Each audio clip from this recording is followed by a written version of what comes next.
Tell me the truth if you want to live. Why are you here? Who's with you? And who on earth are you?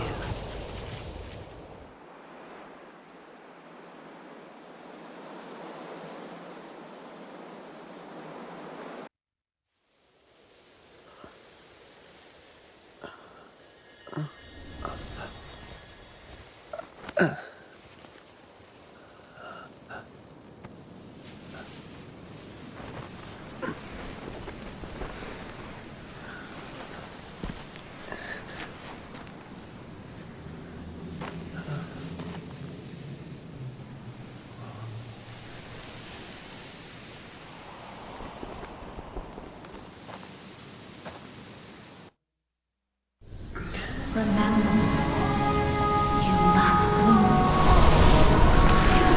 your power. But if you wish to save all this,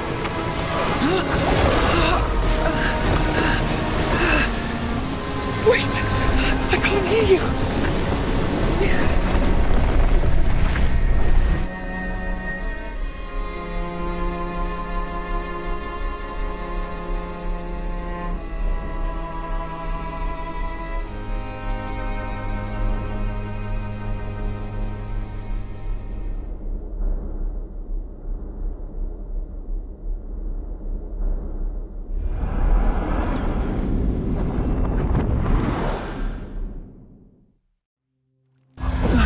Barry,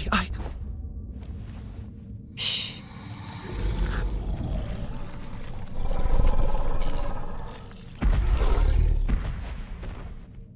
Are you all right? Yeah. Get some more sleep. I won't leave. I'll be right here when you wake up. It's okay. We should get down the mountain and head to the village. You want to go back? There have been roars coming from there for days. I was thinking, if we could make it home and grab our weapons, and with your strength, you'll find a way out. No one's going to save us, no matter how long we stay here anyway. Let's go then.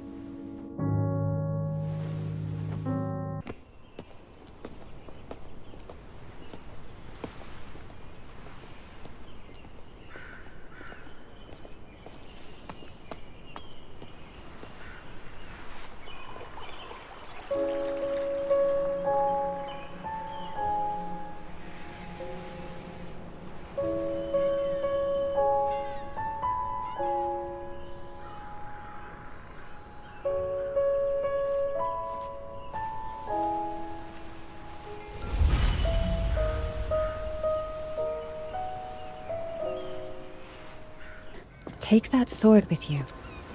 It might be helpful one day.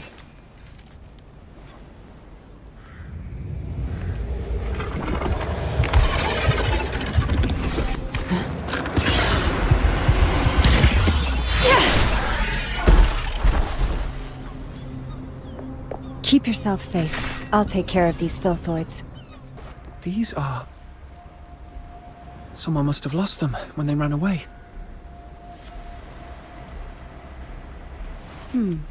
Take it. It's always good to be well armed.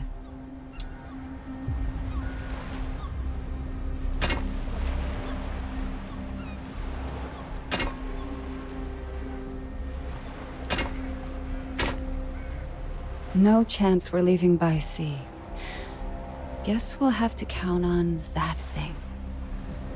Listen, there's actually another ship on this island, up in the mountain ruins. A ship? On the mountain? Yes, a ship that flies. Now follow me.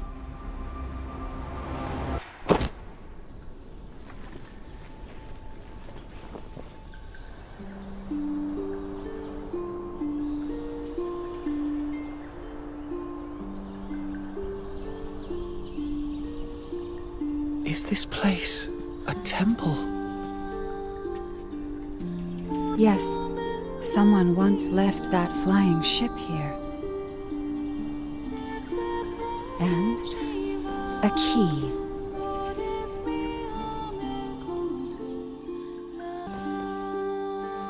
Listen. Thrust your sword right in there. Like this?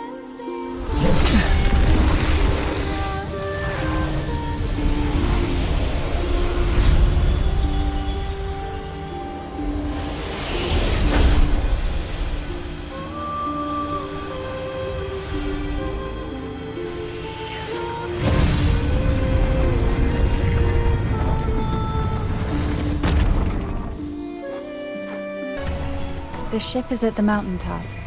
After a short break, we'll push on. Can't believe we'll be saying goodbye to Purgatorio Island soon. You creatures just can't give us a break, can you? We've been searching for years. When will the chief give up this pointless hunt? Who's there? Lay down your arms! You're surrounded by the 13th Legion.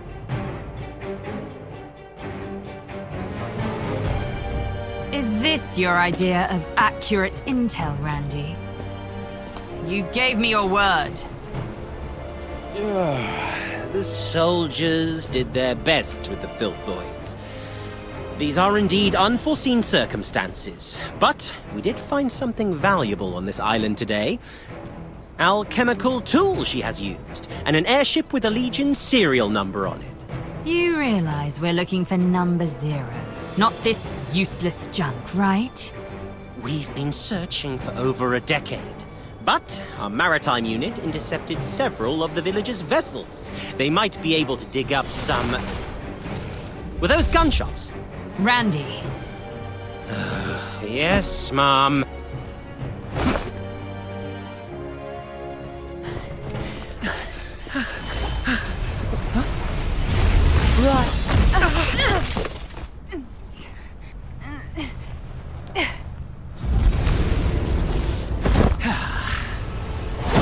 Can't get away.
Tell me the truth if you want to live. Why are you here? Who's with you? And who on earth are you?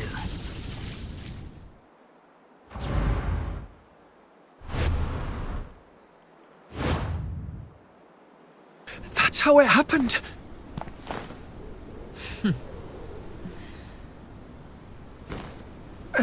The Filthoids attacked you for no reason after you came here. And you managed to open the hidden path by chance. Is that really your story? We're telling the truth! Let her go! Chief Sybil, we've checked her spinal structure and confirmed that she's the number 0 we've been looking for.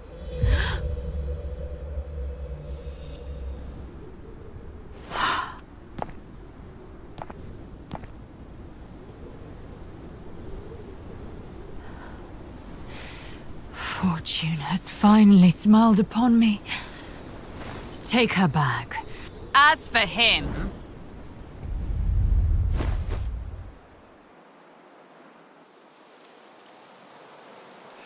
No!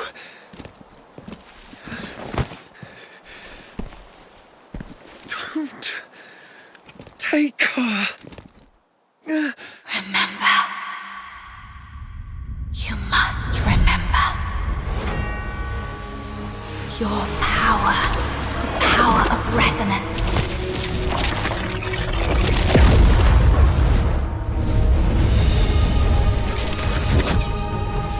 If you wish to save all this,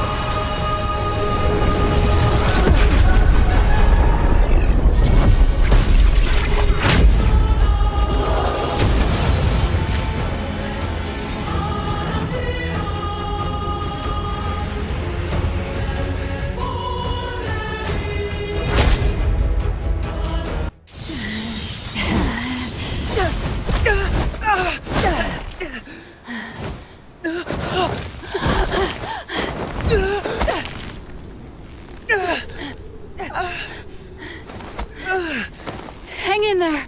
I got you. Barry! Give it up, number 0. Even the toughest blade has its breaking point. Come back with me, and you'll live. So will this kid you care so much about. Otherwise, he will... Give me your word. I'll go back with you, but you have to promise to let him go. Give me your word, or you can take 2 corpses back. Perhaps I wasn't clear. This is not a negotiation. It's an order. Barry!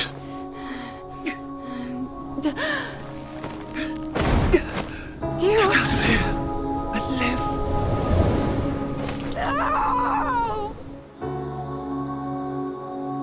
Quick question. The 3 quick blinks means... I've got this, Berry. 3 quick blinks means... Even if left all alone, you should be brave and live on. Until the day we meet again.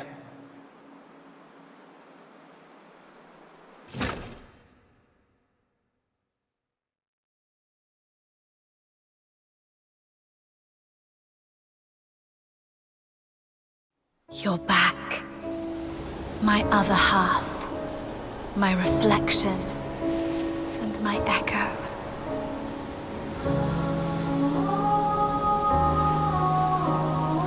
You heard my voice and retrieved the power that belongs to you. The resonance.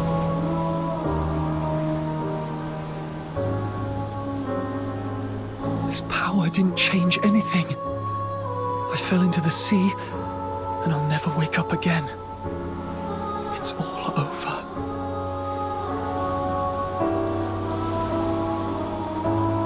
No. I can see it. Your future, our future. It doesn't end here.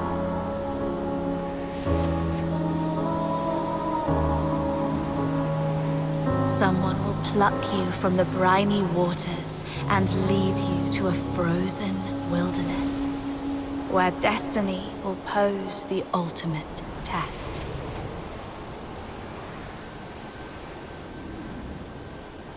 Are you saying I'm still alive?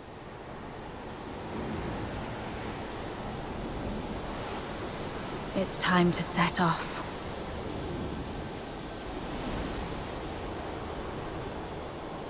Life is like a lonely cruise through the boundless darkness of the night. The river weeps, overflowing its banks, while the thorny thickets on either side stand as a testament to its sorrow.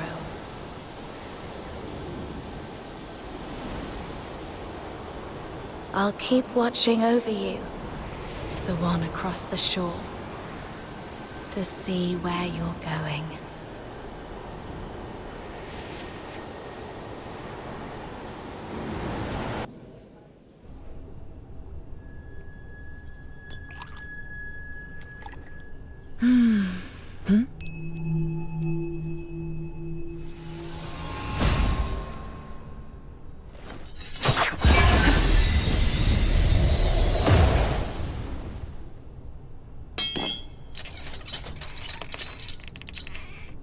This is my first time in the Cassitis province. Is this how the people here show their hospitality? I don't want to bother you. I just want to strike a small bargain. I'll pay you whatever you want. And all you have to do, well, it will be a piece of cake.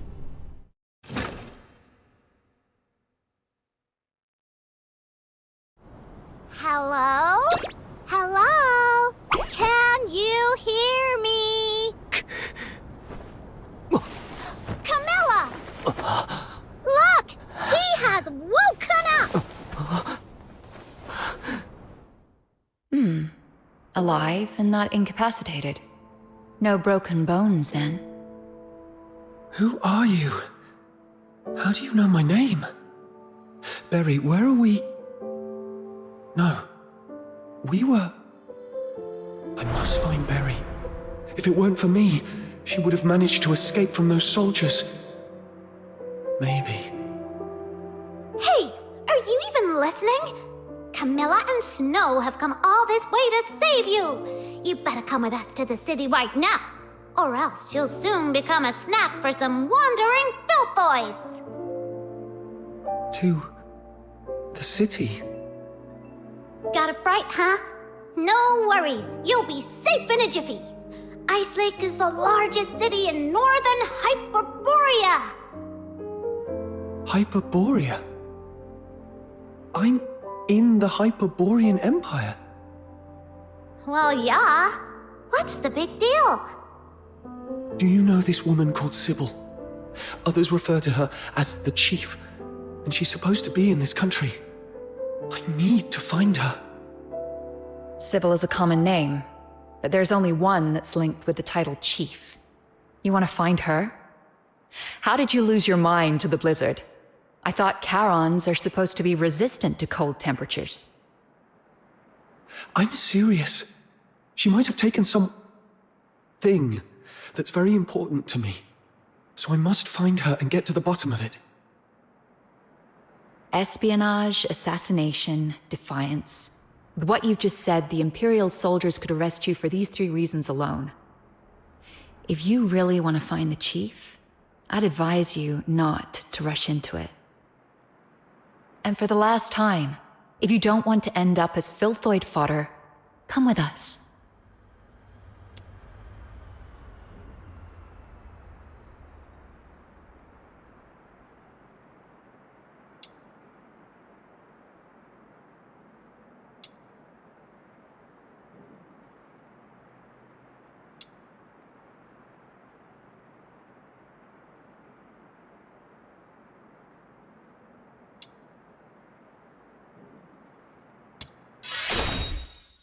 I'll go with you. Seems like someone's had a bit of a mishap, and it's even attracted some filthoids. Those nasty monsters. Phew! Thank goodness we took them down.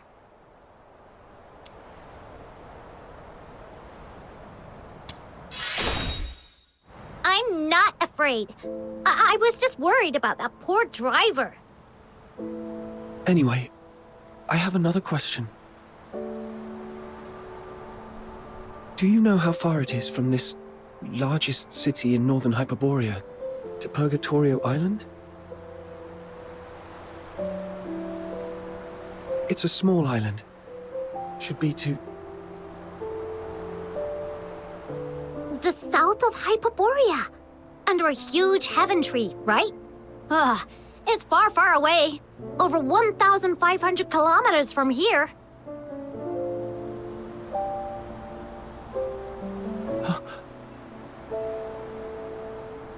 What? Did you come from there? Or are you trying to get there? Ah, don't worry about that now. Let's find a safe spot to take a breather first. That far away. So, I didn't just drift here. But who? And why would they bring me here?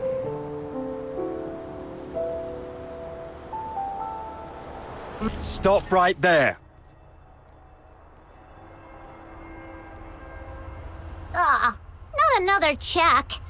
Don't even remember Camilla and Snow, huh? Looks like your eyes and your brain aren't working very well.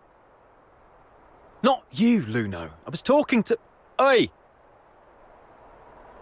One Eye. In such a hurry to visit the Security Bureau for tea, eh? Huh? You're not from here, are you? Where are you from? Got your travel permit?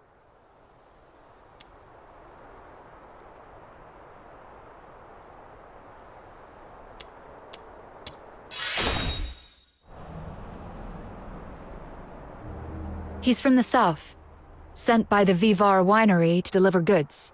The bridge was slippery, so the cart overturned, and some filthoids destroyed this poor thing's cargo and luggage. I'll reapply for the travel permit soon, but the child is quite shaken. Please, have mercy on this poor thing. Let him in for a warm meal.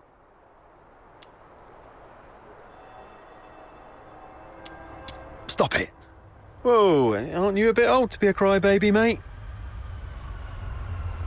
This would have been a simple matter in the past, Miss Camilla, but, you know, recently that fork shakens or something is wanted nationwide, so the chief specifically asked for strict security checks across towns.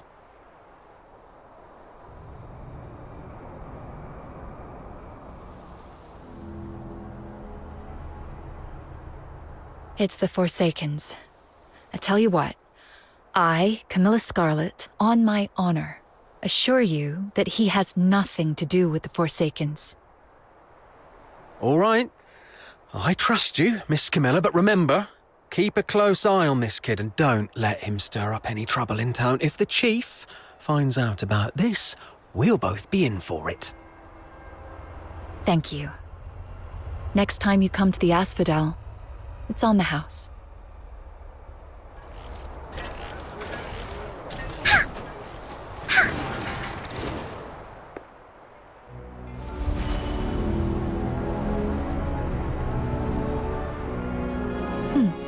An excellent performance, I must say.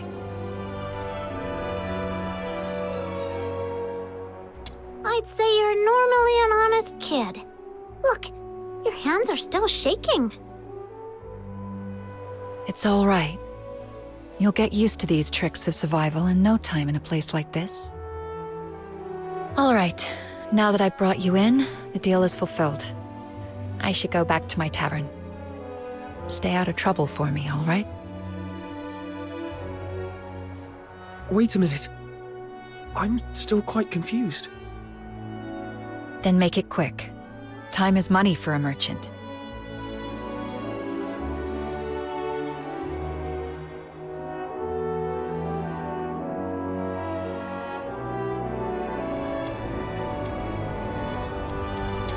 Yep. Just yesterday, in the pitch-black windy evening, a fiend cloaked in white light infiltrated Camilla's tavern and threatened her.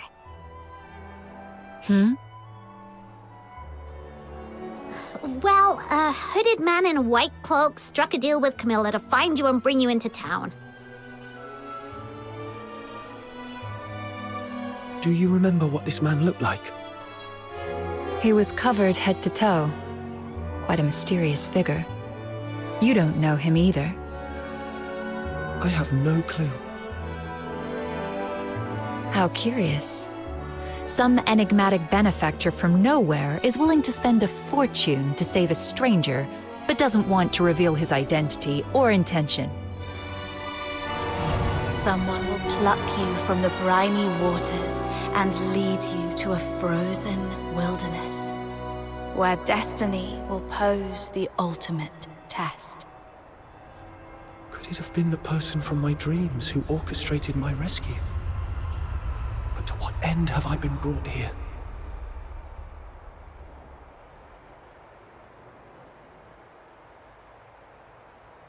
Snow just told you, didn't she? It's leagues away. If you're planning to head back there, the southbound train comes with a hefty fare, not to mention the travel expenses. You'd need at least a few thousand silver coins. Even if you'd rather beg your way across the Hyperborean plains, you'd still need to somehow deal with the inspections in every town you pass. Next time, you might not be so lucky. For all you know, you might well find yourself languishing in prison. Right. Going all the way back is no picnic. I must first get some money and, as that soldier mentioned, a travel permit. The 13th Legion is directly under the Emperor's command, with bases in every province, so Sybil could be in any part of Hyperborea. The most likely place, though, is the colossal Steel Bastion in Dysmania, the imperial capital city, where you can find the Empire's finest soldiers and an arsenal of every type of conceivable and inconceivable armaments. If Hyperborea is a roaring chariot, that place is its engine, its fiery core. If you want to give it a try, go ahead. You're neither the first nor the last madcap I've seen. So what I'm facing isn't just Sybil, but the Empire behind her? Do I stand a chance? Not for now, at least. I need a plan B. Let's call it a day. I've been out so long, the Asphodel might be in quite the disarray by now. Try and survive on your own. If you can't even do that, then don't ever again mention any mad talk about confronting Sybil to get your stuff back. Look, there's an inn up north called the Hypnos House that might take in someone with a sketchy backstory like you. You mean that spooky haunted house? Where else would take in a Charon without a travel permit, but a place that is so creepy, even the soldiers didn't want to search? I understand. Thank you.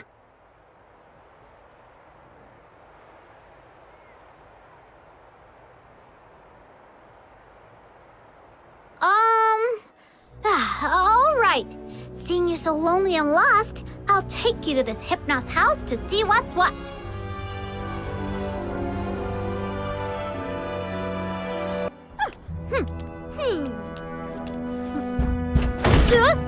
Who is it? I am the pure white redeemer, Demon King of Light. Listen well, this person.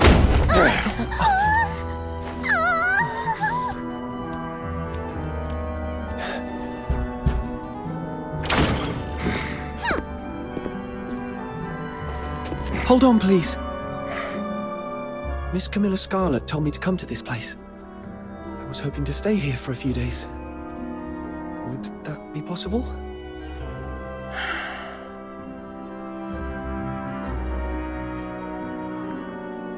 No travel permit?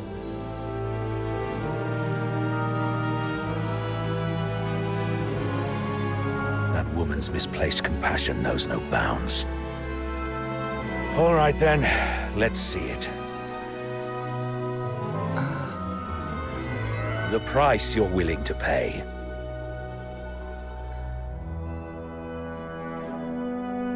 Haven't got any money? I'll find a way to... Then get lost. You're so rude! A real disgrace to Icelake.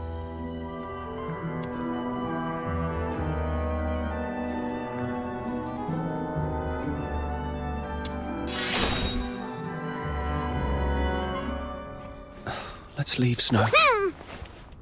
Mr. Henrik, I'm back! I just tidied up the house again, and it's all set. Be careful!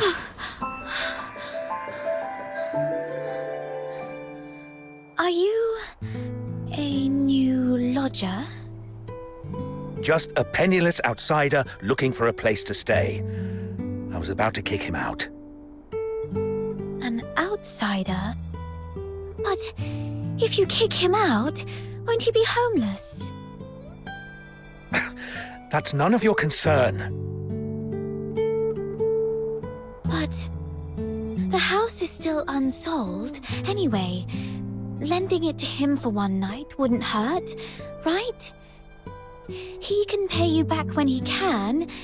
That way we get a little extra cash for basically nothing. If you keep being so cold to everyone, you'll never find a buyer for that place. You... Fine. Have it your way, then. But just for one night. Come morning, you must go wherever you're supposed to.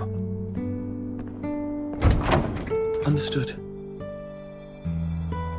This room has just been cleaned up. You can stay here tonight. Cool!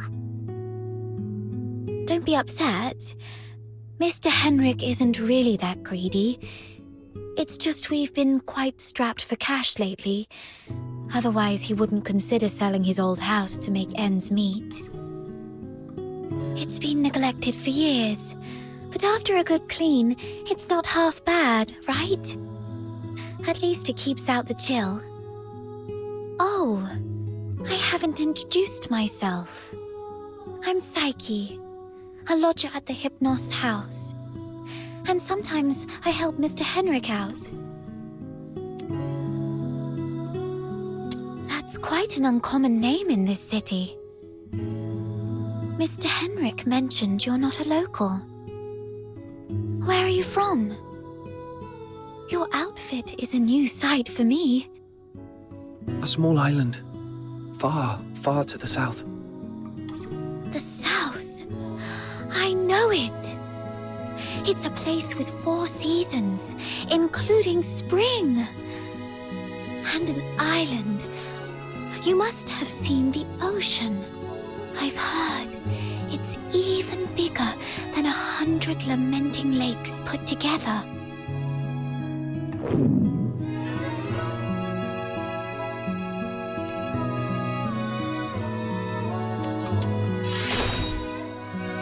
Of course not. We Lunar folks aren't as fragile as you. We don't get hungry so easily. Are you hungry? I'll get you something to eat.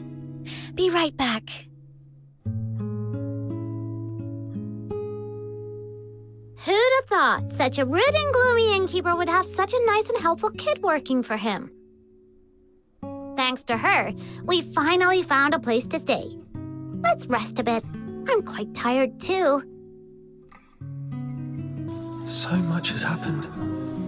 Weird dreams, that mysterious man in a white cloak, Sybil, and number 0. They all seem to be connected somehow, but I can't figure it out. The only thing I'm certain of is that I've lost Berry.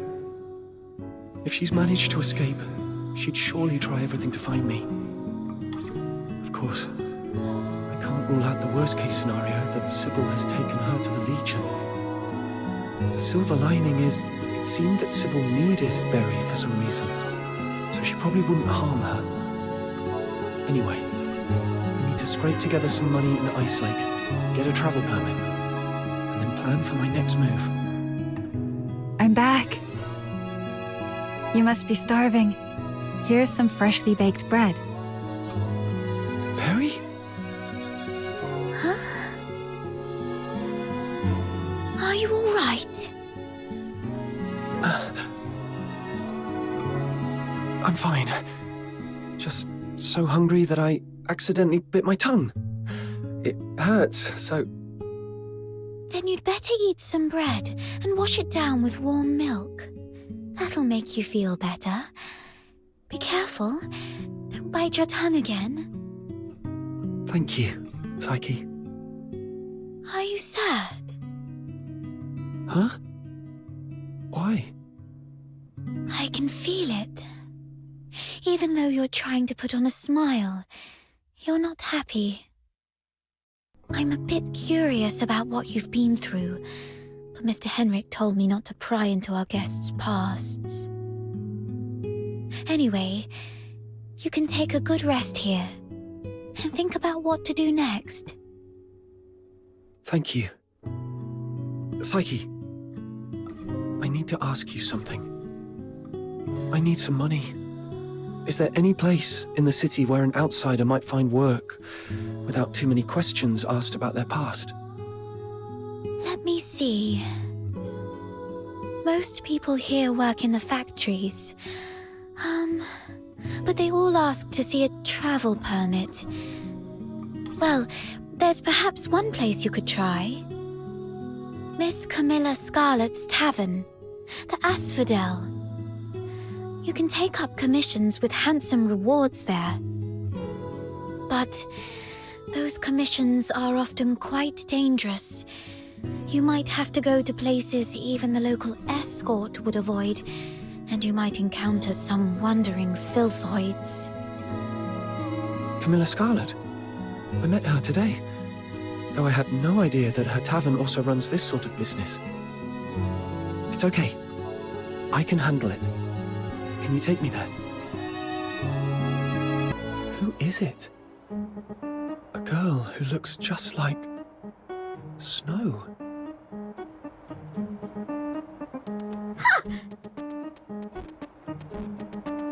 Who are you calling girl?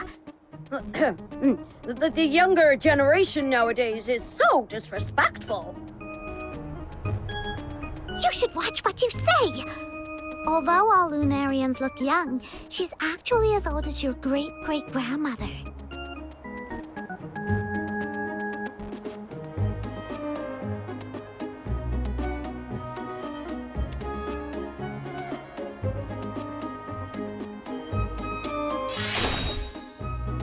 Very well, I'll let it slide this time. Actually, I caught a whiff of something remarkable as you passed by just now. Oh, that's right! It's the scent of a legendary weapon! Do you have any special weapons on you, kiddo? Weapon? This sword is all I have.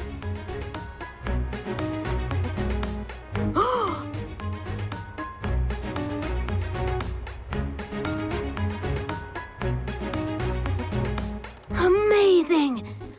That's incredible!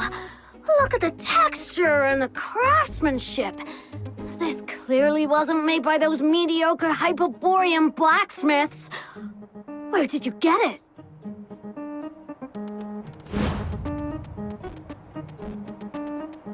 I'm not sure. This sword has been with me as long as I can remember. Maybe it was passed down to me by my parents. Intriguing. Very intriguing. I've been a blacksmith my whole life, yet I've never seen a weapon like this before. Kiddo, I'm Lunosmith, a wandering blacksmith. Would you mind if I accompanied you on your journey? I've traveled all over the land, from Hyperborea to Elysium, and I've forged countless weapons. If you require any weapons, I'm at your disposal. Wow! So you're an experienced master blacksmith? All I request is a basic salary and an opportunity to examine your sword.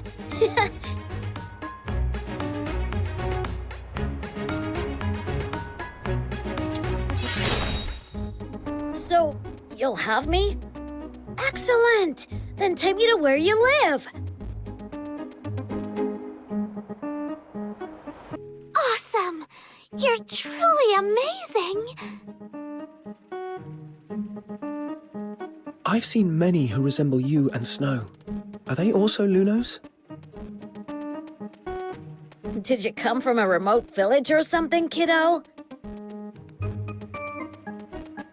Yes. My hometown isn't a big city. Ah, that explains it.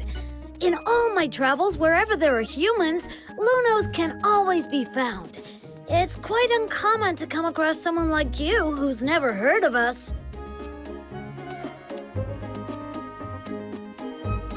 We share a similar appearance. Everyone is as attractive as me, and we live very long lives. Like the master blacksmith, every Luno has a particular forte. Wow. Then, do you have any unique talents, Snow? Yeah, of course I do.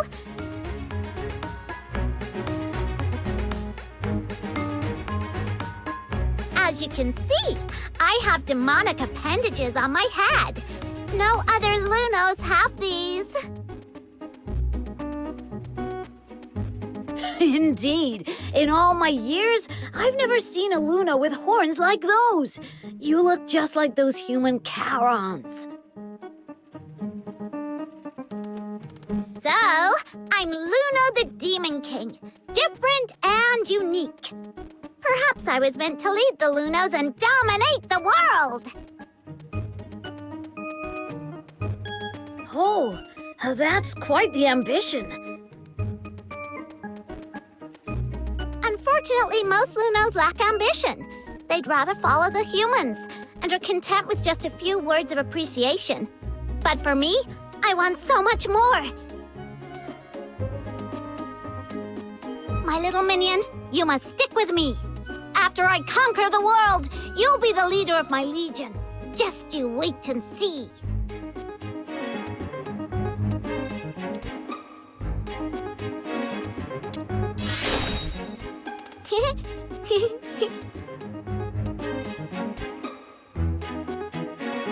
Wow. So unique and different from other Lunos. Your travel permit. Are you deaf? Show me your travel permit. Sorry, sir. I'm a bit slow at this age. Please, bear with me for a moment. Here it is. Huh? Oh, is this you in the photo? You old codger. Yes, sir. How come it looks more like a mongrel to me? Oi, why don't you give us a bark, huh?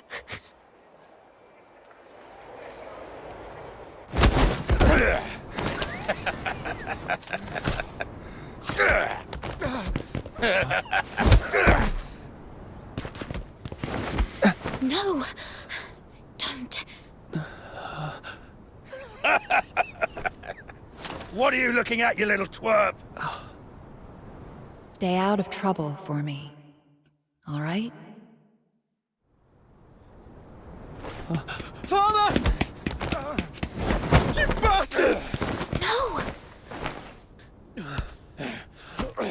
What do you think you're doing?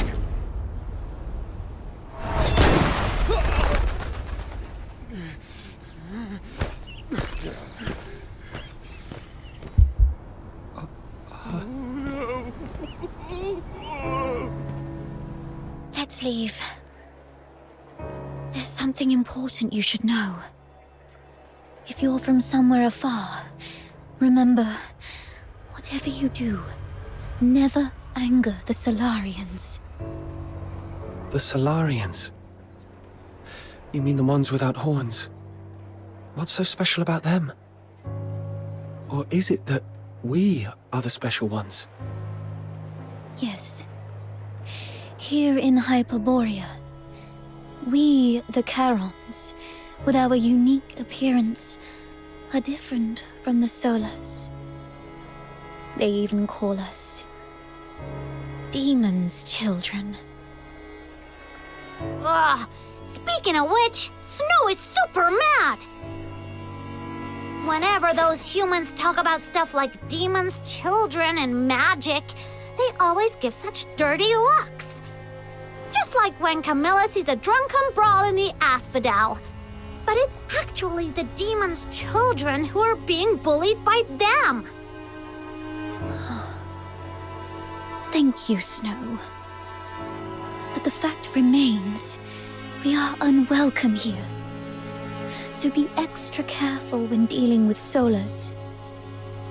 That soldier back there, even after committing such a brutal act, the only consequence he will face is merely a demotion labeled as an accidental mistake. We've seen stuff like this many, many times, until everyone gets so used to it. Such things are commonplace in this place. They are just as ordinary as the fact that Charons aren't allowed to enter the inner city of Icelake or leave the Empire. As ordinary as flowers withering, lakes freezing over, and snow melting in the hearth. This makes returning to Purgatorio Island even more challenging. Why is it like this? The Solars of Hyperborea believe the Charons who wield magic are evil sorcerers, the greatest threat to their peaceful lives. But you can't always just suck it.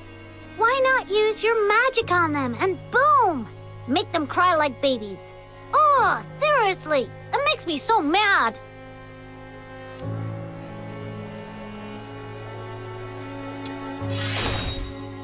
Around 18 or 19 years ago, Charons in the Empire once waged a war. I wasn't born then, and people rarely talk about it. All I know is that the war ended in a crushing defeat for Charons.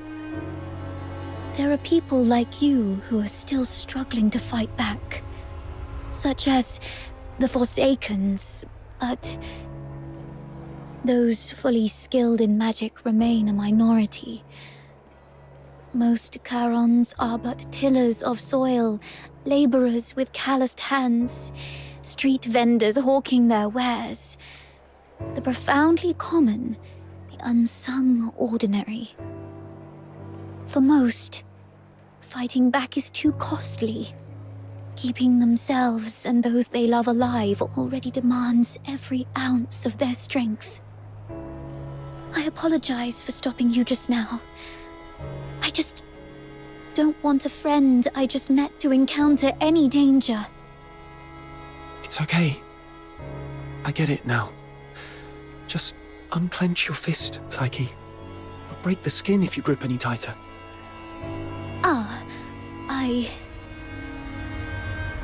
Don't worry. I'll act rationally. After all, Miss Camilla vouched for me so I could get into the city. I can't get her into trouble at least. Right. The asphodel is just up ahead. Let's go.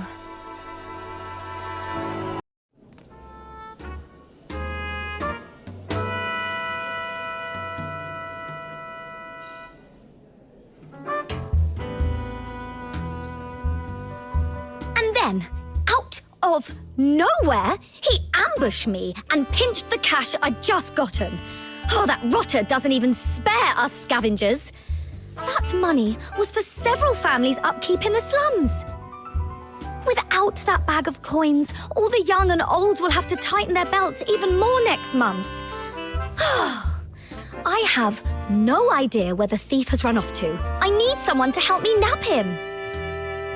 Shouldn't this be something for the Security Bureau to handle?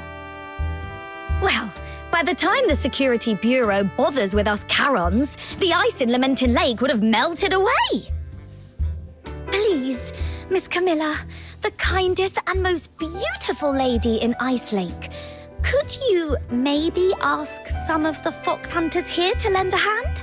Just one tiny favor. pretty please? Save it. You should know that nothing asked for here comes without a price. Well then, can you maybe, give me a discount? Or I could offer you something else. How does it go again? Information is as good as gold, right? I deal with all the rubbish bins in Icelake, so how about this? If I stumble upon any useful info, you'll be the first to know. It's you. And you're the little girl from the phrase. Psyche, isn't it? Yes, Miss Camilla. I'm staying at the Hypnos House for now. I see. I'm here with a friend. He is looking for a job and wants to become a foxhunter. Then you came to the right place. There's a commission for foxhunters right now. Not now, Margie. Okay. Already made friends. You're quite a charmer, aren't you? As for foxhunters, let's get one thing straight. This isn't child's play nor an easy gig. It's true that in this place no one would probe into your past or background, but the rewards always come with risks.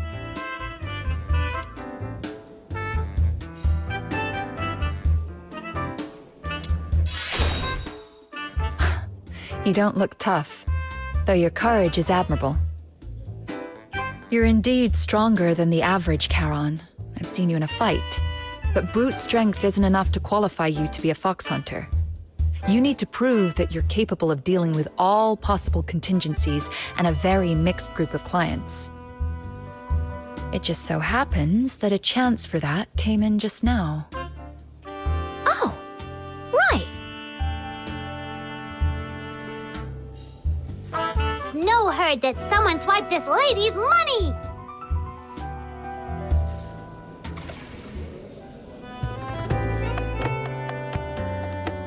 You'd really help me out?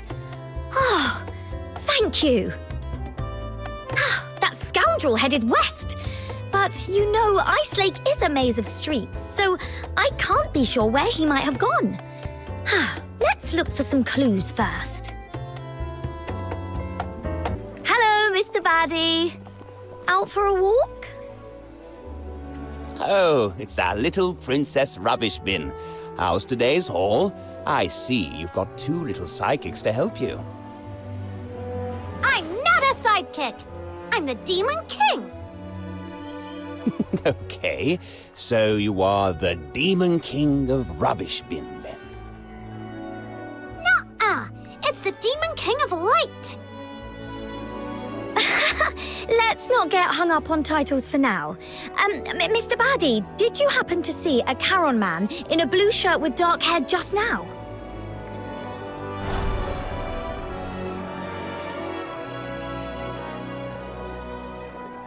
In a way, thanks. I'm going after him. What? Something in the bin? Just making sure he wasn't hiding in... Wow, is that half a bottle of wine and an antique pin? Wow, aren't you the chosen one, blessed by the gods of rubbish bins? But this really isn't the best time. Just a sec.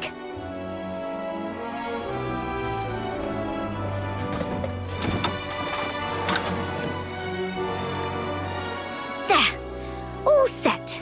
I'll come back for these later. Finders keepers. Oh, I'll share this wine with you once we've caught the thief. I think I'll pass. Thanks.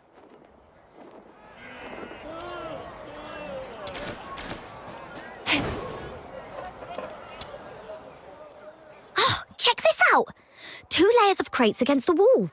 The bottom one is skewed, and there are messy footprints all over it. It's busted. According to the statement of Margie the witness, she just straightened these crates when she did her shopping at Big Bin number 3 this morning. Thus Margie, the reticent detective, deduces, that desperate thief must have stacked these crates to climb the wall. He's likely hiding on the rooftop right now. Ha! Smart thinking. Let's get up there and check it out. What? Did you really have to chase me all the way up here? You said you were going to share the money with the poor anyway. So why can't I get a piece of it? If you're hard up, I can help you. But you can't just grab money off people. That'll earn you a whack on the head with my shovel.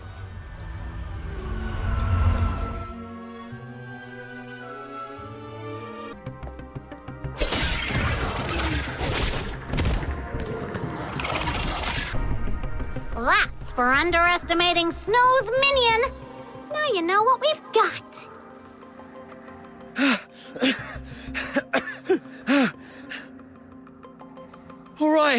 All right, here's your money back. I haven't had a decent meal in days, so I got desperate. I'm sorry. You're starving. Guess what? So is everyone in the slums. And you didn't seem so sorry when you snatched the money bag from me. How about this? You threw a few punches at me, so now I'm gonna hit you with my shovel a few times. Then we can call it even, and you can leave. Okay. Watch out, Margie. He's got something in his hand. Something just knocked the dagger away. Is that a dinner knife? Remember, sometimes a beast bearing its belly isn't showing weakness. It might be baiting a trap. Drop your guard and you'll get bitten. Like the wild, the city's teeming with beasts like that. Margie, be wary of undue mercy or trust. You too.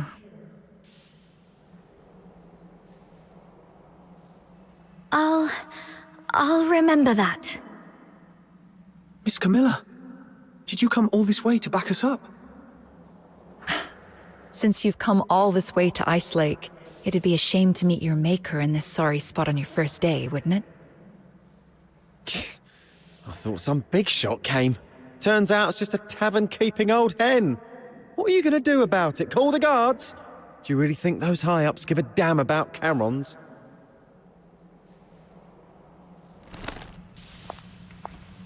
We'll handle you our way. Teach you a few life lessons your presumably absent mother never did. Don't bring my mum into this! Let go of me, you nasty hack! Take him to the Security Bureau, straight to Chief Damien. This is out of our hands now. What? No! No, please! I surrender! Please, don't take me there, I'll do anything! I'll leave Icelake for good. Please, let me go. I'm begging you. Miss Camilla, what's wrong with him?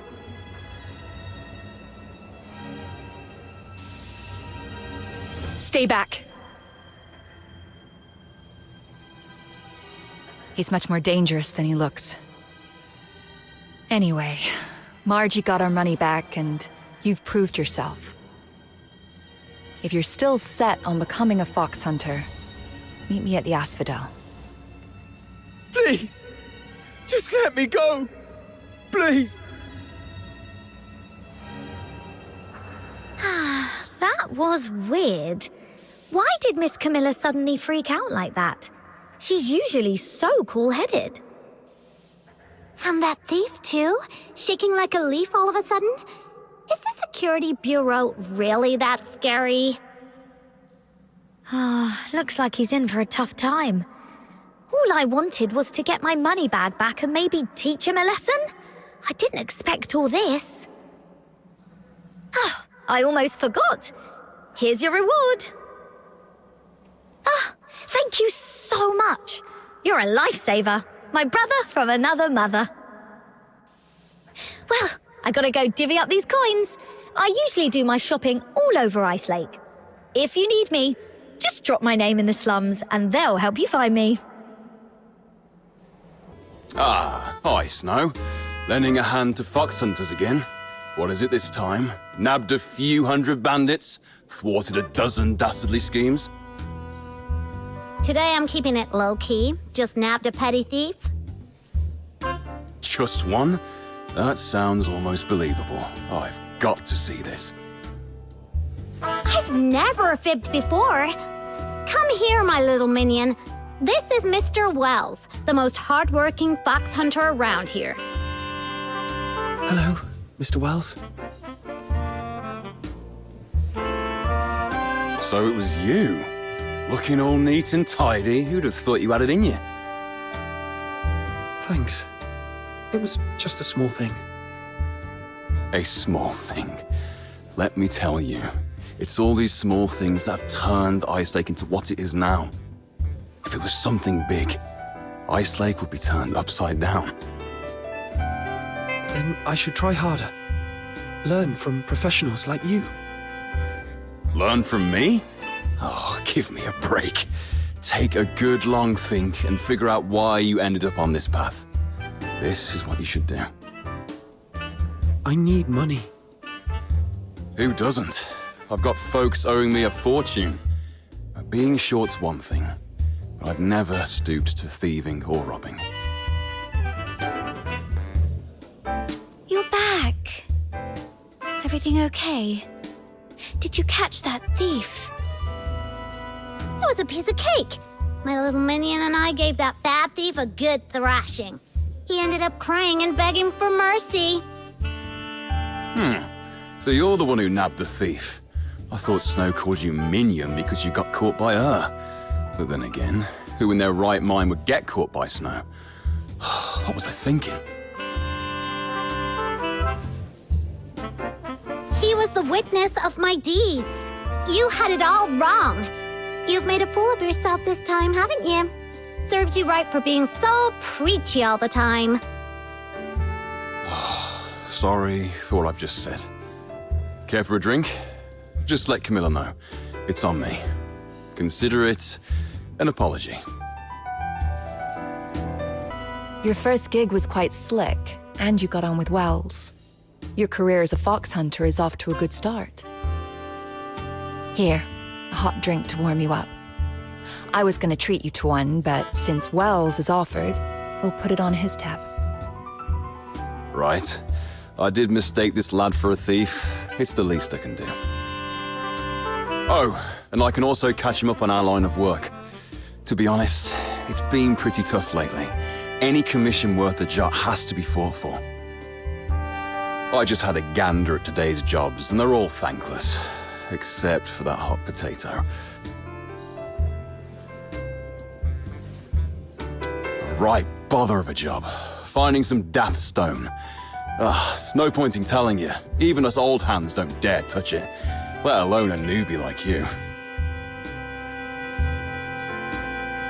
It's looking for a rare mineral called Crystallo of Stella in the old Glevin pit. The client is Henrik Ethelred. Yes, the very same Henrik you know. Glevin pit is now a den for filthoids. A few fox hunters tried their luck, hoping to find some foxine scraps there, but not a soul came back. So even with Henrik dangling 5,000 silver coins, no fox hunter's taken a bite. Fox hunters are born adventurers, but we're not reckless fools. The stone's very existence aside, who knows if Henrik can even cough up the cash? Everyone knows he's recently gone bankrupt, even looking to sell off the family house. Is he planning to gamble it all on trading Crystallo? Wait a minute. Crystallo trading's been banned for years. How's he planning to unload it?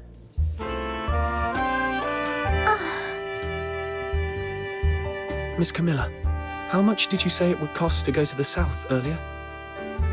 About the same price. Interested in taking on the commission?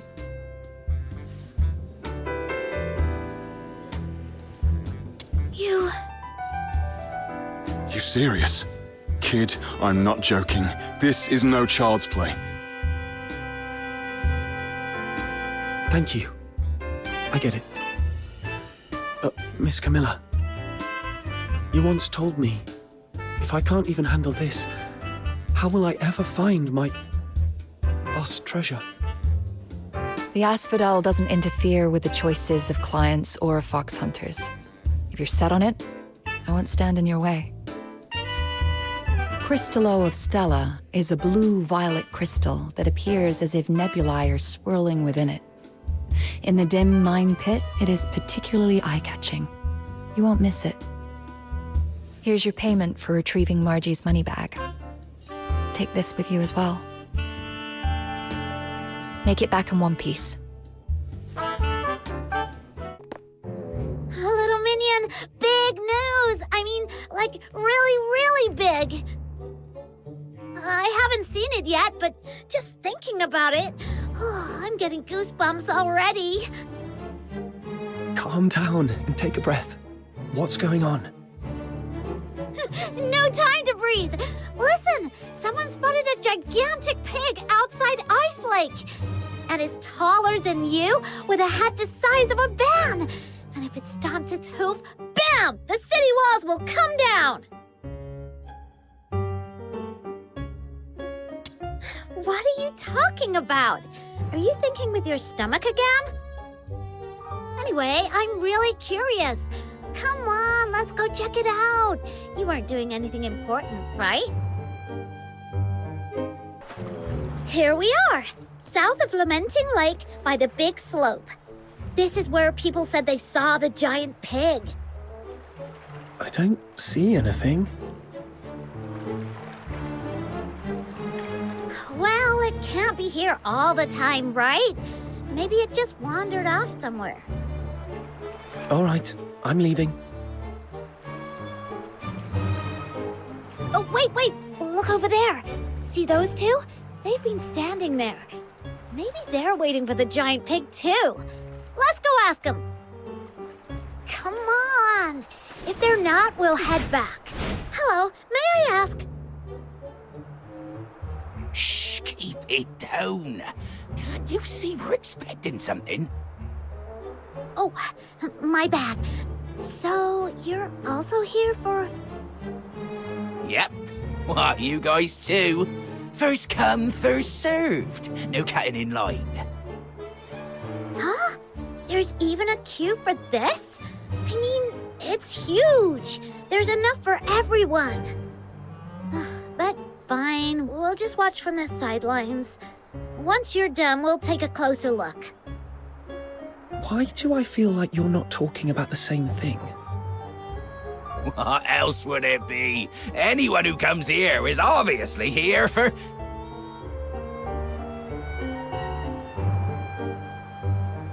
Now, pull the rope!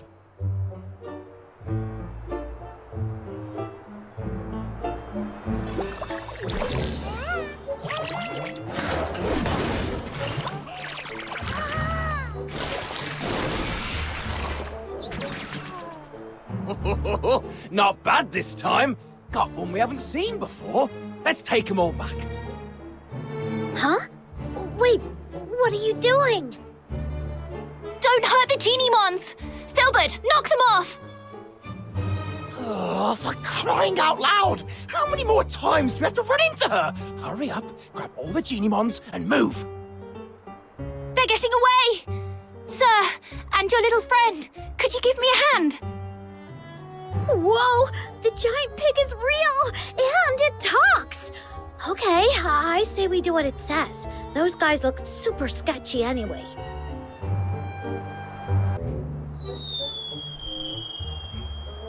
Ugh, they ran so fast and disappeared in a flash. Should we chase them?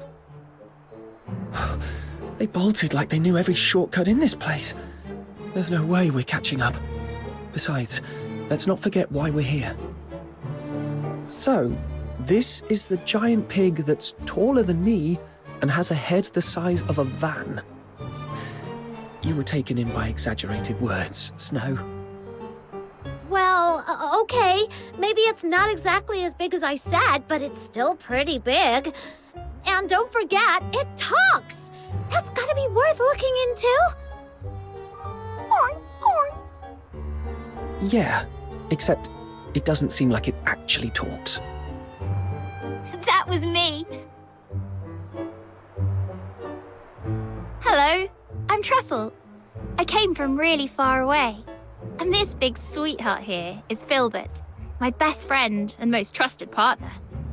Thank you for helping us save the Geniemons and drive away those Geniemon hunters. Geniemon hunters? Yep, those guys back there. They go by the name Geniemon hunters, which sounds not cool at all, because they've been running around catching every Geniemon they can find. Do you know about Geniemons? They're the ones. Though coming in all sorts of different species, they're all actually Geniemons.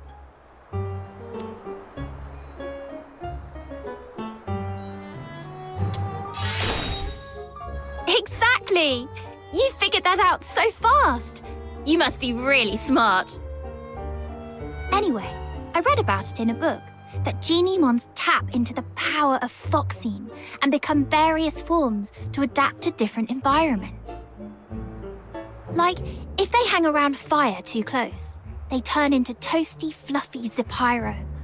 Whereas staying in the dark long enough, they go all shadowy and become Equinix to blend in.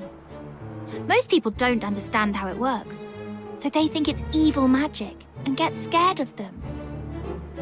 But because they can use the power of phoxine, they've attracted the attention of a group intent on capturing them. I don't know what they're up to, but I know it's nothing good. So, I've been hanging around for the past few days, waiting to make them regret their actions. Oh, I get it! They hunt Geniemons, and you hunt them! That makes you a Geniemon hunter-hunter! Geniemon hunter-hunter? That's a bit of a mouthful. But I guess it fits. Those guys run off the second they see me. All right, let me know if you run into those bad guys again. And little ones, now go home and stay safe. Don't let those mean hunters catch you again. Why is this one still sitting here? Is it injured? Oh, I'm always out in the wild, and I'm afraid I won't be able to take good care of it. Sir, could you help me out? Here, take the yum treat. Geniemons love it. If you're lucky, open one, and they'll follow you right away. If not, just give them a few more.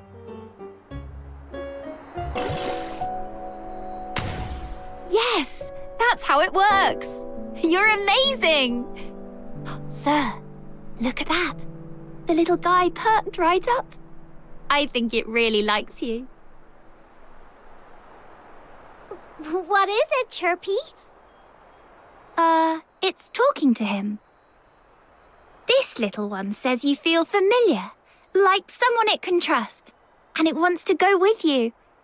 You take care of it, and it could come through for you in a pinch.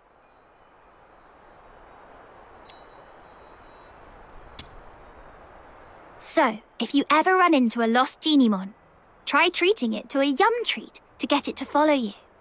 That way, it won't end up in the hands of those bad Geniemon hunters.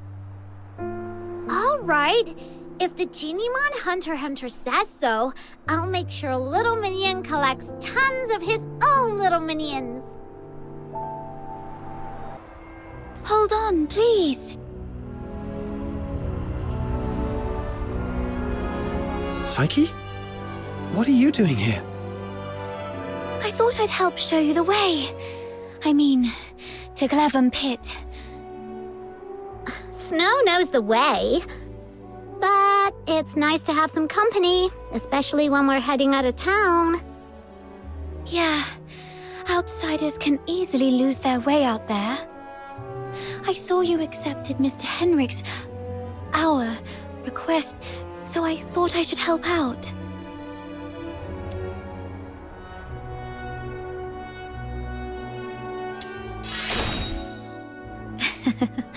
Actually, I was looking forward to a little walk myself, too. Shall we get going? The entrance to Glevum Pit is up ahead. Please be extra careful. Thank you. You've been a tremendous help. but you two should head back now. I can take it from here on my own. No way! This Demon King can't just scarp her from the battle and let the little minion think less of her. Psyche, you should also come with us. Me? Yep. Come with the Demon King to clear out this monster's den. I bet you've never been on such an adventure, right? What a pity. Your life is certainly incomplete.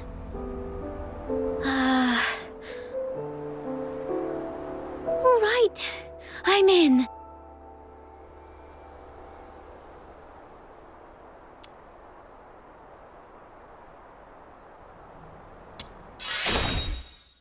Let's go!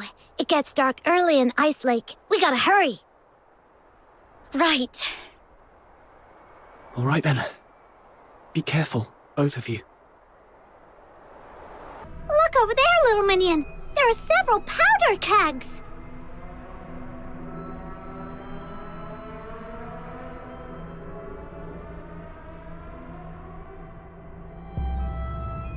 I see. The journal also mentioned gunpowder. Maybe we can use the kegs to blow up the yellow crystals.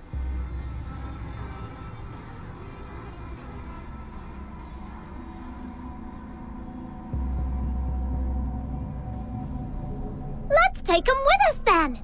You can never be too prepared when you're adventuring.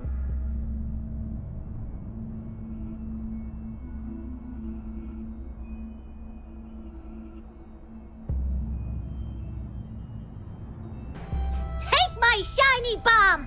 Let the pure white Redeemer save the world! Boom! It's okay. The filthoids have been taken care of. Oh, really? Show this Demon King the loot then! Camilla once mentioned that Crystallo of Stella is a blue-violet crystal with nebulae swirling in it. This one is more like a chunk of silverite. That's lame. Then bring it back to Lunosmith, little minion. As for now, let this Demon King continue to lead you deeper into the pit. Yes, Your Majesty.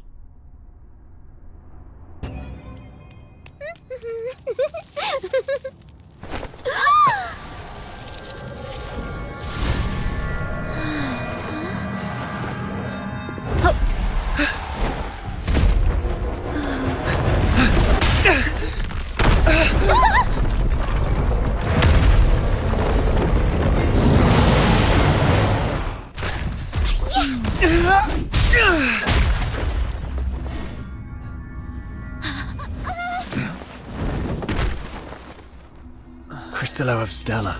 Look at its beauty. No wonder everyone wants a piece of it. What a commotion I just heard. So it was you guys that took out that giant thing? Impressive! Outsider! How come the Crystallo is in your hands? It was my little minion who first... It was just lying there with no one's name tag on it, wasn't it? Come on. In our line of work, there's no such thing as dibs. And you're new here, right? Someone has to teach you this lesson, and that someone just happened to be me today. Consider this Crystallo as tuition, shall we? Please give it back. That Crystallo is important to him, and to all of us.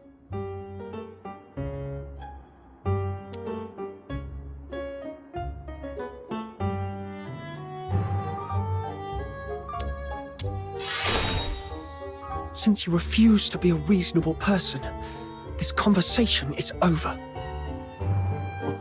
Easy, kiddo. Don't get mad. That's the spirit! Come on, get him! Whoa! Calm down. There's no need to resort to violence. What do you say we split it 50-50? Sound fair? Got a bit of a temper, have we? Perhaps you could talk some sense into your friend, young lady. Sure, but I'm not really familiar with the way you foxhunters handle things. No worries. You're a polite girl. I forgive you. We're sorry for not knowing the rules.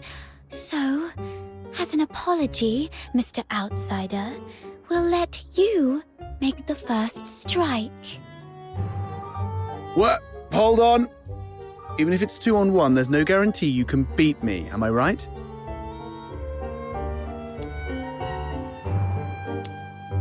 Wait a sec, I'm telling you I'm really strong. No phoxhunter around Icelake can best me. Ever heard of Chief Sybil? I'm a match for her.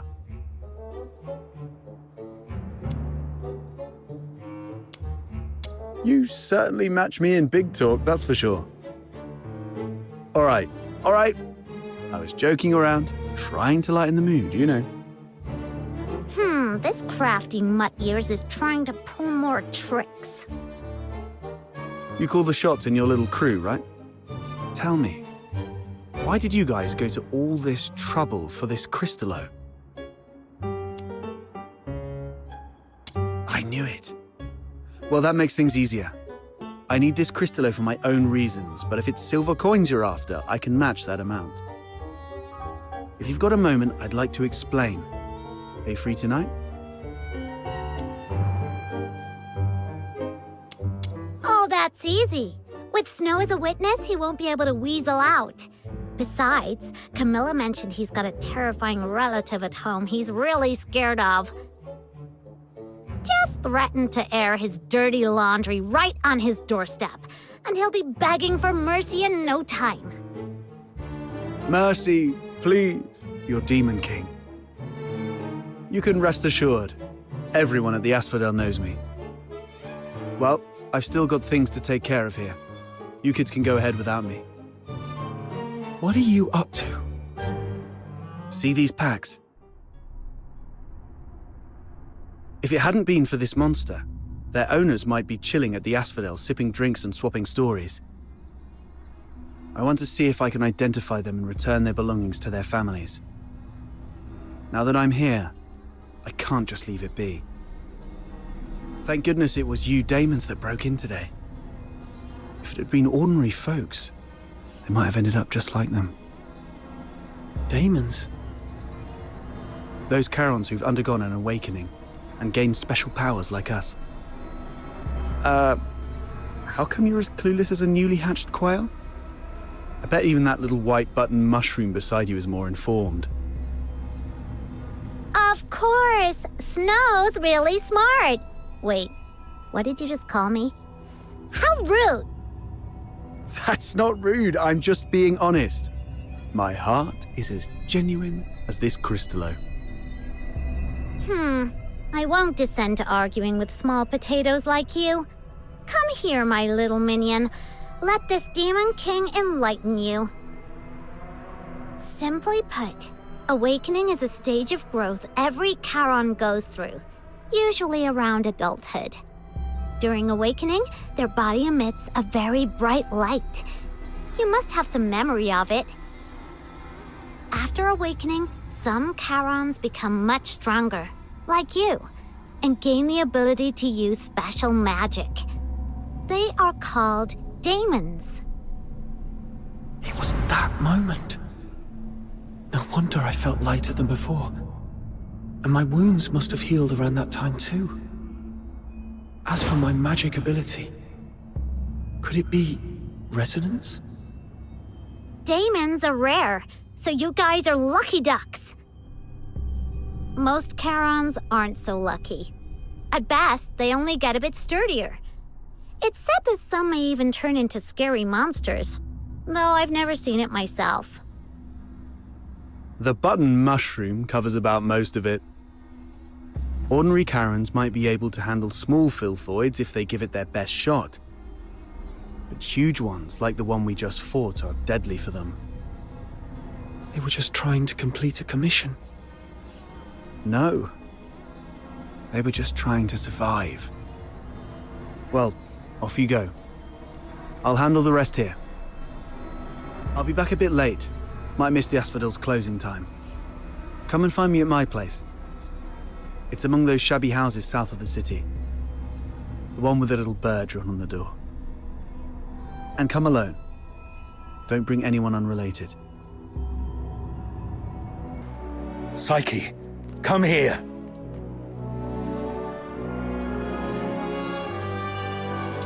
Mr. Henrik!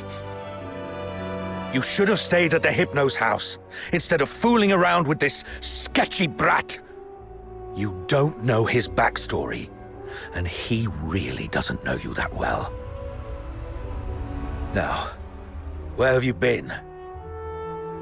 Glevum Pit. I wanted to help find the Crystallo of Stella. Forget the Crystallo. Remember what I said on your first day at the Hypnos House. Don't wander off, and inform me first if you need to go somewhere. So you do remember. Before making any decisions, think about what I've told you, and why your parents left you in my care.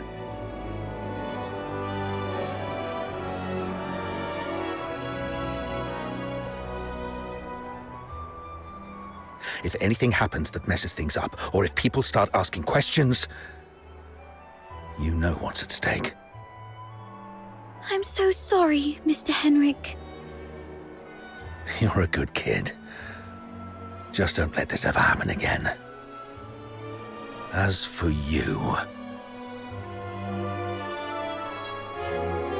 tend your own garden, and don't drag irrelevant people into your business. It's better for everyone.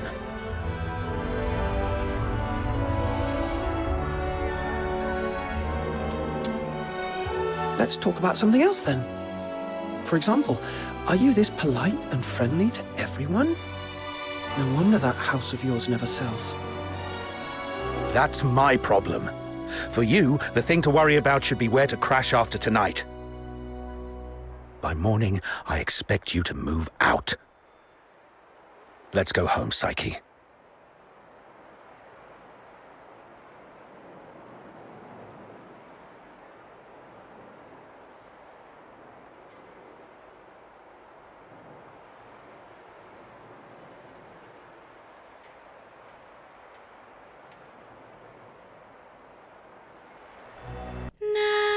Nightingale, broken wings, you can weep, you can sleep.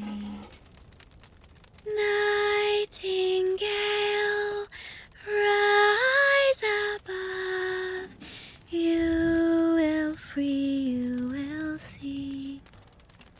Little nightingale, look, your magician has returned. Outsider! You're home so late today. Where have you been adventuring?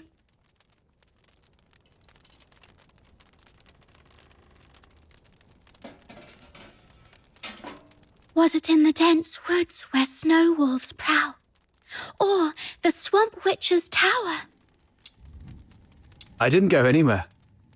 Today is Miss Fina's birthday, so I stayed in Icelake. You always say so.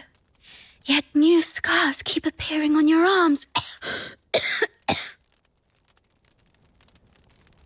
But this time it's true. Look, I went out today to get this for you.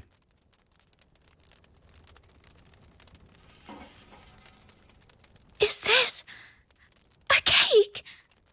But there aren't any cake shops in the neighborhood. I have my ways. You know, I am a magician of extraordinary wisdom. Moreover, I have something else to show you. Close your eyes and count down from 5 to 1.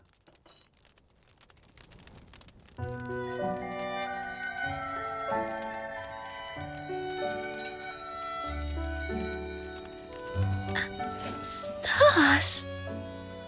Twinkling, shining stars. You read the story I wrote, didn't you? The nightingale yearned for the sky, but it was ever so dark.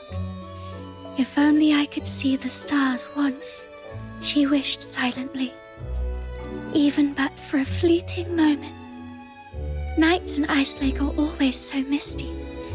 So you conjured up a starry sky. Thank you, Outsider. outsider. You are the greatest magician. Ahem.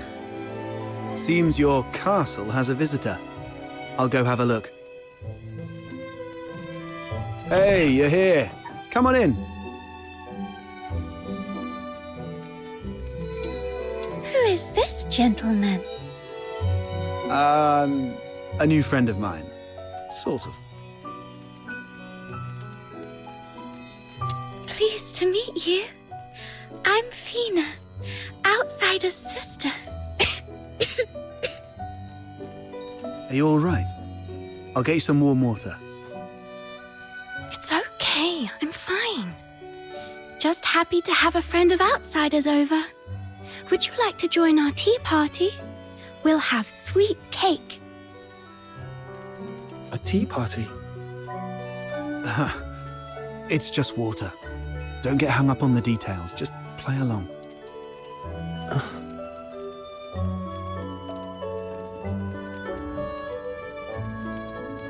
What's wrong, sir? Nothing. It's just that the cake is quite sweet, which reminds me of my family. She used to season food with lots of sugar. The island we grew up on had plenty of fish and salt, but sugar was a rarity. So when we were little, we never really got to have any. She's only a few years older than me, but from a young age, she began working as a helper for the neighboring fishermen. One time, that fisherman somehow got his hands on some imperial supplies, including 2 jars of sugar, and she traded half a month's wages for 1 small jar. It was the first time she'd got hold of any sugar, and she didn't know how to use it. Simply knowing that it was something valuable and delicious, she poured it all into the fish stew. By the time we grew up and started earning more, sugar wasn't such a luxury anymore. But whenever she cooked, she still added a lot of sugar out of habit. Goodness, that sounds horrible. I can almost smell that fishy, sickly, sweet odor. She owes you an apology. Or at the very least, she owes the sugar and the fish an apology. No, outsider. You're missing the point of the story. I believe that lady who always used a lot of sugar was also a great magician. So, in our guest's eyes, everything related to her was wonderful, even the unbearably sweet meals. Okay, whatever Fina says. So where is that girl now? Perhaps you can bring her some cake. Let her know what normal sweets taste like. We got separated and lost each other yesterday. Or maybe longer ago. I'm not sure.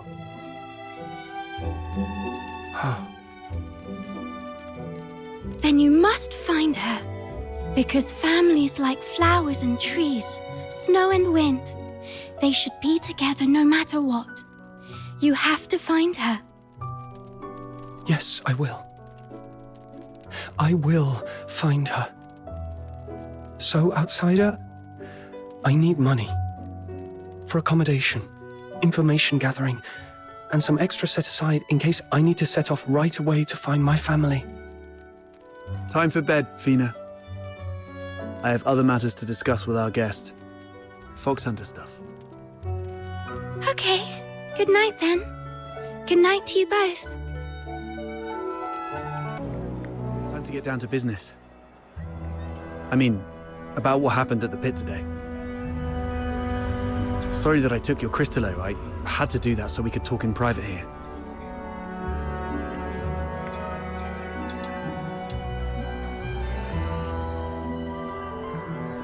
Nah, she's fine. That little button mushroom's full of hot air, but she understands what's important. It's that girl in green I have reservations about. I've seen her going in and out of Hypnos House. I don't know if she's just a regular lodger or some kind of assistant to Henrik Ethelred. I'll cut to the chase.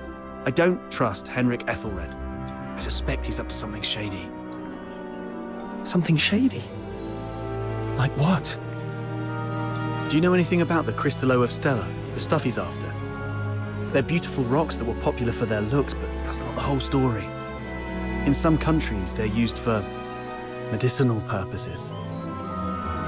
There was once a serious case of medical negligence involving Cristallo of Stella in Flagson province, throwing half the city into chaos. That's when they slapped a ban on Cristallo trading.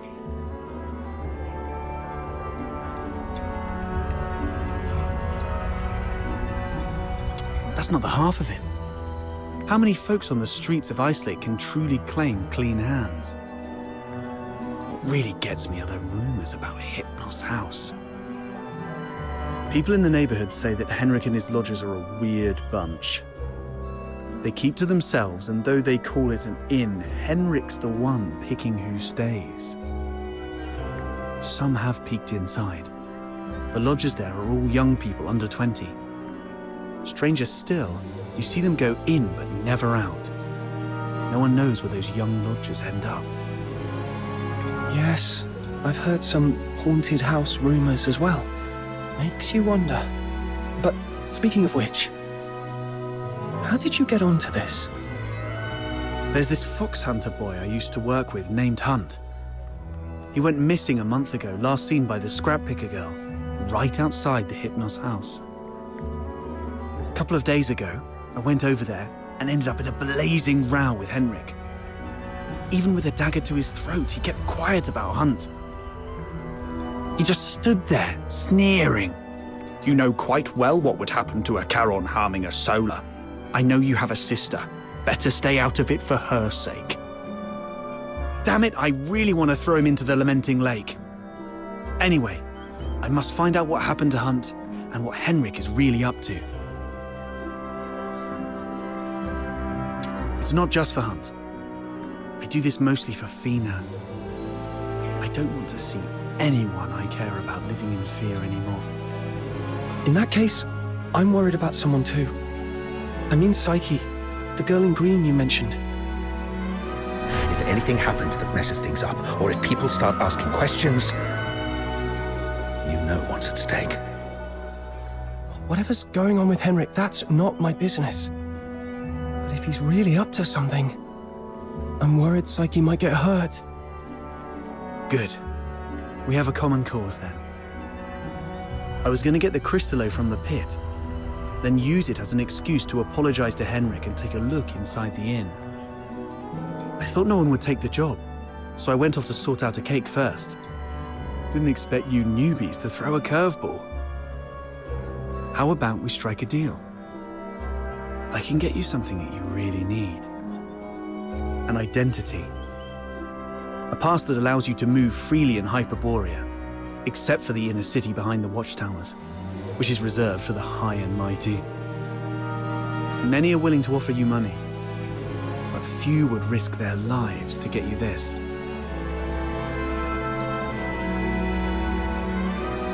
Just a guess. So you really don't have a travel permit, huh? Lucky you ran into me. Without one, you'd be in a world of trouble in Hyperborea. Unless you choose to hide in a shadowy corner all day. He's fishing for information. There are things in this city that money can't buy. Especially those that could land you in hot water. What you need is the invisible thread of connections between people. Without a travel permit, it's indeed difficult to get around in Hyperborea. So what's the catch? Give you the Cristallo? No, you can have it. And you can trade it with Henrik for silver coins if you want. All I need from you is find a way to get in there and investigate the Hypnos House. You're not one of the locals, so he might not be on his guard as much. You have a bigger chance to actually find something. Trade a little snooping for a travel permit. I think I can handle that. It sounds easy, but you should be careful. Meet me here at 12 tomorrow with anything you've found. Barry, so much has happened today. Can you see the moon from where you are? The very same moon that I'm looking at. tomorrow, we shall still be brave and live on.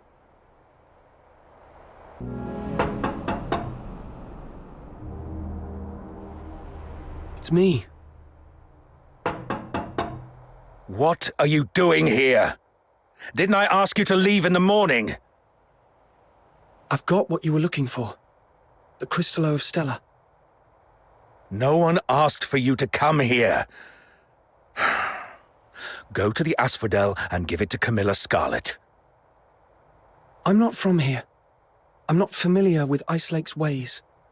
Where I come from, a deal means cash in one hand, goods in the other.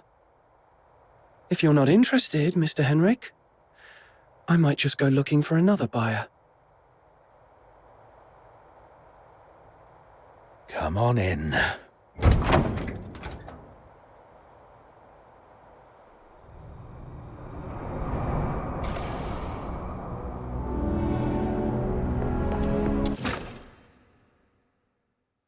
Got the Crystallo with you?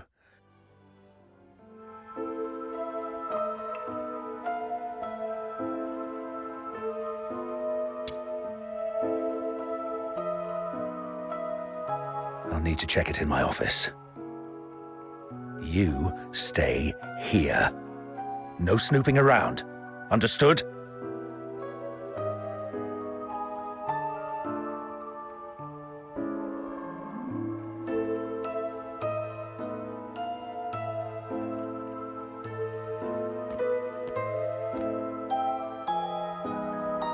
See? A little flower pinned to your hair. Would really make you look good. Psyche! What are you doing here?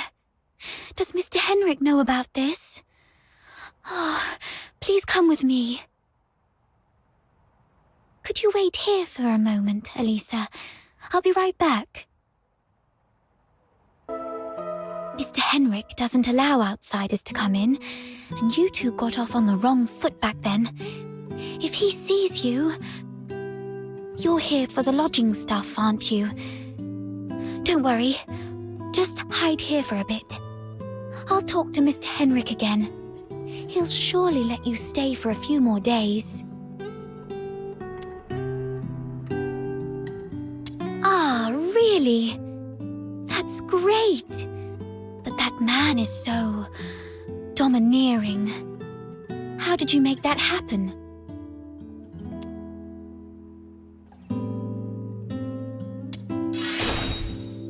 Really? I wouldn't have pegged Mr. Outsider as someone so sensitive. He's a bit different than his brash exterior suggests. Anyway. Yes. Everyone's recovering from some conditions here. Me included. Are you doing okay? You didn't tell me you were sick. It's just a minor ailment. I was even strong enough to explore the pit with you, remember? Don't worry about me. I'm glad you're okay. So, all the lodgers at the Hypnos House suffer from some kind of illness. I've got off on the wrong foot with Mr. Henrik, so I'm looking to make amends with him. If there's a chance, I'd like to visit him in the future. Really? Mr. Henrik is almost always at home. You're welcome to visit any time, if he says it's okay. If you'd be willing to come here and share stories about your hometown, the South, the ocean, all those places we've never been, everyone here would be thrilled. Henrik is almost always here, which means this place is under his watch most of the time. Mr. Henrik seemed quite upset last night. He didn't give you a hard time, did he? No, I'm fine. Mr. Henrik is just a bit inarticulate. After all, he spends most of his time alone in his office doing research. Hardly ever talks to anyone. Good to hear that. Speaking of which, do you know what kind of research he's doing in there?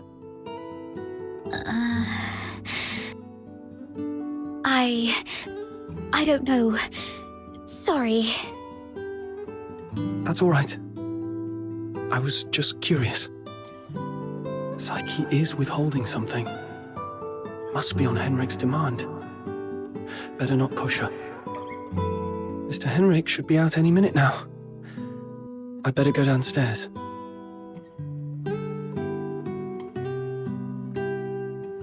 You're leaving already? Here, take these cakes with you. They'll keep you going when you're hungry. Oh, just a moment. And take this too. Mum always said that carrying a flower brings good luck.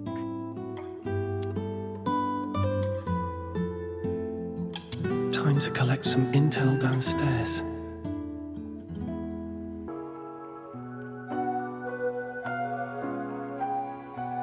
Don't touch that door! The office is off limits. No one but Mr. Henrik Ethelred is allowed inside.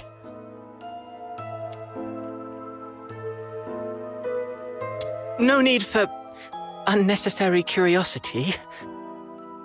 There's nothing interesting there. Only misfortune. Cleaning, dusting. Every day, every shelf, every door. Everything gets wiped down. You don't get it. It's a habit. Filling life with regular tasks. That's what habit is. Like how I clean here daily. Or how Psyche waters her flowers twice a day. Habit fills the void inside.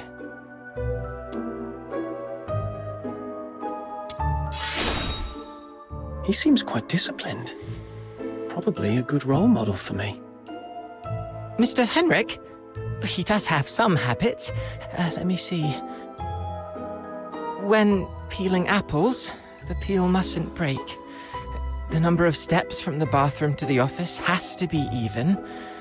Every month, he goes out at precisely 8 p.m. on the 20th, then returns to double-check the door lock 3 times. These habits are quite personal, though. I doubt they'd offer much for you to learn from. So, Henrik regularly gets out of the house at 8 p.m. on the 20th every month. Why? Not only did you leave me, but even the pocket watch you gave me has stopped. It's all right. We'll meet again very soon. Hunt. Huh?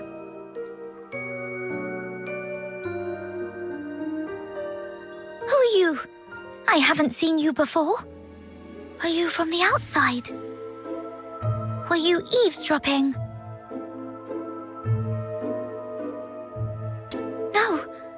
No, I wasn't talking to you. I don't know. I don't know anything. Please, stay away from me, or I'll scream! Outsider was right.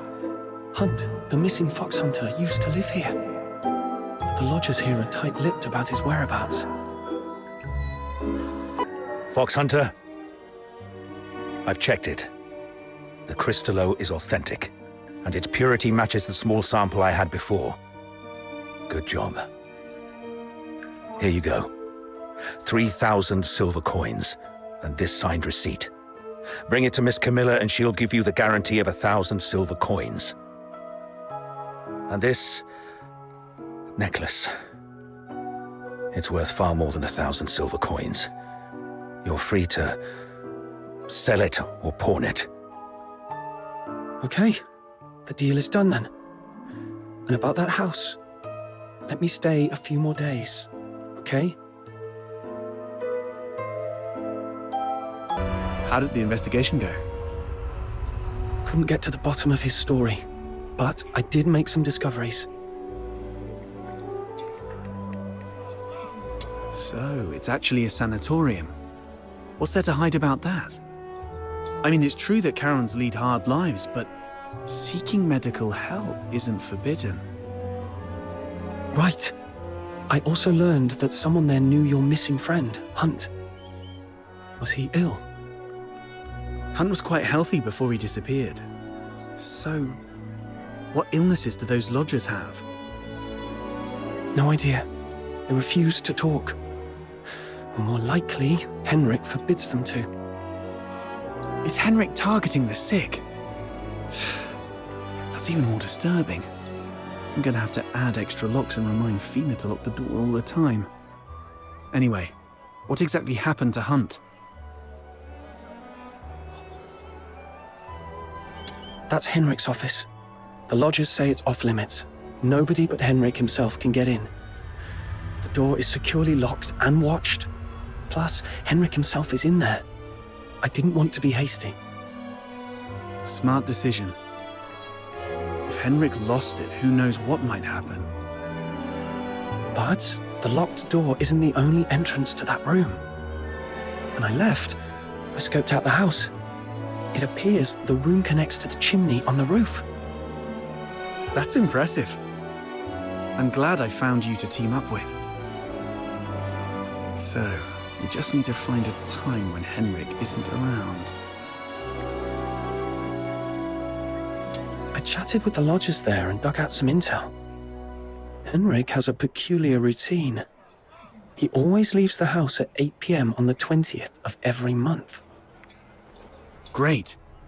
That's our window of opportunity to investigate him. We need to figure out how to secretly follow him. Or sneak into the Hypnos House. So, here's our plan.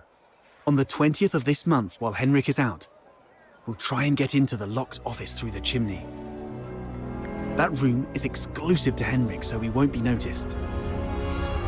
You're quite sharp. I'm even considering a long-term partnership with you.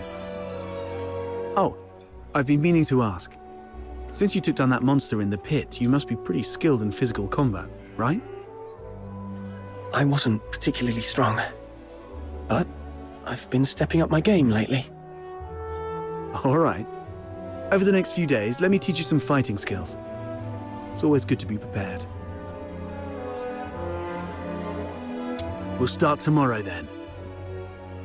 And hey, next time you run into Camilla, let her know we've teamed up for now. It'll make our partnership seem legit. It's still early. Maybe I can go to the Asphodel, see if there's any new commissions to take on. Also, Psyche seems a bit lonely.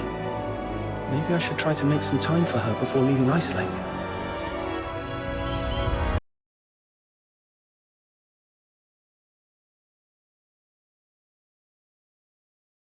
Chief Sybil!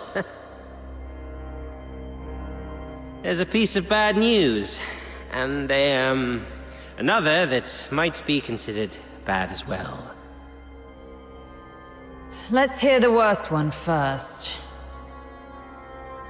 The unit left on Purgatorio Island has been searching the area for 3 days, but they've yet to find any trace of that boy who was with number 0. We searched the nearby waters immediately after he fell off the cliff. Theoretically speaking, he shouldn't have drifted far. Unless...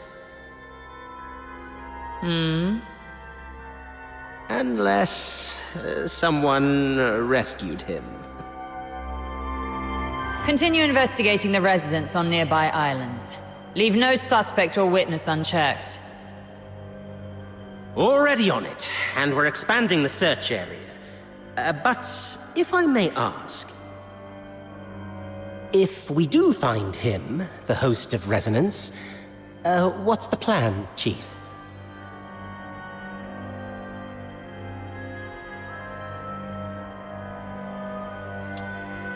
A fully awakened resonance can exert control over any daemon, but that power hinges entirely on the host's will.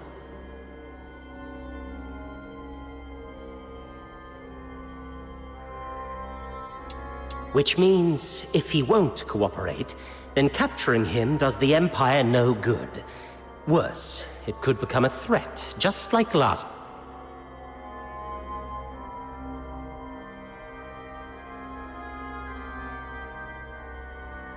Then we do what we did before. Wipe it out. That power cannot fall outside Imperial hands, least of all into Elysium's. Now, the other bad news?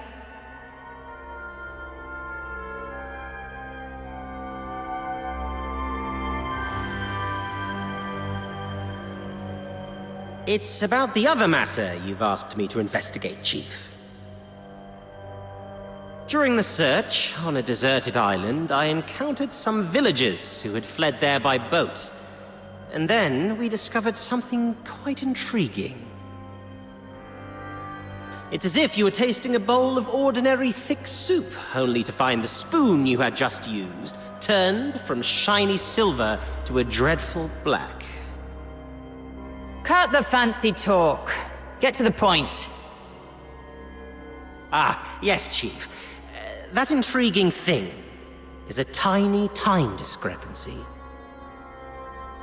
The villagers told me that the filthoids of Purgatorio Island always lived in the mountains, without much aggression. But 2 days before our arrival, they suddenly went berserk and started attacking the villagers. 2 days before our arrival. It appears you've already figured it out, Chief. Quite a coincidence, isn't it? Due to a last-minute change of plan, we arrived 2 days later than initially scheduled. The only force capable of manipulating filthoids is the Forsakens. Whoever it is, the 13th Legion has been compromised by unwelcome elements. After all these years, those worms have started wriggling again. It's time for a thorough extermination.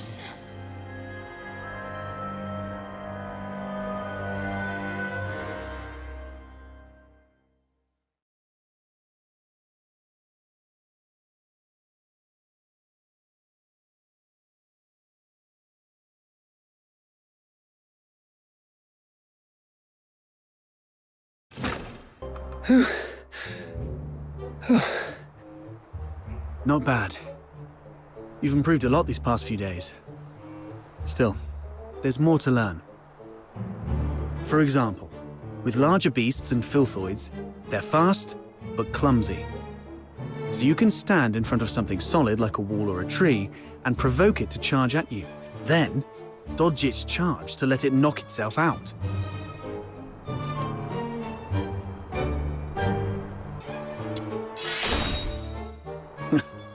Naturally. It's a trick I picked up growing up tough. It's the same with these enemies. An enraged person isn't much different from a beast. All right. Those random critters weren't much of a challenge for you. Now let's find you a worthy opponent.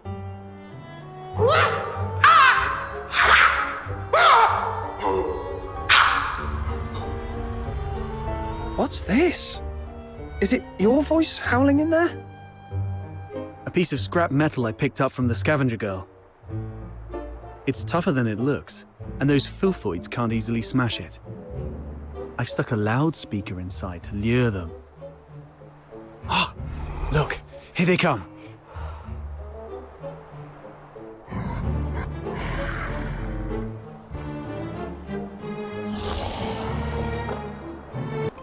Not bad. Your combat skill has gotten sharper than I thought. So quickly you've become a fully fledged phoxhunter. The young nowadays do have talent. The sun's going down. Let's go. It's time to meet Button Mushroom. I wonder if everything on her side went smoothly.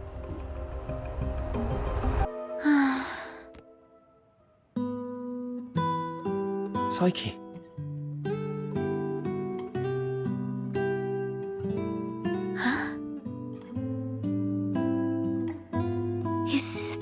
You? I promised to come check up on you, remember? Your eyes. Are you having trouble seeing things again? Like what happened at the pit? Yeah. My vision's a bit blurry again. Don't worry. It's just an old problem acting up.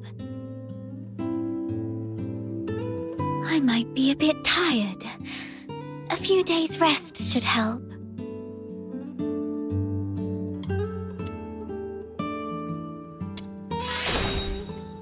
Why were you sighing to yourself here, all alone? Could you do me a favor?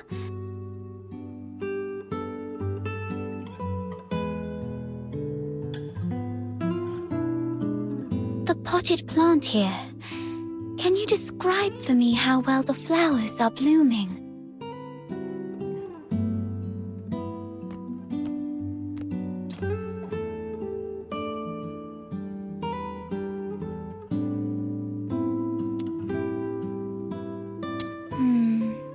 Like I guessed.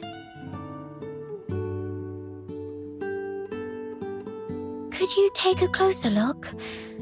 The well-being of flowers hinges on careful observation, but I can't do that now.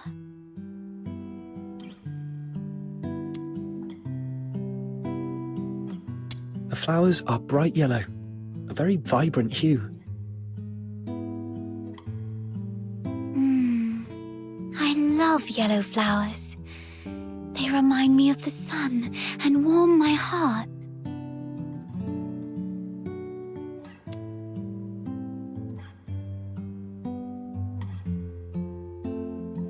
The petals don't have smooth edges.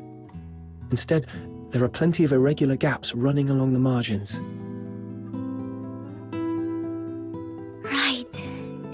Try touching the petals softly. I love running my fingers along the edges of petals. Every petal feels different, as if they have their own story to tell. But these petals seem to have lost their shine. The edges are dark and curled, as though they've been burnt.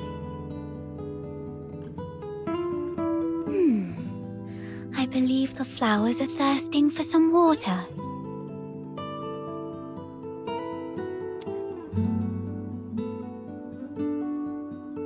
The petals have soft stripes that radiate from the center outward, somewhat resembling the veins of the leaves. However, they seem not to be very plump. The stripes deliver nutrients and function just like the veins of the leaves.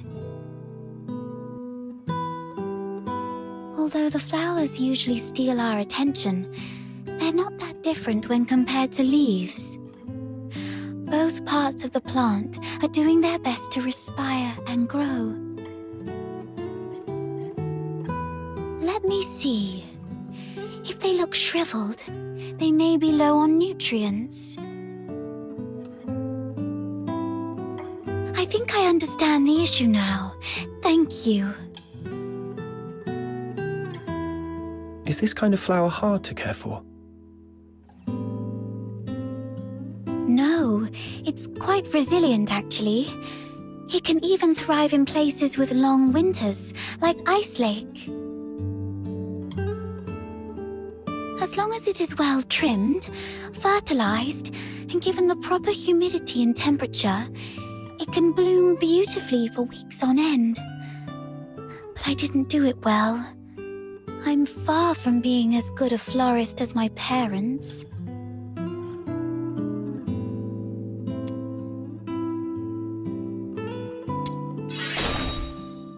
You might be right, but... Oh, wait! Something just occurred to me. Maybe it's the soil. The soil? Yes. Dad used to gather special soil from a cave beyond Icelake for our plants.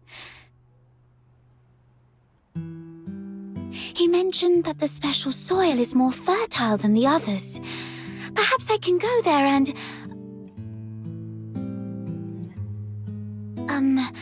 forget it. I'll worry about this later.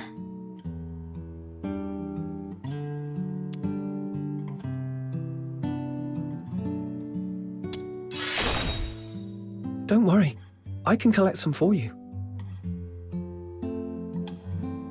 You don't have to do that. Just coming here and talking with me is already... It's okay. I'll have to leave town for the commissions anyway. Gathering soil isn't that hard. So where's that cave you mentioned? Thank you. Oh no. I was about to say thank you, but I think we're beyond such formalities with each other. Let me give you the location of the cave.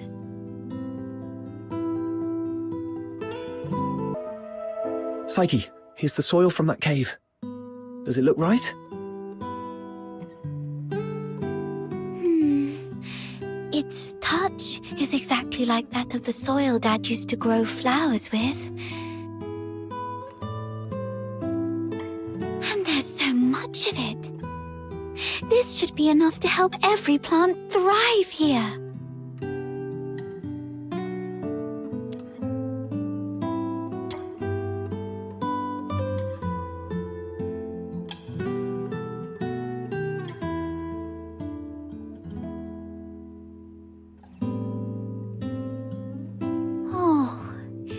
It's that flower I gave you. And you've been carrying it around all this time.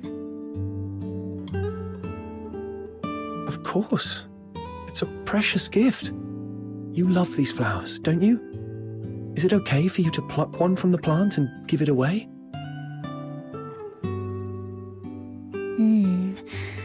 I was not when I was little.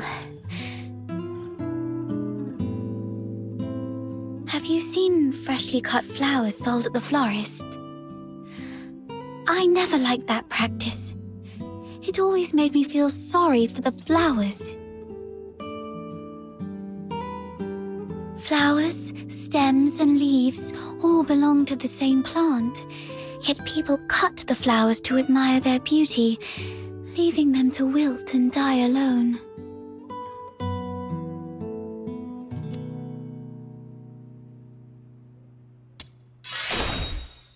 You said when you were little. Does that mean you feel differently now? Not entirely, but... Can I ask you something first? What do you think about flowers that are plucked from their plants?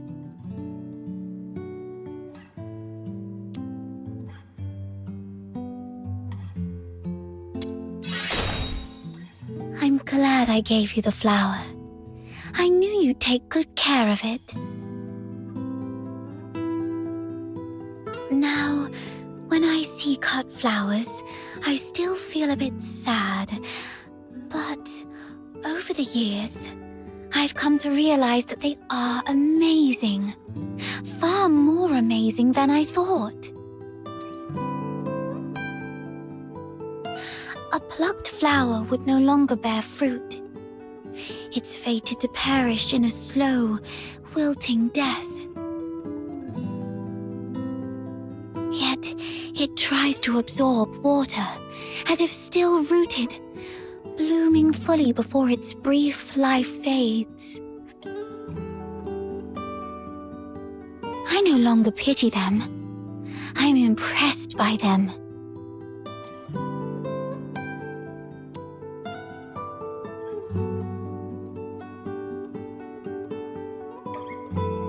You feel the same, right?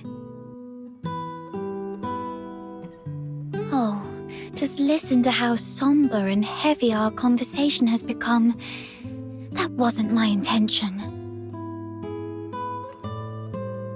Anyway, the soil you brought back is great. The wetness and softness are perfect. You might have a real knack for gardening.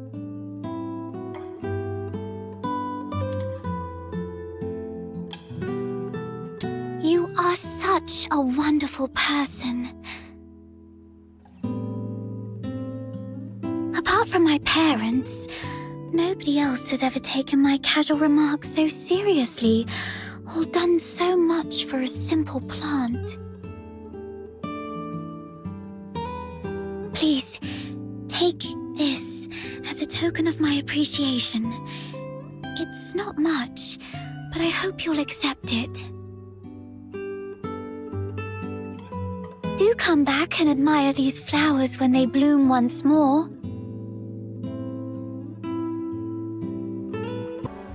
Finally!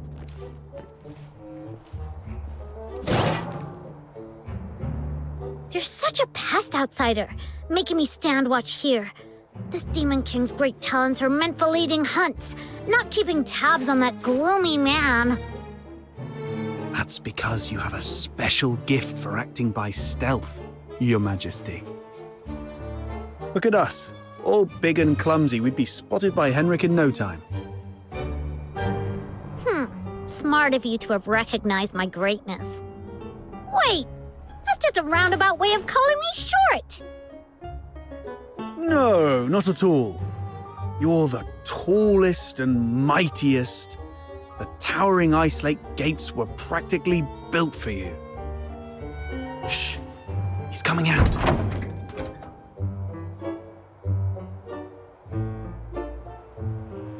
Right on 8 o'clock. If he ever changes careers again, he could offer time-telling services in the town square.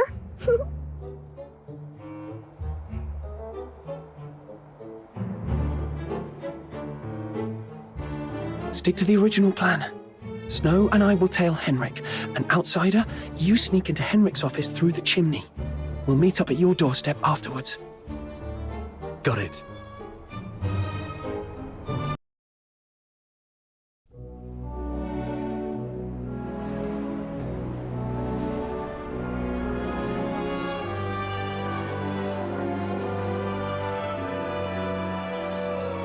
There he is. Can I get you two something to drink? Oh, we're good. Just, hanging out and enjoying the view. Isn't the sunlight lovely tonight? Well, nothing pairs with a good view like a good drink. We've got all kinds of coffee, Icelake's own boreal berry juice. Oh, and how about our newest special, rich, creamy pickled herring soup? No thanks. We've got something... Wait, where's Henrik? Oh, I think we lost him. Let's ask the florist and try our luck. Hello, we found this silver coin. Pretty sure that man just dropped it. We wanted to return it to him. Wait, are you crying? Did that guy say something mean to you? No. It's just some duet pollen in my eyes. Thank you for asking. If you mean the gentleman in white, I believe he's by the pond, northeast of here. Got it. Thank you. Wait, you... Are you talking to me? No. I might have mistaken you for someone else. Sorry. Here, please take this. You are giving me this? For free? That's right. Your eyes sparkle like rubies, perfectly matching this flower. I hope you have a lovely day. Thank you. Then, I'll gladly accept it. Wow, a gift from a stranger? My little minion is way too charming.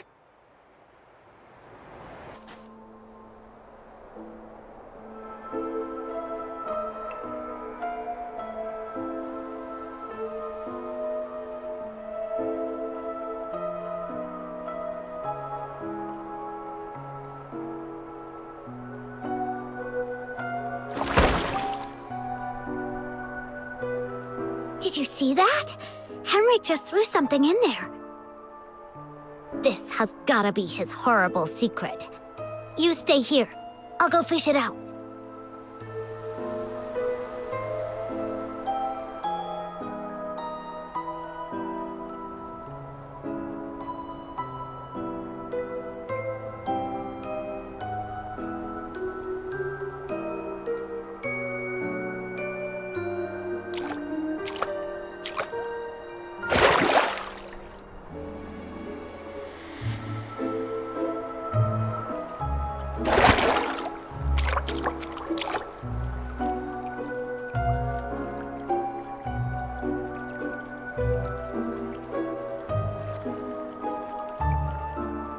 Now comes the most exciting moment!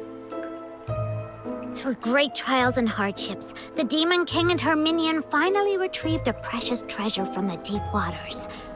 With hopeful hearts and anxious breaths, they opened the box, only to find... Huh? It's empty!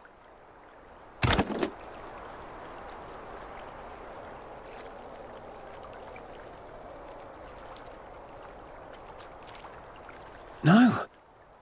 It's not really empty. It previously held something. Some sort of powder, perhaps. Powder? Why would Henrik bother to put a box of powder in the water? That's so strange. No idea. But something feels really off. Let's go back and see how Outsider is doing.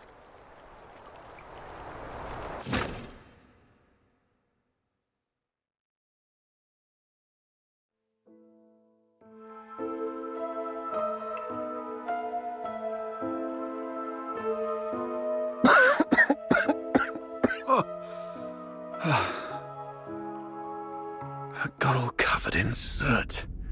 Fina's going to make a fuss about it when I get home. Anyway, finally made it in.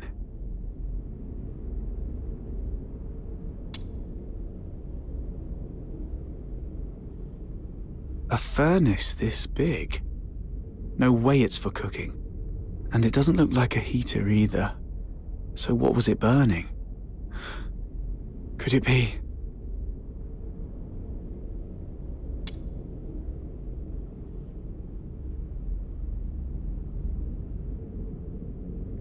The Slumber Project. What's this? September 3rd. Carolina Brown. October 29th. Hunt Clark. Hunt?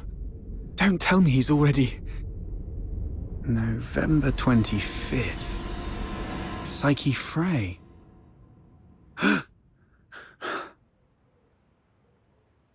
Mr. Henrik, you're back. Here's a cup of hot water for you to warm up a bit.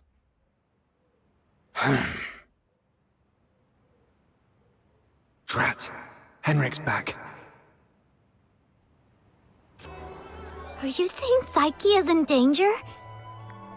Hunt appeared on that list after he went missing. I fear things didn't end well for him. And I'm worried your friend Psyche might be next. Henrik came back at a bad time. If I had just a few more minutes. It's my fault. I wasted too much time with that chimney. Damn it. I knew he was up to no good. What do we do now? Psyche is a good girl. We have to find a way to save her. I'm going to the Hypnos House right now. Don't rush into it. We still have 5 days, so let's go back and get prepared first. No. It's always better to act sooner rather than later to save someone. I can't just...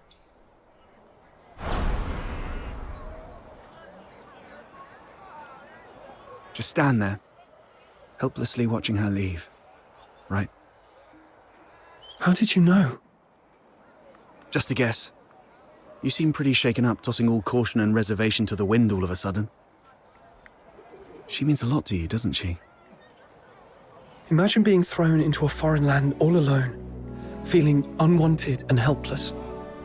then someone reaches out and encourages you to hang in there for good things to happen. If this person were in danger, you'd do anything to help too. Maybe you're right. The bitterness of failure after trying beats the endless regret of, why wasn't I braver back then? But remember, being brave doesn't mean acting recklessly.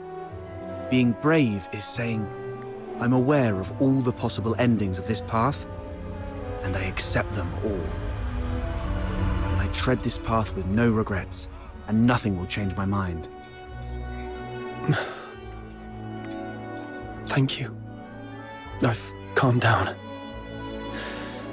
I'll make some preparations. But tomorrow, I still need to go see Psyche. Don't worry, I've eased things with Henrik. I'll just pretend I don't know anything. Okay. We'll also need a plan after we rescue those lodgers. You're not familiar with Icelake, so I'll handle that.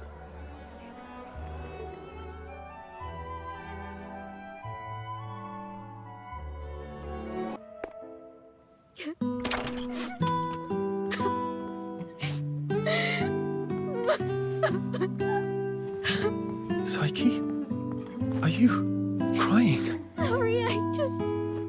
What happened? I'm sorry. Oh, it's you.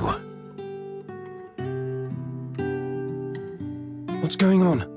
What happened to Psyche? She's sick and needs treatment. And she needs some time to rest. It's nothing serious, but please leave her alone for the next few days. Psyche, would you like to go out for a walk with me? Let's go outside for some fresh air. Don't be afraid. I want to go to the Lamenting Lake. Sure. I'll go with you. Mr. Henrik, may I go out for a walk? Don't worry, it won't take long. I promise to come back shortly. Go ahead. But remember what I've told you. Otherwise, you know what will happen. I understand. If anything happens to Psyche, you won't have a second chance to leave Icelake. Keep that in mind.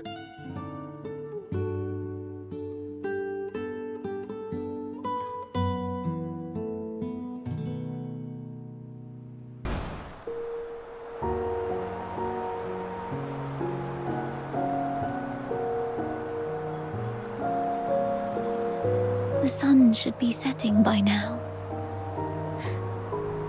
I wonder if Lamenting Lake looks as beautiful as it always does at this time. Yeah. It's a spectacular view. Would you like to take a walk with me by the lakeside? Where does this river lead? I'm not sure. Maybe to the ocean? No. That can't be right. I remember reading that ocean water is salty. So, if this river connects to the ocean, shouldn't it be salty too? When I tried the water here before, it wasn't salty at all. Really? Let me try. Oh. What's wrong? That's freezing. My whole mouth just went numb. This flower looks familiar. Really? Let me feel it. Ah, it's a star frost. Though the petals are smaller and the scent fainter, it's the same kind as the pot of flowers in my room. Would you like to pick it as a keepsake? No, just knowing it's here is enough for me. It sounds like a steam whistle. Is there a train passing by?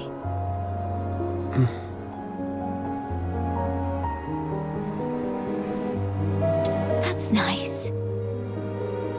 Do the passengers have lights on? the windows looking pretty and warm, like tiny flames in a fireplace. Psyche, when did your eyesight start to fade? When was it? I don't really know. I thought it'd be the same as before. Just blurry for a while, and then it would go away. But now it just... Let's not talk about that. There's a place I'd like to visit. Could you come with me?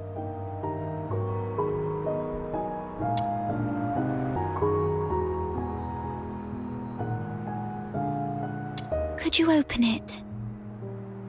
This is a... It's called a camera. An amazing treasure. Dad gave it to me when I was 4. That year, he had managed to grow beautiful lamenting lake bellflowers.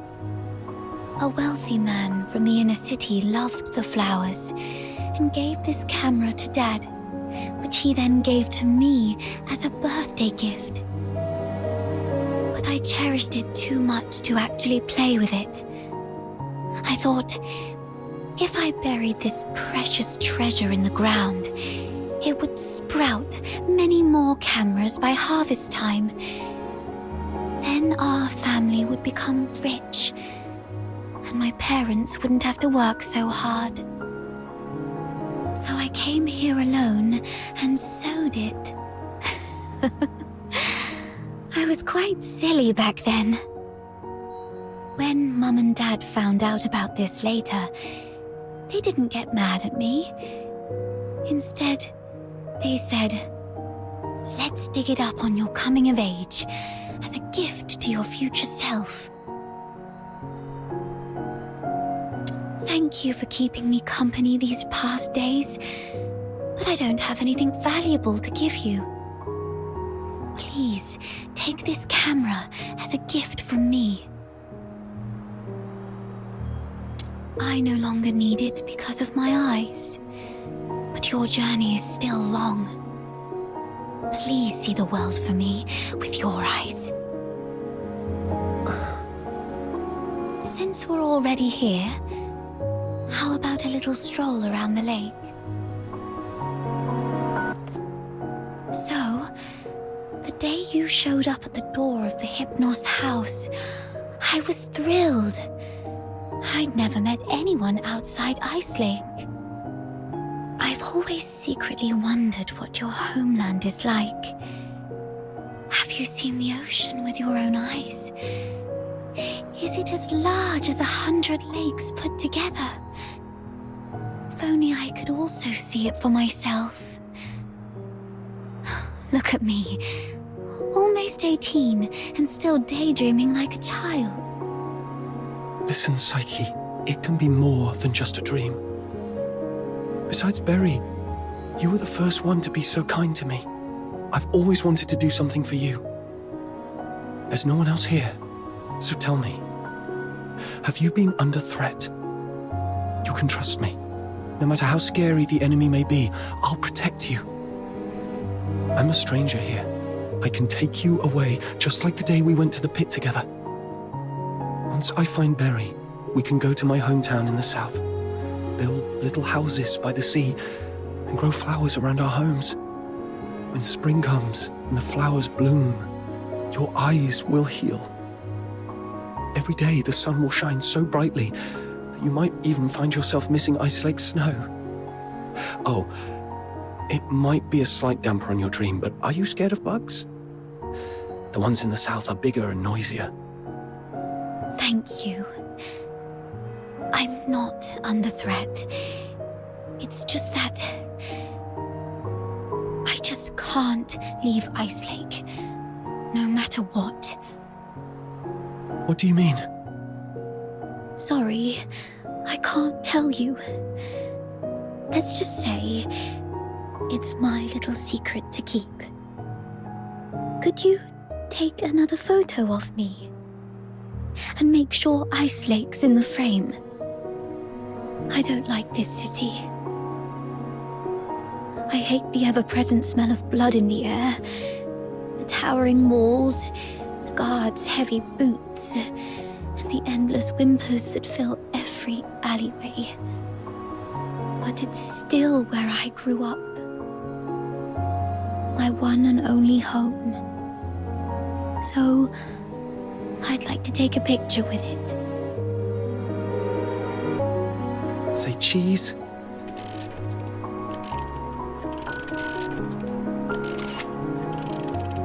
Let's take another one. 3, 2, 1.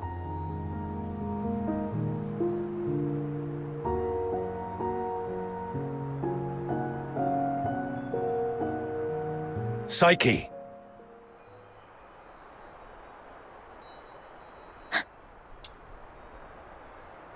Henrik! It's not safe outside the city. You've been out too long. Sorry. I'll head back now. Psyche, keep in mind what I said. If you decide to trust me, meet me by the ticket booth south of the Hypnos House at 2 a.m. Goodbye.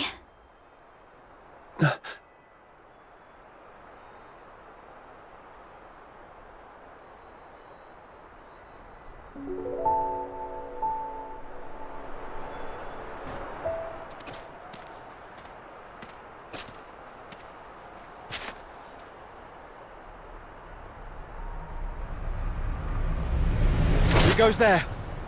Stay back, or I'll shoot.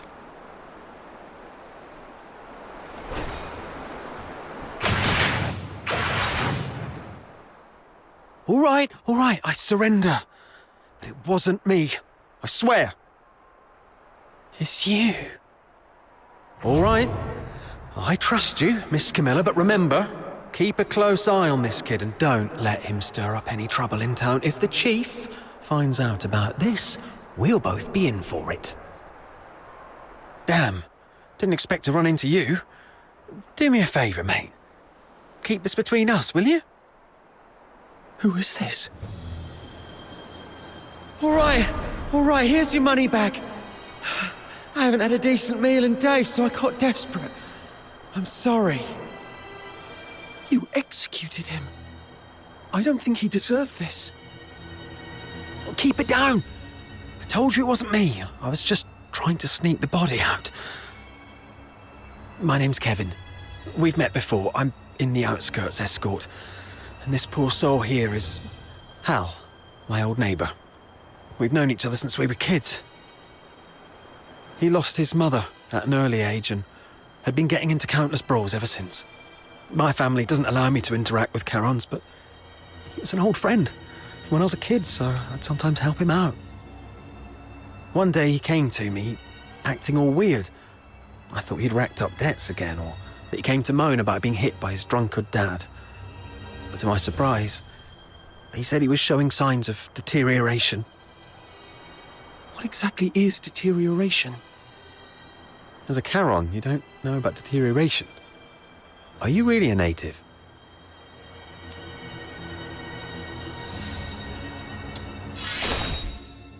Oh, right. Camilla did mention something about that. Makes sense then. So, deterioration is a peculiar disease that only Charons might suffer from. Once you've got it, there's no cure. You folks usually awaken some kind of power around your teens, but not everyone's that lucky. There are always a few poor wretches who somehow get it wrong and turn into filthoids, but way stronger than the regular filthoids out there. A whole escort might not even be able to take one down. If a deteriorator appears in the city, the entire neighborhood is doomed. Now you get why most Solars hate Charons, right? They say it's the evil magic running through their veins that brings all this disaster. And the deteriorators, they're seen as the worst of the worst among all Charons. Honestly, I'm not entirely sold on this, but how come such a rare thing had to happen to Hal? About 2 weeks ago, he came to me all in a flap. But what could I do? Harboring a deteriorator is as serious a crime as sheltering a member of the Forsakens. One slip and you're done for. All I could do was give him some food and Tell him to sort himself out. Later, I heard he got nabbed for stealing, and when they found out he was a deteriorator, they took him straight to the security bureau.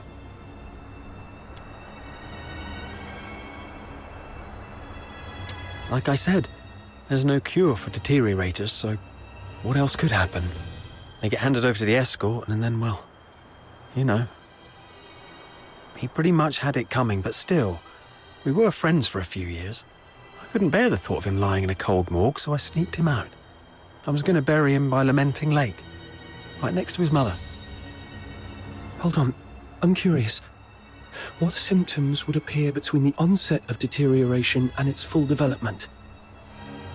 I wouldn't know, but I have heard that some would turn extremely violent, and some poor souls would gradually lose their senses, like going blind or deaf or something perhaps. This is all just hearsay, though. If you're curious about it, best ask a doctor.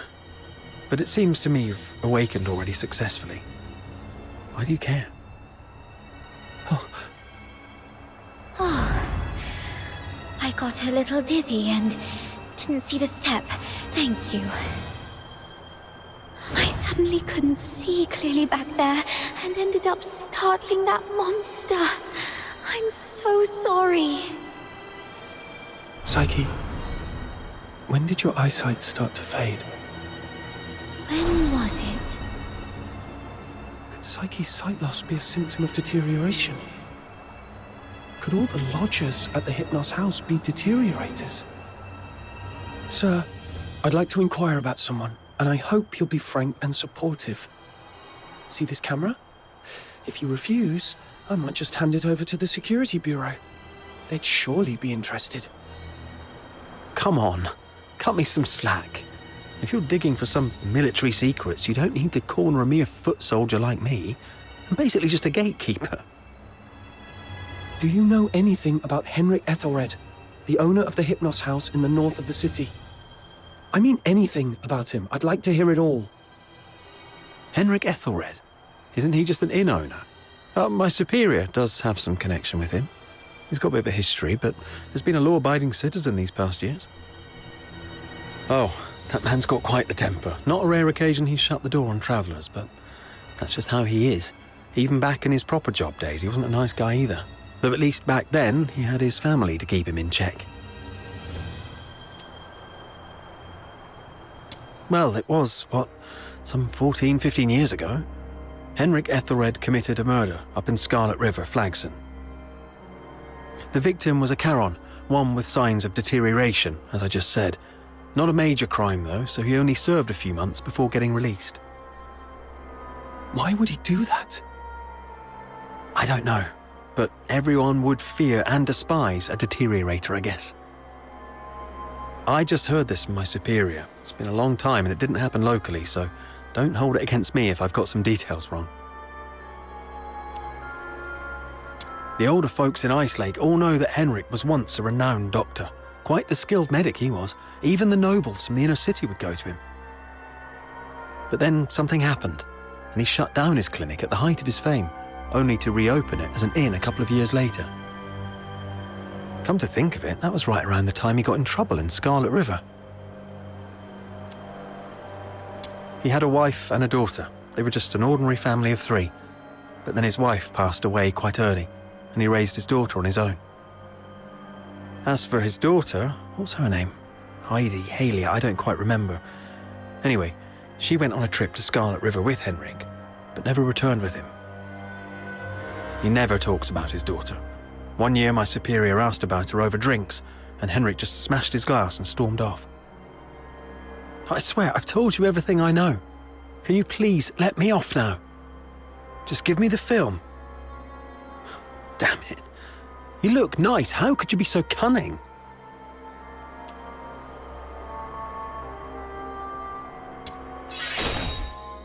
Well, take care, sir.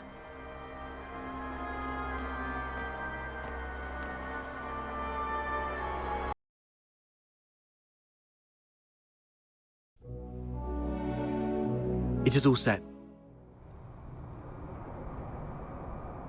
I've squared things with a friend from the inner city. He will send his coach around here tonight. Once Psyche shows up, We'll take her out of town and lay low for a while. Henrik wouldn't dare rob a noble's coach. After that, we'll have to play it by ear. You really have a wide network, don't you? Ha! Gotta make the most of all the crap I've been through these years. But are you sure she'll come? I'm not sure. Anyway, if she doesn't show up, we'll go with plan B. We break into the Hypnos House and confront Henrik. Ha! Sounds like the story of a hero from some pulp novel. But don't get your hopes up. Even if we manage to save Psyche today, she won't last much longer. Remember the thing we saw in the pit? That's her inevitable fate. One thing at a time. Right. Speaking of which, aren't the deteriorators usually handled by the escort? What on earth has Henrik gone through to end up doing things like this? I might have figured out why. Henrik used to be a doctor, but he shut down his practice for some reason. He had a daughter, but she went missing in Scarlet River, and Henrik murdered a deteriorator in Scarlet River. Right. More importantly, these 3 events happened in the same year, so they must be connected. And the lodgers at the Hypnos House are likely all deteriorators. I see what you're getting at. Henrik's daughter was likely killed in Scarlet River, possibly by a deteriorator, sparking Henrik's deep-seated hatred towards them, which hasn't faded even after so many years. So, he somehow managed to control some of the deteriorators and administer his own brand of justice. That's your conclusion, right? Yes. But regardless of what he's gone through, or what the deteriorators will eventually become, we must...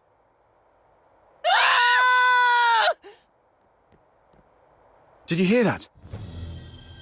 Screams from the direction of the Hypnos House. Let's go.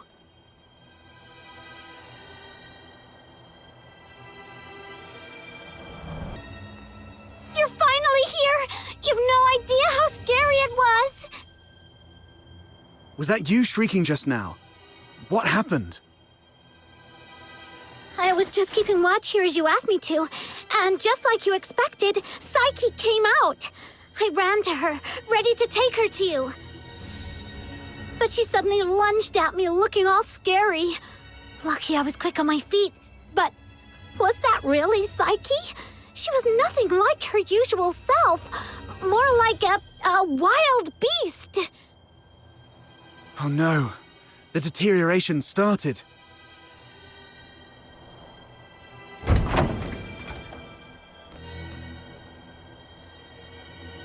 Please help us! Mr. Henrik is in really bad shape. What? Henrik?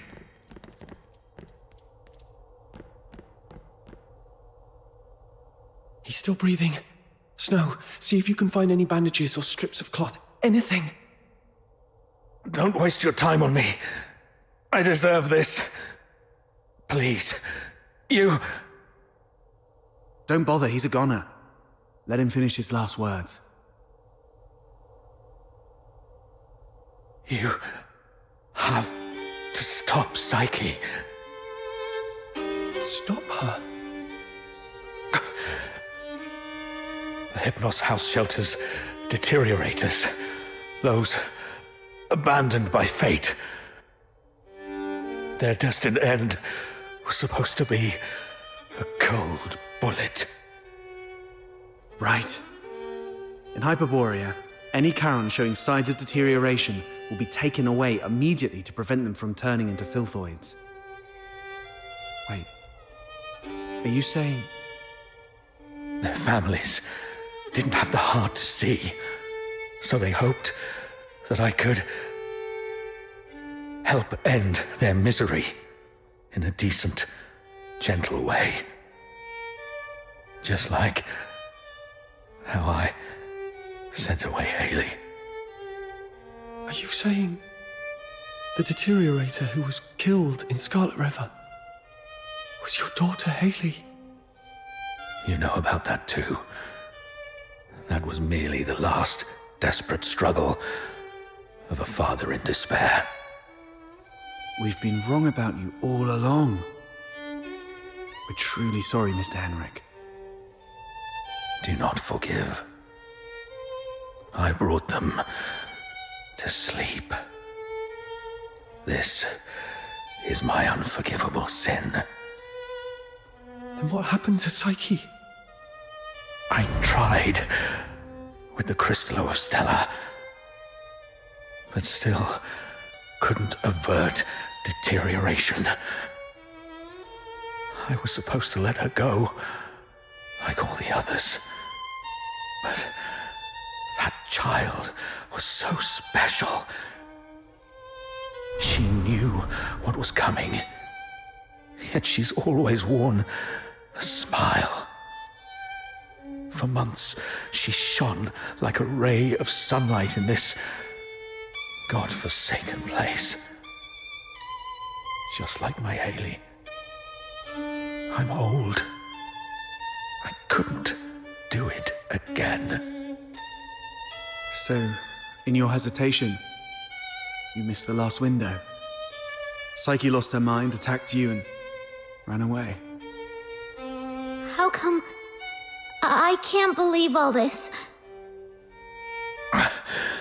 Your demons. You can stop that child. She has such a gentle soul. Hurting others is the last thing she'd want. Please. Save Psyche. Save my Haley.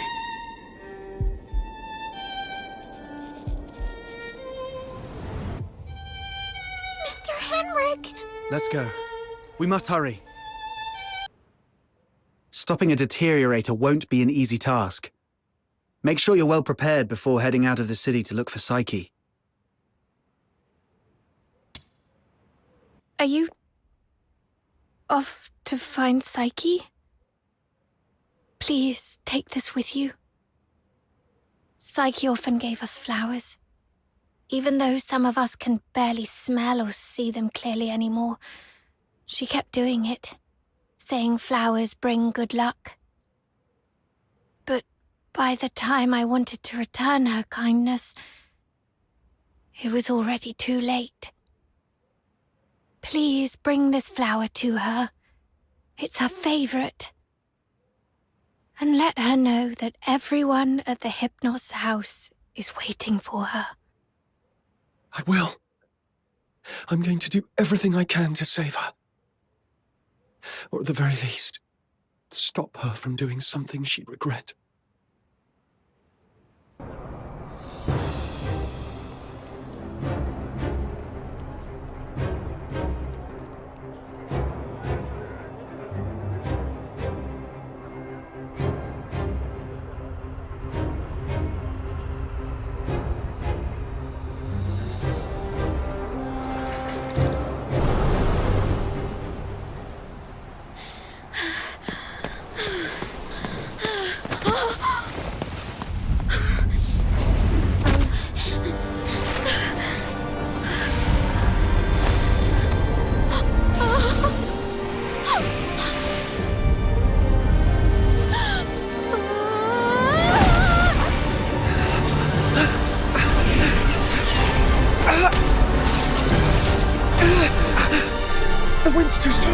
Can't get any closer. It's dangerous. Stay back here.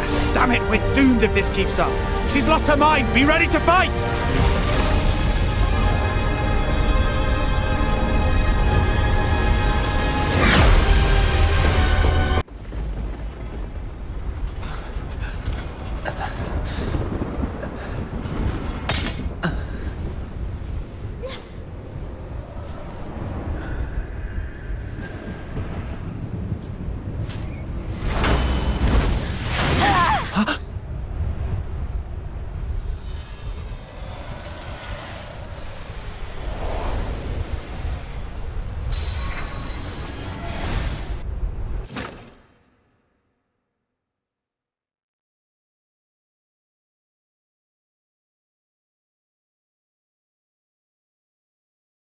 Psyche, I'm here to take you home.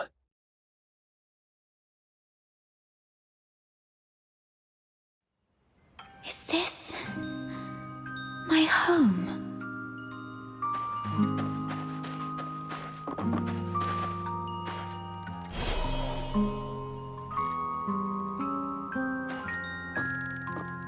Honey, look. Psyche is smiling at us. I wonder whether this child's birth in this world was a blessing or a curse. Yes, we weren't born with blessings.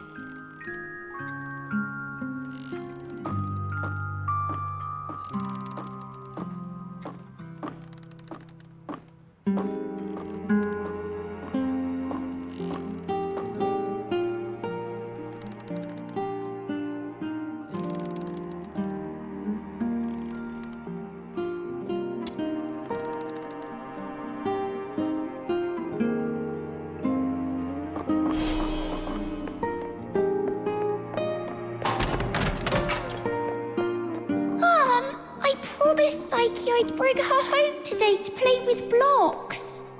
Who says you can play with her? How many times have I told you to stay away from these unclean people? Do you want to get killed by dark magic? Ugh, now these blocks are all dirty. Throw them away, now.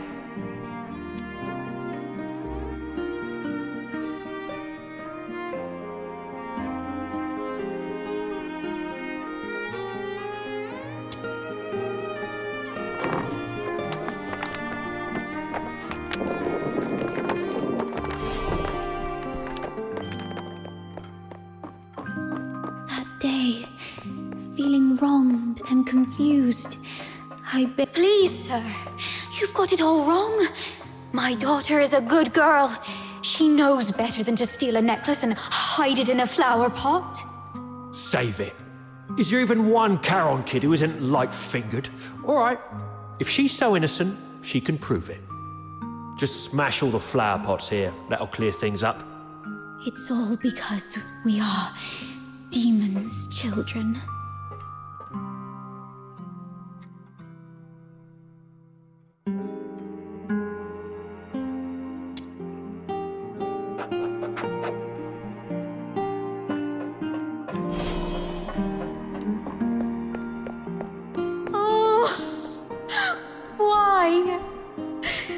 Such a kind child. And we've always been decent, law-abiding people. Why did this happen to us? At this point, there's nothing left but to turn to Dr. Henrik Ethelred. It's the last thing we can do for her. Mom, Dad, I'm sorry.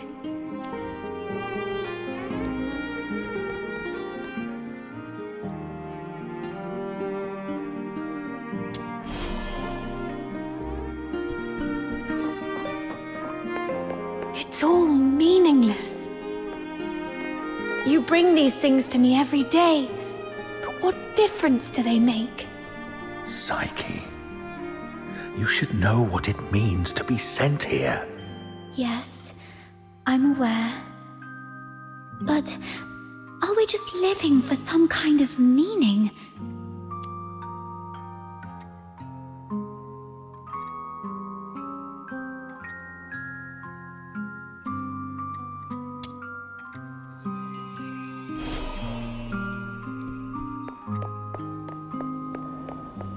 Honey, look. Psyche is smiling. I promised Psyche I'd bring her home today. Now these blocks are all... You've witnessed your entire life. A cursed beginning and a meaningless end. It's all meaningless. How you've always appeased others with a fake smile. Are you really that selfless? No. You're just cowardly, begging for their pity, and for them to remember you as before you turned into a monster. It's all meaningless. Their fleeting pity and memories will soon wither and decay with time, leaving you rotting in the ground, utterly forgotten. What do you think thinking? What are you furious about? I see. You crave to vanquish me. You still harbor the naive thought that by eliminating me, your life will return to those amusingly peaceful and tranquil days. Well, you're wrong. Deterioration is irreversible. Once I die, you'll vanish along with me. Just embrace me and yield to the primal urges of this flesh. Be a beast. None of this absurdity can hurt you anymore. You, demon's child. My time has already come to an end. It's you. Stand up! Don't yield to this cold, unfeeling world!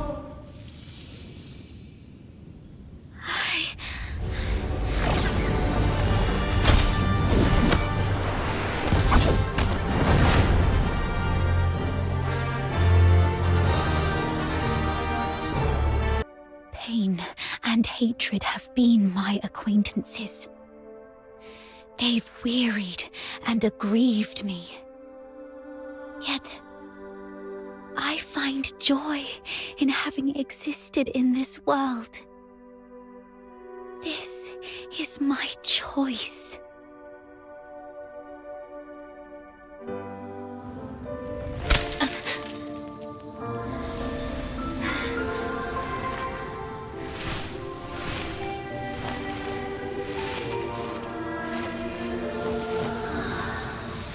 Psyche, do you remember what your deepest wish has always been? Yes, I remember now.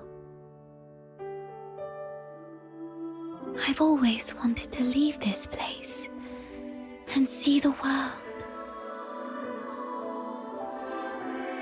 To find a warm place where flowers always bloom. I wish to make it there.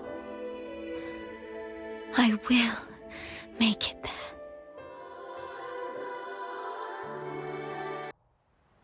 Psyche, I'm here to take you home.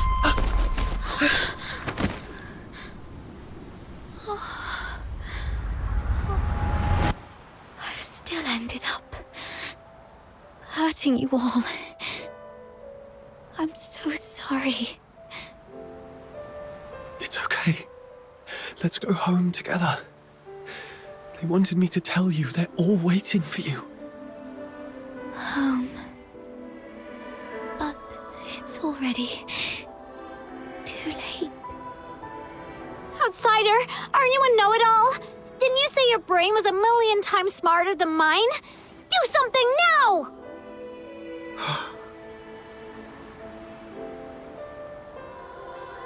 It's too late. She's fatally wounded. She won't make it, even as a filthoid. What? Little minion, did you really have to hit her that hard? No. It wasn't him. It was me. I killed myself. I can't. And I don't want to live like this. Chin up, Psyche. You said you dreamt of a place, warm and full of blooming flowers. You've said it yourself. Flowers bring good luck. Yes. It must be a beautiful place. No, don't just take my word for it. You have to see it for yourself. Do you know why I love flowers? Because they're seeds, carried by the gentle wind, travel to distant lands, over city walls and mountains. Nothing can stop them. I have one last wish. I'm all ears.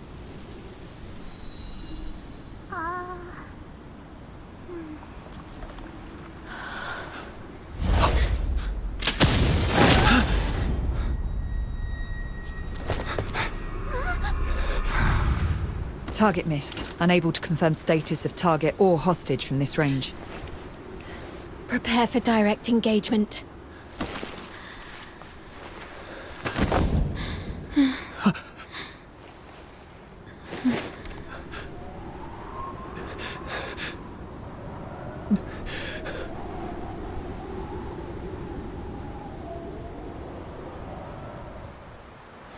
Mom, the deteriorator. It's already... Something's off, but the hostages are safe, at least. Rhythm Fisher, warrant officer of the Cocytus Escort, 6th Legion. The Filthoid is highly dangerous. Although it's ceased attacking, it may only be in temporary dormancy. Return to the city immediately. The escort will take it from here.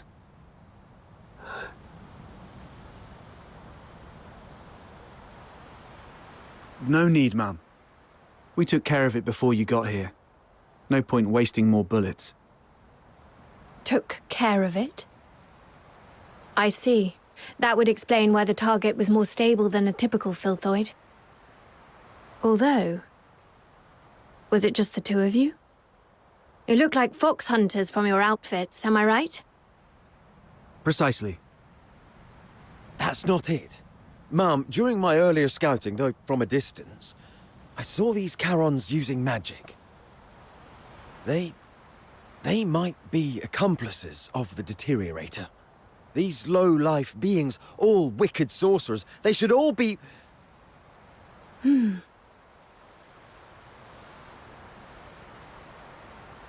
I'm not saying... I was just referring to them, Mum. I'm not saying that all Charons are... Anyway, I didn't mean anything by it. Punishing the guilty shouldn't affect the innocent. We appreciate your support of the Legion. Please, come with us to the Security Bureau. We shall offer you handsome rewards. Dispose of the deteriorator ASAP to avert public alarm. Don't touch her.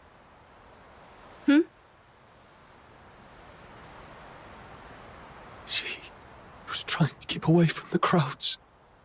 That's why she ran towards the outskirts so desperately. Even in her last moments, she was still trying to do something for others. What do you mean by dispose of?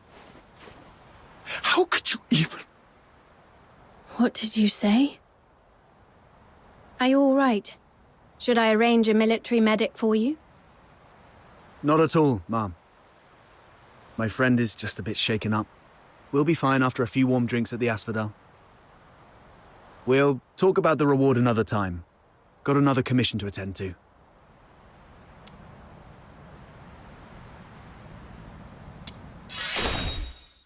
Let's leave.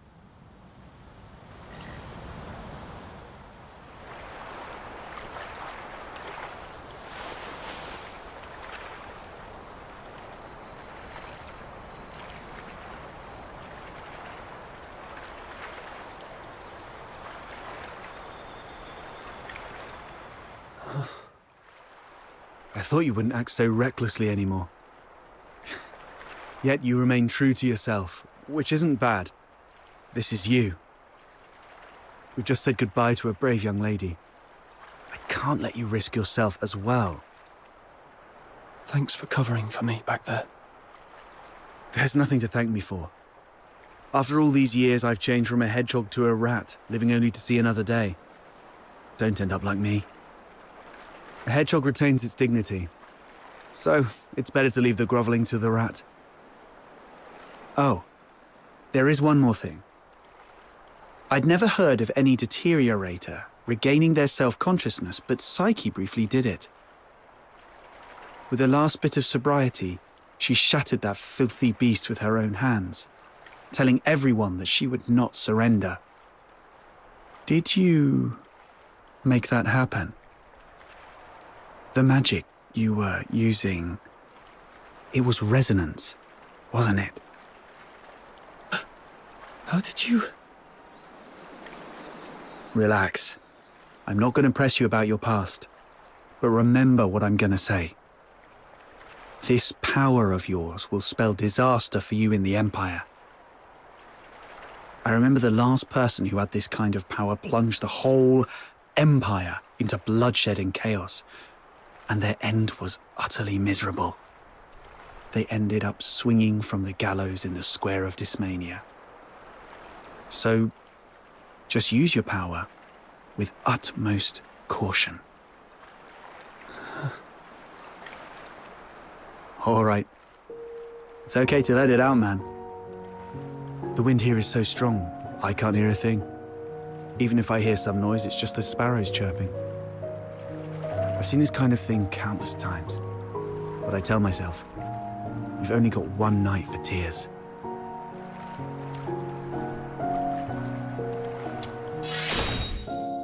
Anyway, pull yourself together. That girl would surely wish you to face tomorrow with a smile, even if we were once deceived by this world. May your soul find peace in the depths of the misty sea.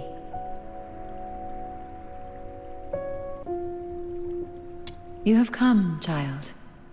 Please, wait while I complete this final rite.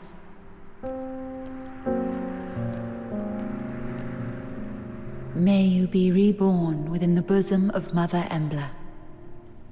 Greetings, child. I roam as the ferrywoman of the Misty Sea. Or, if you prefer a more personal touch, you may call me Lady Nifel.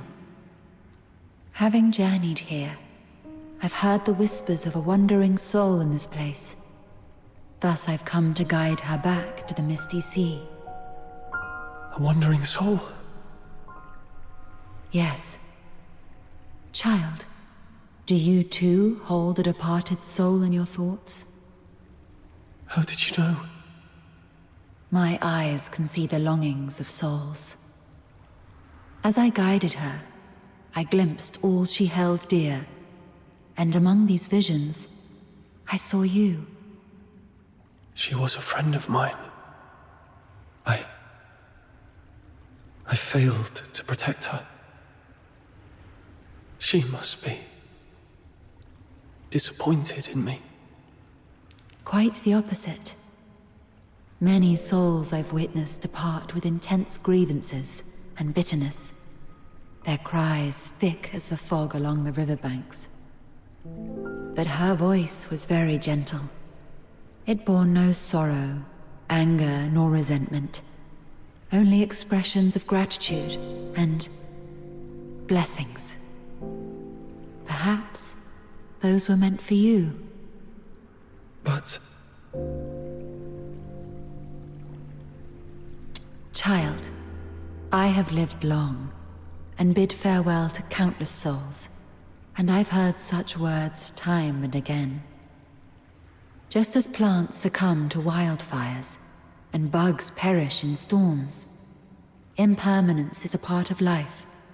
Sooner or later, death touches us all.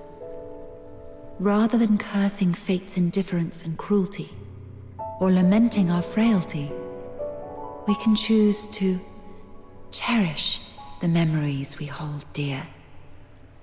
After all, if death is the inevitable, then every moment alive is a miracle that defies the odds, isn't it? I believe that the gentle soul who journeyed to the Misty Sea would also wish that when you recall your time together, you'd find yourself smiling, not crying with grief. The Misty Sea is the cradle and resting place of life for Charons. Souls of the deceased return there, and the living emerge from it. Life flowing in endless cycles. If that's the case...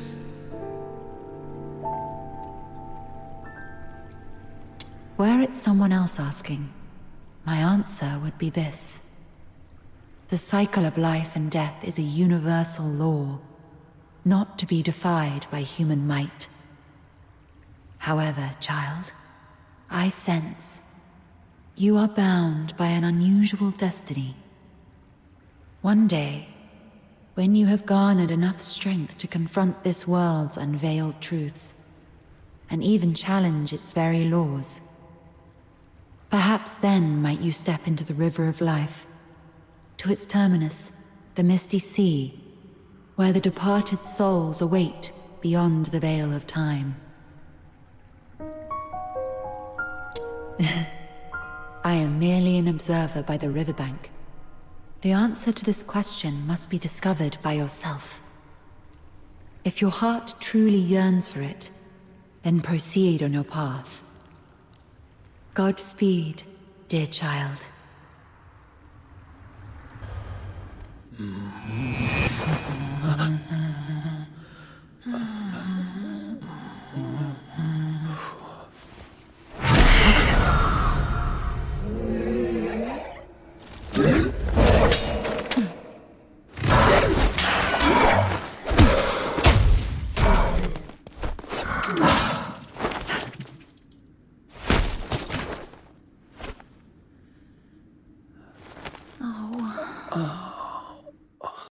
You've embarked on your journey.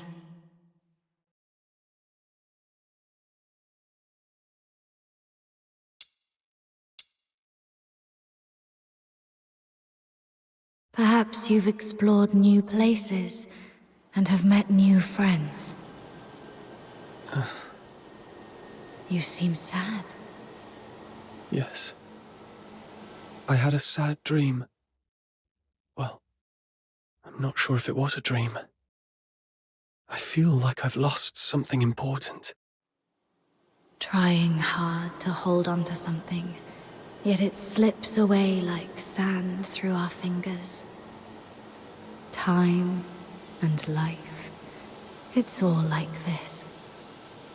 To be born is to be destroyed. To meet is to part ways. The only thing that ever lasts in this world is oblivion.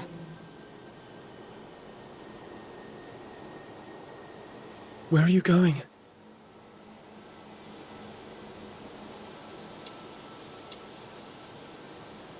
Like you, I'm starting my own journey. Wait!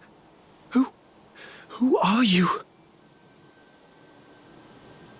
My name is... Our paths may cross again one day.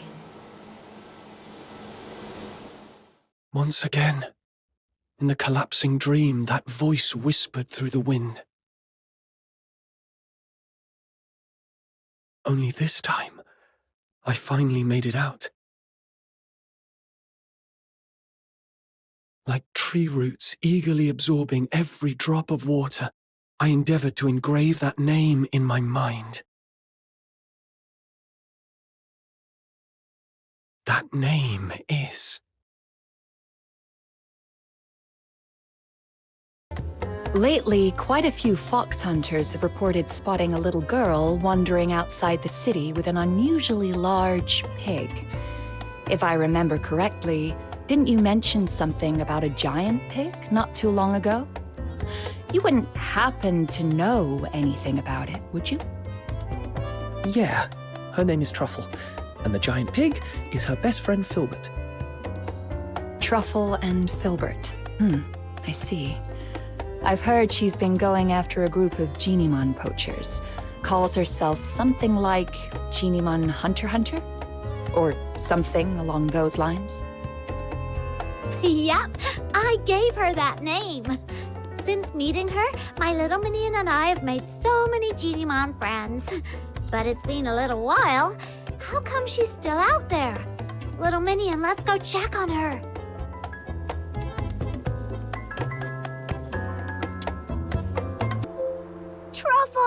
Truffle! Oh, hi, Snow. And you, sir. Long time no see. Yeah, it's been a while. We thought you'd be back home already, but then we heard you were still hanging around outside Icelake, so we came to see you. Oh, thank you for worrying about me. Actually, I found out that the Geniemon Hunter's hideout is probably in Icelake, so I was trying to get in.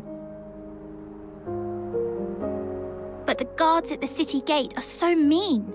The moment I get close, they freak out and start yipping travel permits like startled puppies.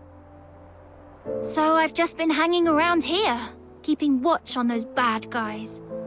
But I can't stay here forever.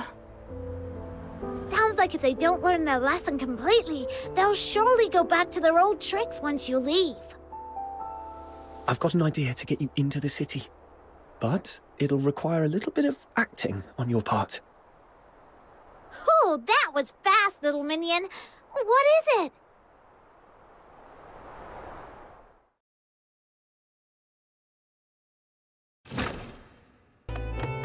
So, you want me to get a highly conspicuous little girl and an even more conspicuous, oversized pig who doesn't have a travel permit into Icelake, so you can go after some Geniemon poachers? Yes. I believe in you, Miss Camilla. This should be easy for someone of your caliber. I run a business, not a charity. Technically, I shouldn't agree to your absurd request. That said, you mentioned her name is Truffle, her friend is called Filbert, and they came from a faraway place. That reminds me of something I heard before. I suppose I could do her a favor, but once she's in the city, I can't vouch for her safety.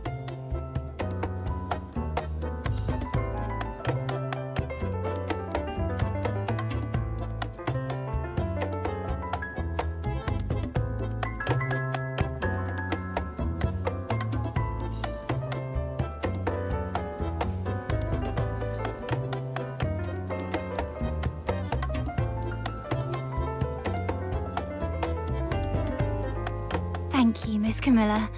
I was a little nervous back there and ended up calling Viva Winery Wawa Winery. Sorry. It's okay. They were too busy drowning themselves in the wine I gave them to care. You made it, Truffle. Welcome to Icelake. Who would have thought those big, scary guards would turn into meek little kittens in front of Miss Camilla? Just like Geniemons when you've got treats. Oh, speaking of which, we've got bad guys to catch. Icelake is way bigger than I expected. We need to hurry. Do you have any idea? I have my dear Filbert. Filbert's nose is incredible. She can sniff out Geniemons from miles away. And those bad hunters must be around. Is this the entrance to the sewers? Yes, the water vapor and quietness here make this a perfect spot for Geniemons. But the two previous spots were already wiped clean. I've got a bad feeling about this one too. Look! They haven't taken this trap yet. And there's a Geniemon inside. Finally! We made it in time for once. Let's get it out first, then wait for those baddies to show up.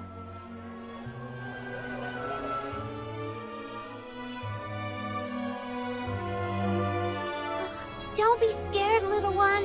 The great demon king and my loyal little minion and the Geniemon Hunter are here to save ya. Now off you go, get out of here and take care! You're welcome, we're happy to help. Wait, this one looks kind of familiar. Did we save it once outside the city? Now go home and stay safe. Don't let those mean hunters catch you again. Until I'm a true, capable Geniemon Hunter, you'd better be extra careful. I think we did. All right, enough yipping! Just go! You might not be this lucky next time. I don't think this one is very bright. We explained everything, but it just won't leave.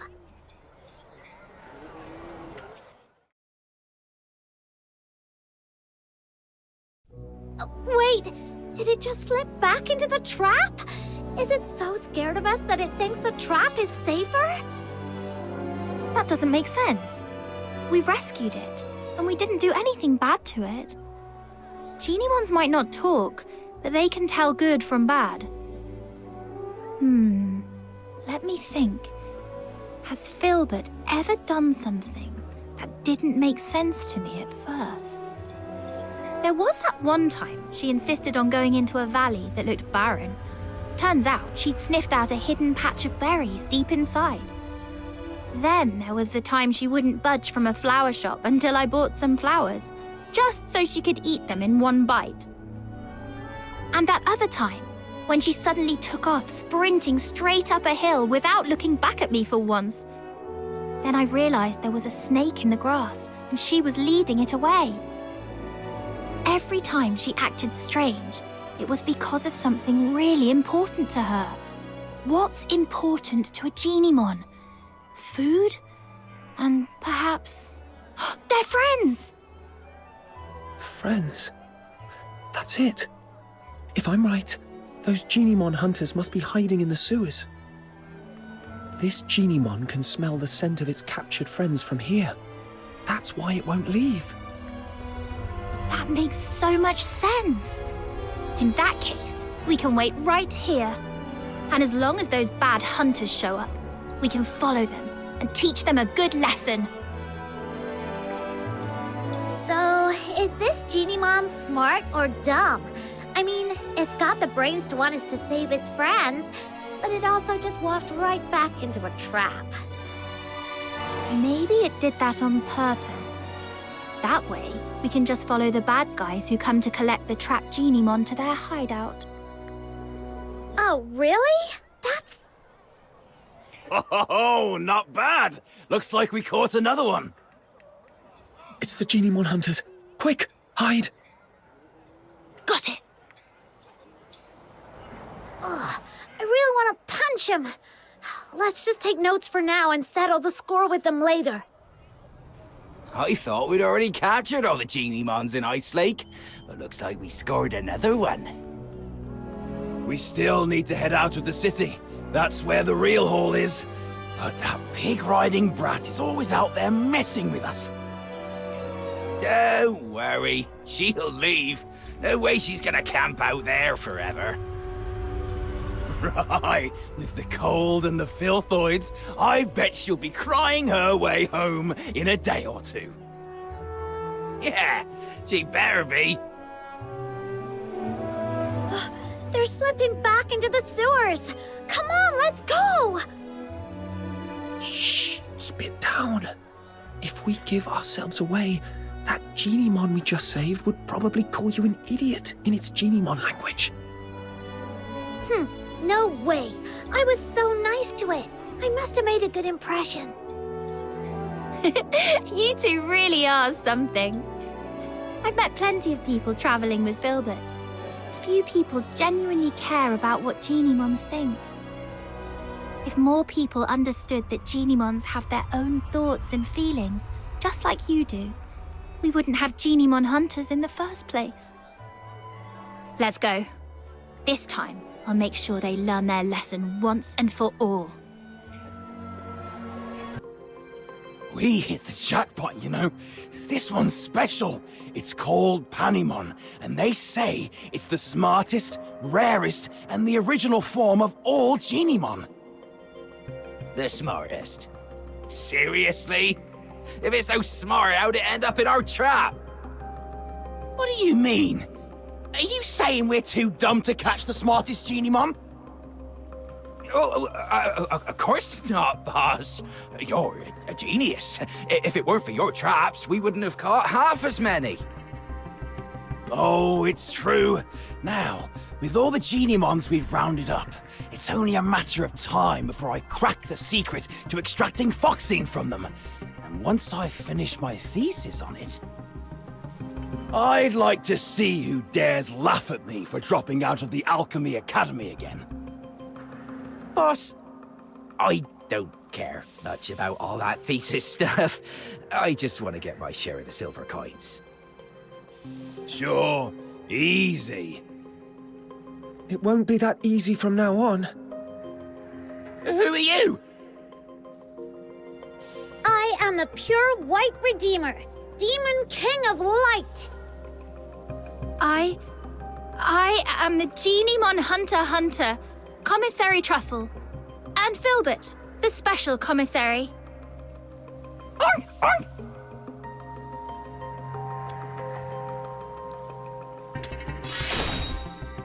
Oh, I get it. You're performers from the Gallia Theatre. That's not it. Let the Geniemons go, or Filbert will knock you flying. What's the hold up? You think I'd be scared of a few kids in there?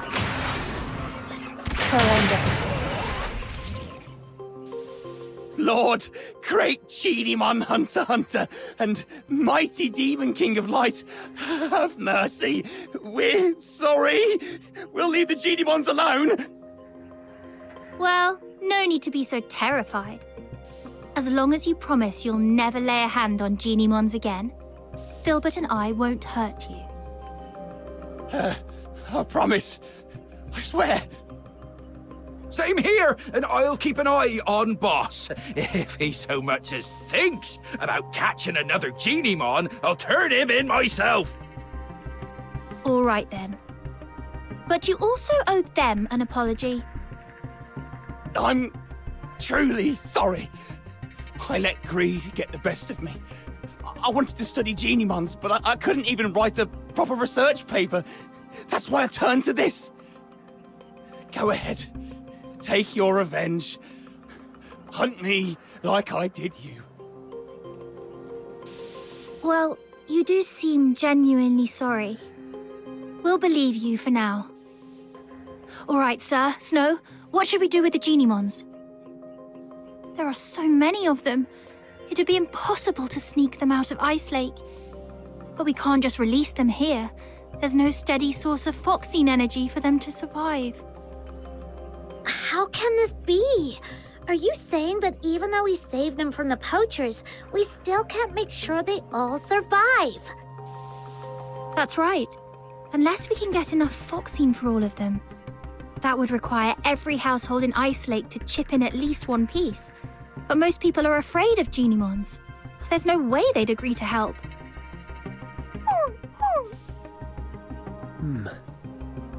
We need a plan.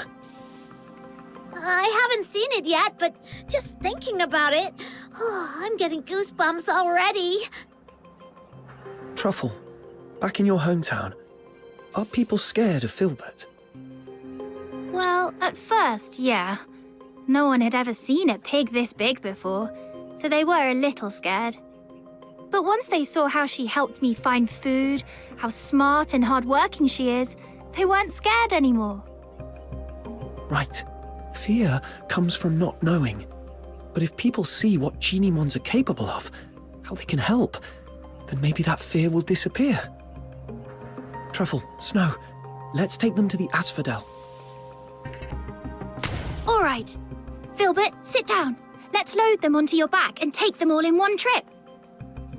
Huh? We're going to Camilla again? She's totally gonna wear a big frown and act like she doesn't want to get involved, then come up with a perfect idea to help us. I'll help too. Me too! Huh? You're not coming with us? Panemon usually keeps its distance from people. It probably just showed up to get you to help free the other Geniemons. I see. All right. Take care, Panemon.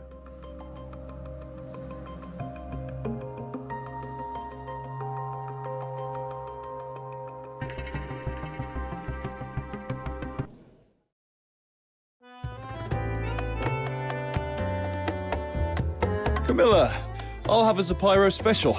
Nothing beats a drink warmed by real flames on a freezing day like this. I gotta admit, when I first saw this little thing, I thought it was evil with that weird flame. It turns out that flame's perfect for heating a nice drink. Who'd have thought? Oh, the folly, Wells, the wretched, wretched folly. You see only the fleeting comfort of a warm drink, but Zipyro's flame, it doesn't merely warm the body, it carves through the abyss. It ignites the eternal night. It is the fire of my muse. Zipyro, 3 syllables of pure poetry. The spark of my words, the pyre of my soul, my sin and my salvation. Some people use Driplet to water their plants. Others rely on Mr. Goodnight for sleep. And now, even my business depends on a Zipyro. Funny how things turn around. Not long ago, people were all about extracting phoxine from genieons. Now they're buying it just to keep them around. That all thanks to Truffle and Filbert. If Filbert can live peacefully with humans, then so can geniemons. And if geniemons and humans can get along, maybe one day Charons and Solarians will too. I can't decide if you're naive or a true visionary. Either way, I'll be looking forward to that day. But for now, it's time to say goodbye to a certain little traveler. Oh, Truffle, can't you just stay? As the Demon King of Light, I finally found someone who would chant the title I gave them aloud with me, and now you're leaving so soon. Oh, don't cry, Snow. I've been away for so long. It's time for me to go home. Besides, those ex-poachers are now Geniemon researchers. You can always ask them to chant with you. Nuh-uh, it's not the same. They're not as sweet as you, and they definitely can't carry me on Filbert for a ride. Little minion, don't just stand there. Help me convince Truffle to stay.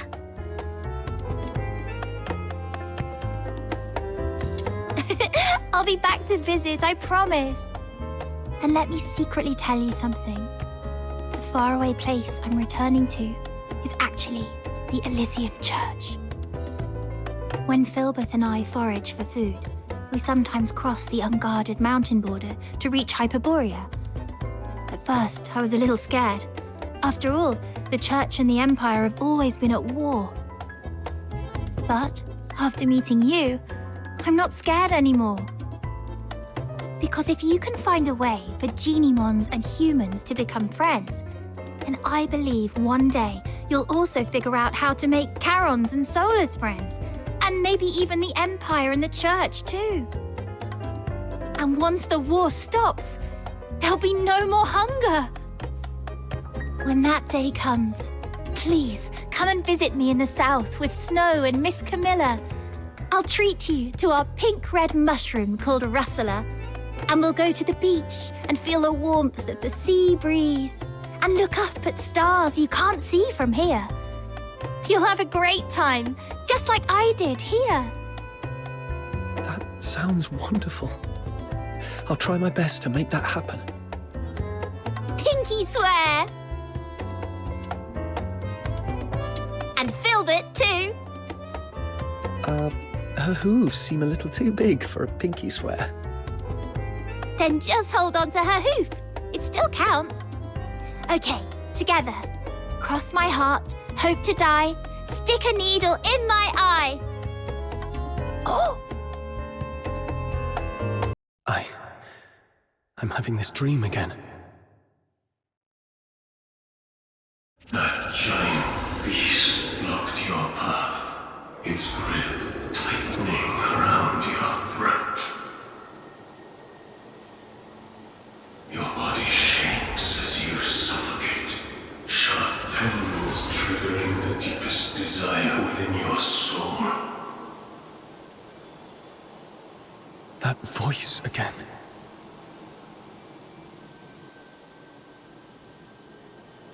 Hear it. Listen to its death throes. Bathe in its blood and embrace the swift release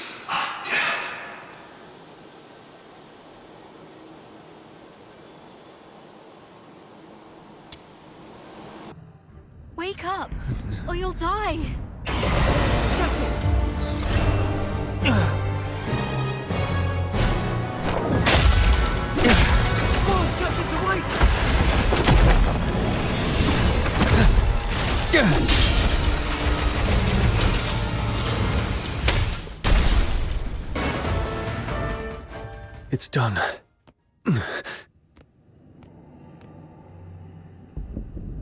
Your hands are drenched in wet, slimy filth.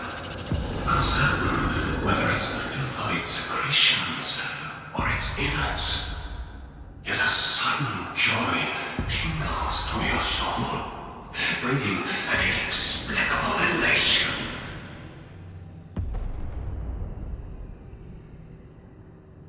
Do not resist, because I am what you actually are.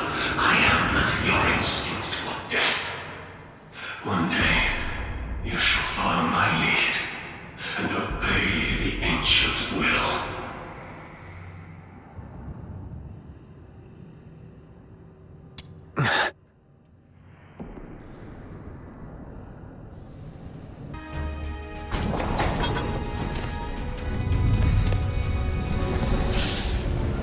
Dr. Daphne, we've completed our mission, right?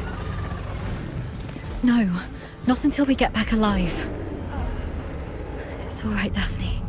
Calm down. Everything's going to be okay. Calm down. You're back.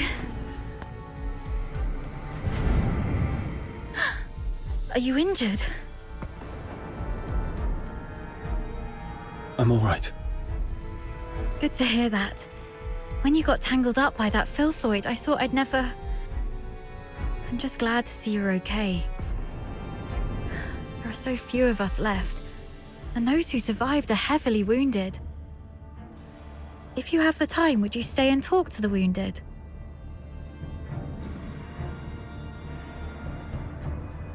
Thank you.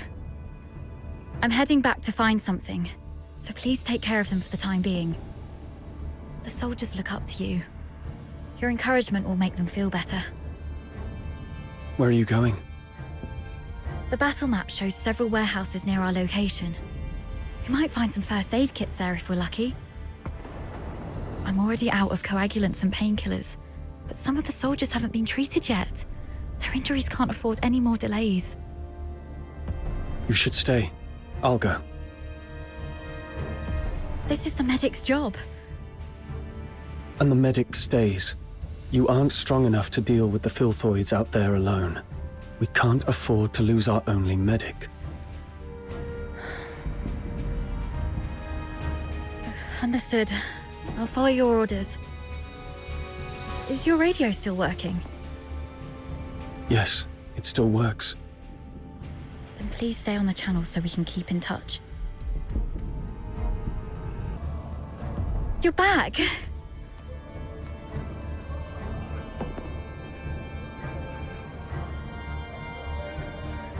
Great. This will help stabilize the wounded.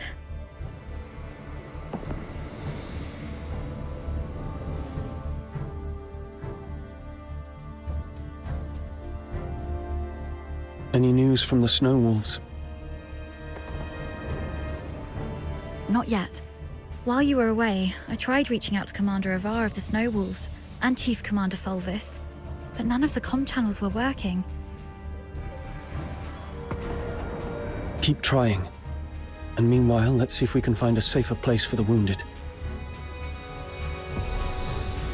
Actually, I have a plan. What is it? Take a look at this map. We're currently in the storage area where the exit is blocked. However, there are some underground tunnels that we haven't checked yet. Most imperial cities and fortresses have elaborate networks of underground sewers. In recent years, some of these tunnels were expanded and reinforced to serve as air raid shelters. If we're lucky enough and the Forsakens didn't set up any ambushes, maybe we could get the wounded there to rest and recover. Besides, the sewer tunnels run all the way outside the fortress, so if our reinforcements arrive, they can easily get to us. Of course. The tunnels might be risky as well. If you think it's feasible, allow me to scout ahead first. It's worth a try. But we can't risk having our medic do this alone. But now, only the two of us can move or act. And the Filthoids might attack this place any time. You should stay and keep the squad safe. I may not be a professional scout, but over time I've picked up some useful skills, so... All right. Be careful down there. Make sure to sidestep any confrontation with the enemies. Understood. I'll stay on the radio while you keep contacting the others. And if I lose contact for more than half an hour, please, lead the squad to find another way. Don't be scared, Daphne. Everyone's survival depends on you. Don't be scared.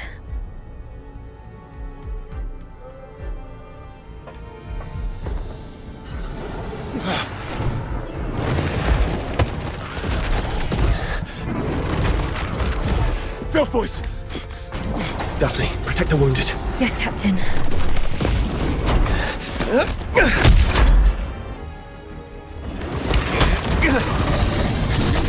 Hang in there, kid.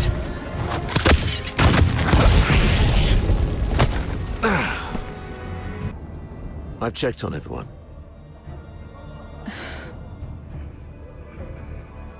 Why the grief? You still have your arms and legs, so stand up straight and pull yourself together. I know what you've been through. I've seen many of our fallen soldiers along the way. But you are soldiers. Save your condolences for when you're home and safe. So, are you two okay? We're doing fine. Just carrying out the orders from higher-ups and almost got killed. Thanks for asking, sir.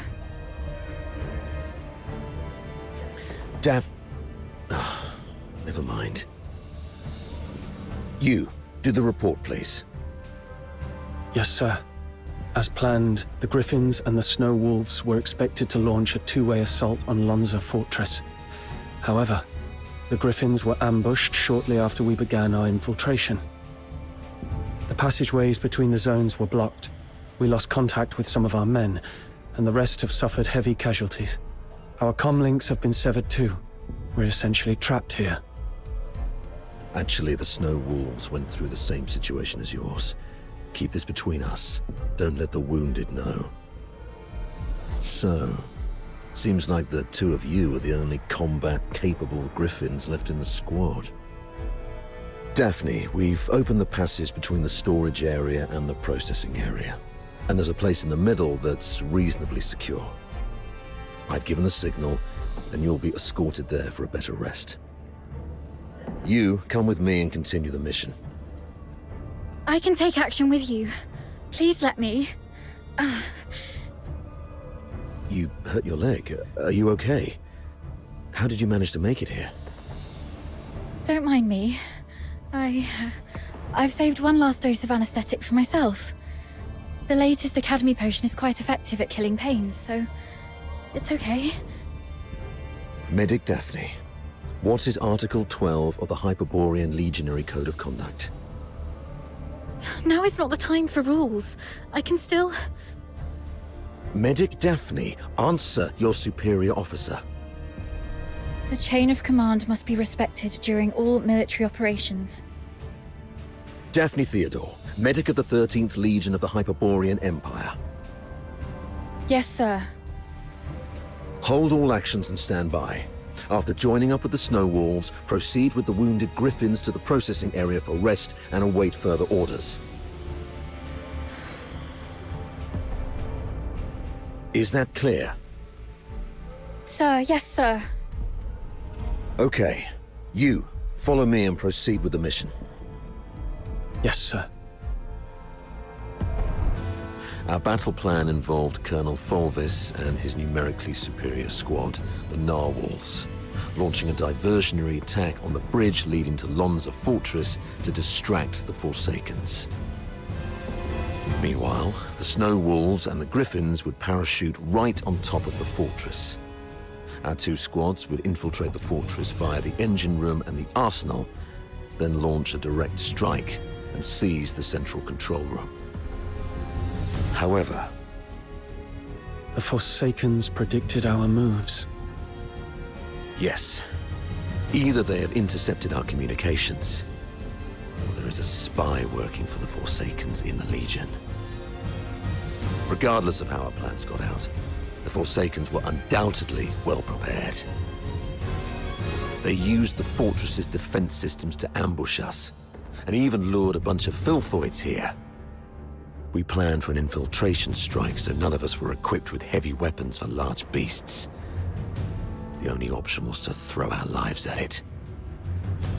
Given that Lonza Fortress was designed by Imperial engineers, you might know how to disable its defense systems, right? You literally slept through your cryptography courses, didn't you? I cannot believe you're still sore about that, sir. Never mind. Acing those courses wouldn't be much help in this case anyway. The Forsakens have modified the mechanisms in the fortress. We don't have time to go through each hard point and crack every code. But disabling the systems first would be the right call. So we should reach the engine room next. Cutting their power will shut down the systems, giving us the time to rescue our trapped soldiers. That's our main objective in the next move. Operating the devices there requires 2 people. Thank God I took you with me. Hold on, we're getting a call. Hello? Does anyone copy? What's the weather like in Hyperborea today? It's raining tonight in Dismania. Commander Avar, is that you? I'm Vic. Avar listening. Give me a report. After we split our forces, Monica and I took the path along the outer perimeter. We're about to reach the engine room. Engine room? Are you trying to... I'm calling you specifically to give you an update, sir. We'll make an attempt to shut down the power unit. The engine room is probably full of traps.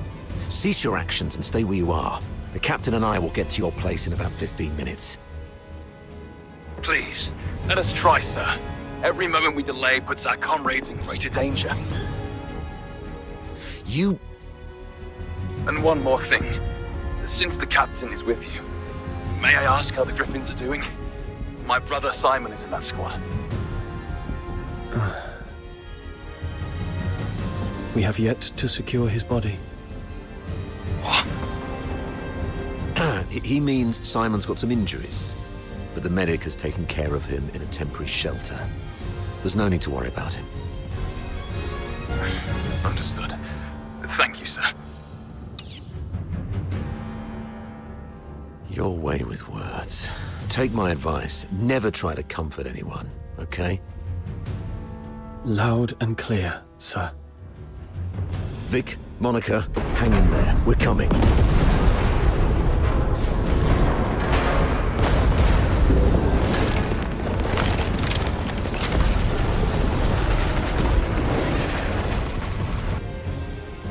You've made it.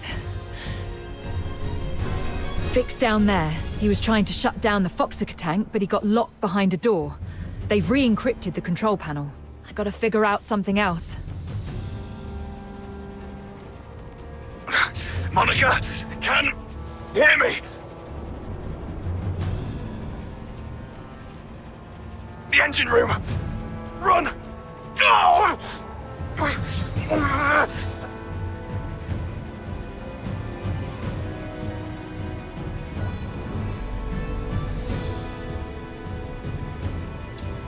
Vic? What happened? Vic!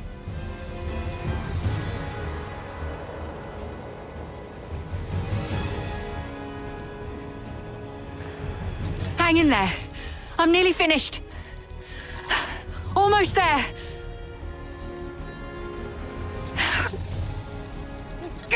It just won't crack. Of all times. Pull yourself together. I've got this. I'll take care of the door. You get down there and help me shut down the device to save Vic. Follow my lead. The quicker we are, the higher our chances of saving our comrade. Understood?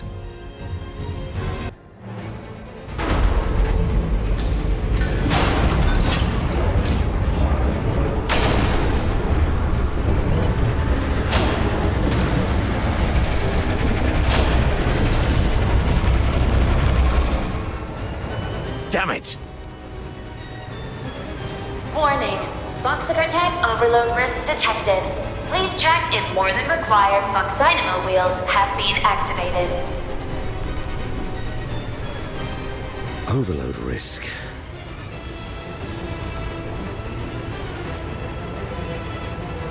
Listen, I need you to go to the lower floor of the engine room, activate all the backup phoxhunter wheels, then evacuate immediately.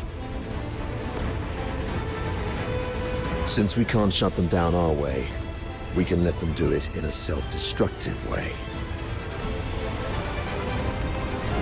You're exploding the Phoxhunter tank by overloading it. Got it.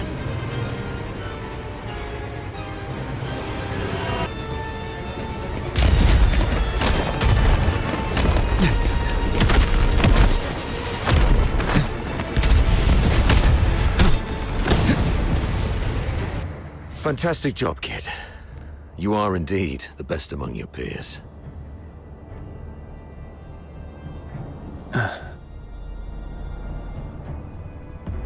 Okay. Most of the defensive weapons within the fortress have been disabled. The rest of our squad should have an easier time. So, can you continue?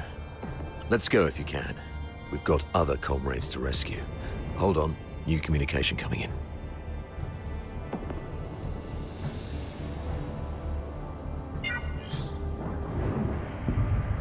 Avar, where are you?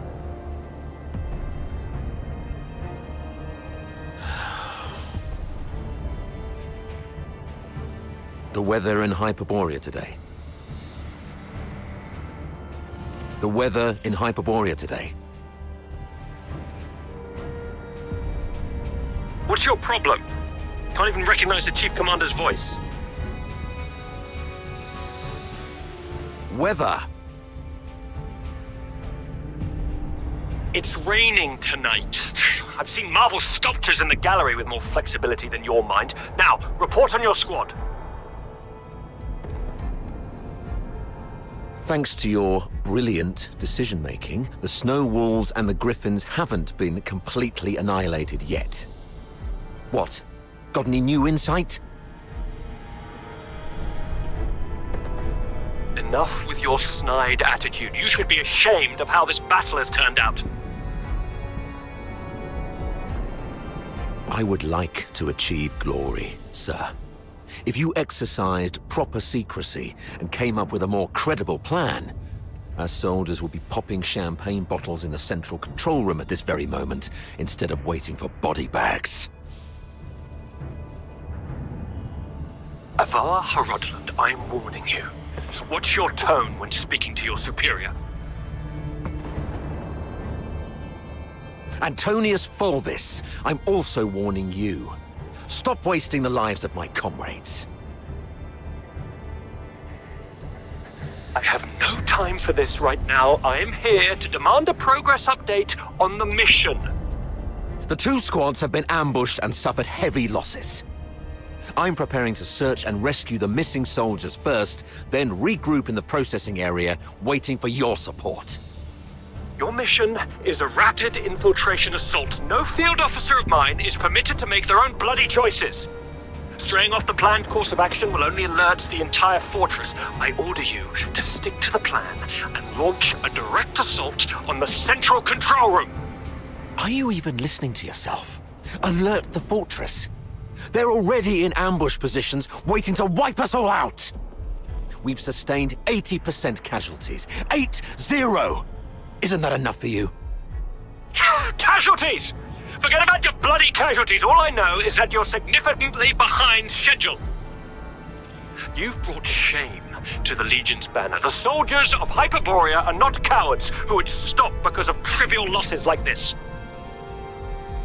From Emperor Dis I to Legion Chief Quintus, the mastermind of the Divine Energy Offensive, no Hyperborean commander ever balked at taking losses. I gave you the elites of the 13th Legion. You should have more than enough resources to take this puny fort.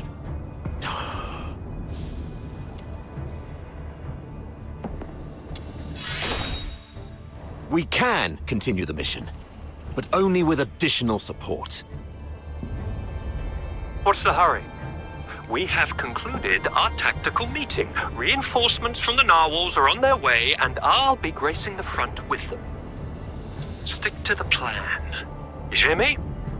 As Hyperborean soldiers, you fight until your last breath, or face the consequences.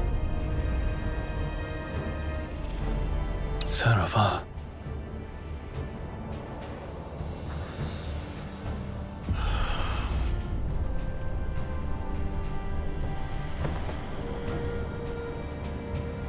Captain! Captain! This is Simon from the Griffins. Do you copy, Captain? Copy that. Simon, where are you? We're trapped by a filthoid horde along the rail track. If you have any forces to spare, we need an extraction. Please, Captain! I also picked up a signal from another squad reporting their position, right after Fulvus ended his call. What are you gonna do?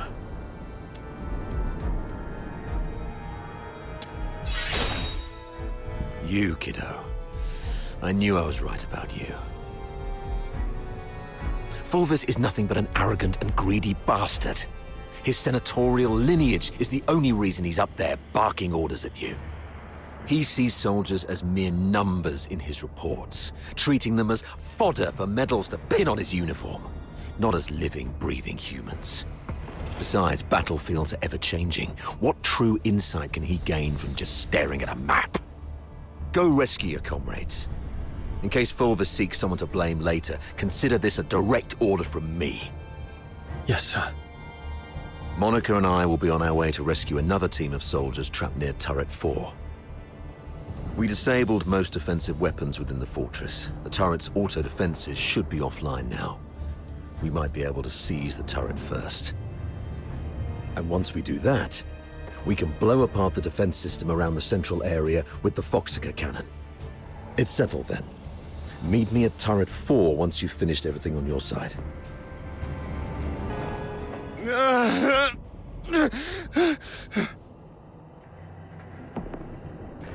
Simon. Captain. Oh, thank God. You're here. Quick. The rail tracks. Everyone is trapped by the filthoids there. Go save them. And be careful out there, Captain. No. The filthoids are feasting on my leg. It hurts so much. No. It hurts. Hang in there, Simon.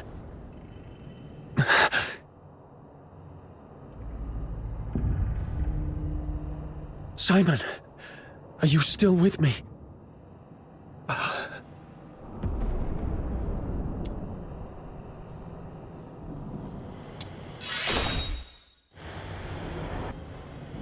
Captain. My dear Captain. You finally came for us. Something's gone wrong with our comm channels and we couldn't get in touch with anyone. Simon's gone out looking for help. I was just trying to get everyone to keep it together. Told them how good you are and how you're gonna come flying in and get everyone out of this mess. Captain, did you come alone? Did you see Simon? He's dead. He's the smartest among us. How come? Now is not the time to dwell on Simon. We need to focus on this battle and surviving. You're right. He didn't risk his life going out there to look for help so that we could end up here like crybabies. Get going once you're ready. I ran into Commander Avar on my way here. We plan to join them at Turret 4. Turret 4? Are you sure about that, Captain? That's pretty far, and God knows how many filthoids there are along the way. There aren't many of us. Can we make it? There's actually another way. Shut up, Charon. Who are they? The Forsakens. We captured them on the way. Your pet filthoids killed a close buddy of mine, reminding me just now I ought to carve a few holes in you to honor his memory. Stop it. We should keep the captives alive. We need to take them back for interrogation in the imperial prison. Sir? If sacrificing one Charon can quell your anger, then take me. But first, please let me explain. Come back, Katya. Don't be silly. Sir, we may be Charons, but we are not part of the Forsakens. We're just ordinary folk living in a town nearby. The Forsakens grabbed us from our homes and forced us to help rebuild this fortress. They left the Solars in peace and only took the Charons. You can't be serious. The Forsakens are enslaving their own people. Exactly. They exploit us because Charons are stronger and withstand extreme heat and cold better than Solars. You may think we're the same as the Forsakens, but they've never accepted us as their own.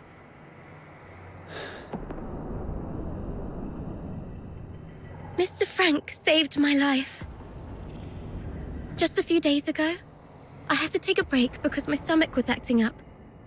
But those Forsaken rotters whipped me dozens of times and left me for dead. It was Mr. Frank who gave me water, food, and this ragged robe to cover me up. I would have died if not for Mr. Frank. So if you must shoot him, could you please shoot me instead? He just wants to help. Because none of us can forgive what the Forsakens did to us. The sewer tunnels are like a maze. You'd easily get lost without help. The Forsakens always get Mr. Frank to fix the sewer valves, so he knows the place like the back of his hand. Let him live and he'll get you where you need to go. All right. Marco, lower your gun.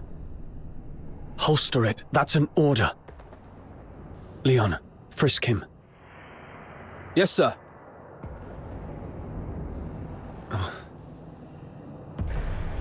Just a few days ago, I had to take a break because my stomach was acting up. But those Forsaken rotters whipped me dozens of times and left me for dead. It was Mr. Frank who gave me water, food, and this ragged robe to cover me up.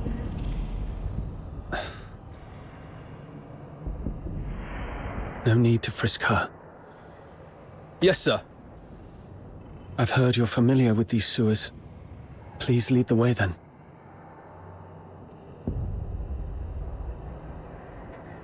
Stay alert and keep a close watch on them. If anything seems amiss, we pull out immediately. Thank you. You're talking to me? Yes. You didn't let your man frisk me, and I really appreciate it. It's rare to see an Imperial officer respect the dignity of a Charon girl like me. Your kindness will reap a just reward. What did you say? The reinforcements are delayed? The Forsaken sabotaged the narwhals at the bridge. Now we're stuck here. You expect me to storm the central control room with just 2 battered squads? You can't be serious, Fulvis. They've got the hazering messengers in there. Messenger. The Legion doesn't feed you daemons out of kindness. This is what you're for. And you've got him with you. That one's just as strong as any daemon. The central control room is right ahead. It's less than 50 yards away from the turret you're at. 50 yards further, and we can dedicate the victory to His Majesty. What's so hard about that?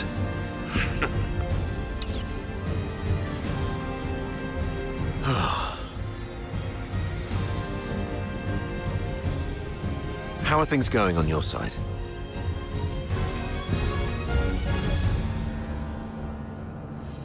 Simon sacrificed himself. Thanks to him, I managed to save the rest. We also met a few Charon refugees enslaved by the Forsakens. They led us here.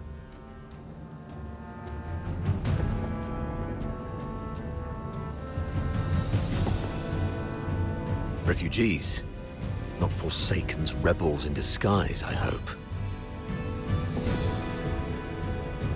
That's why I asked the soldiers to keep an eye on them. If they are indeed civilians, they'd be safer with us. If they turn out to be from the Forsakens, we'll detain them and bring them back to the capital. In that case, the ambushing Forsakens may think twice about attacking for fear of harming their fellows. You made a smart decision. As for this side, our reinforcements met a problem on the way here and can't make it. And we're ordered to continue the mission.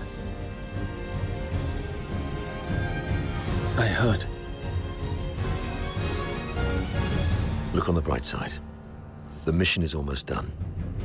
Knock out everything that gets in the way. Breach the central control room. Insert the key, reclaim access, and then mission accomplished. That's all that stands between us and home. The trouble is, though, we can't open the door to the central control room from the outside. That's why you're adjusting this cannon now.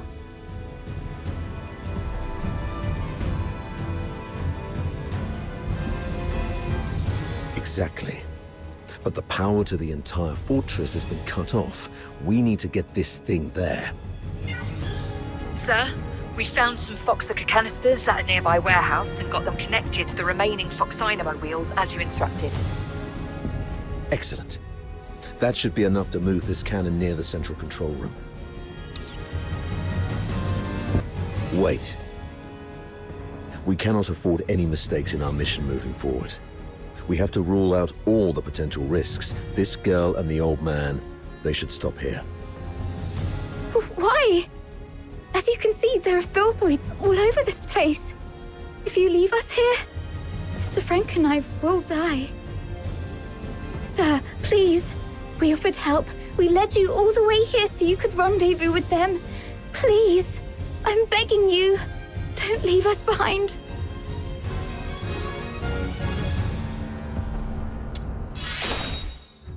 Maybe you're overthinking it, sir. If they were enemies, misleading us in the sewer tunnels would be a better idea. But they didn't do that. What if they're up to something else? Don't you think that they are too familiar with everything in this fortress so far? The central control room is the core of Lonza Fortress. Even the Forsakens wouldn't let their enslaved labor in such an essential place. You're not supposed to know the routes so well. That's because... If you're so interested in acting, little girl, I suggest you find a job in the Grand Theatre in the capital. We're running out of time. Let's go. Leon, stay here and keep an eye on them. Hey, what's wrong? Why are you squatting down? Don't you play the victim here? I won't buy it. Get up and go. Easy, sir. I'm just doing some preparation. Now I'm ready.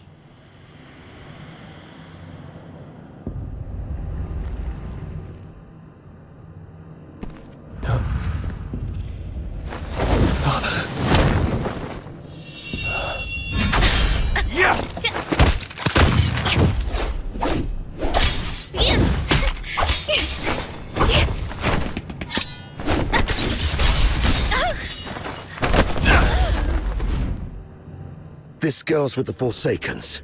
Keep an eye on her. You're injured. Are you all right? Just a scratch. It'll heal soon. That little girl was just bluffing. Even a stray cat would have put up a better fight. Where did it go? I thought I had it right here. Lost something important? Just a mere photo. Why don't you go interrogate that girl? She seems to be after you. A photo? Maybe I should have a look around for it when I can.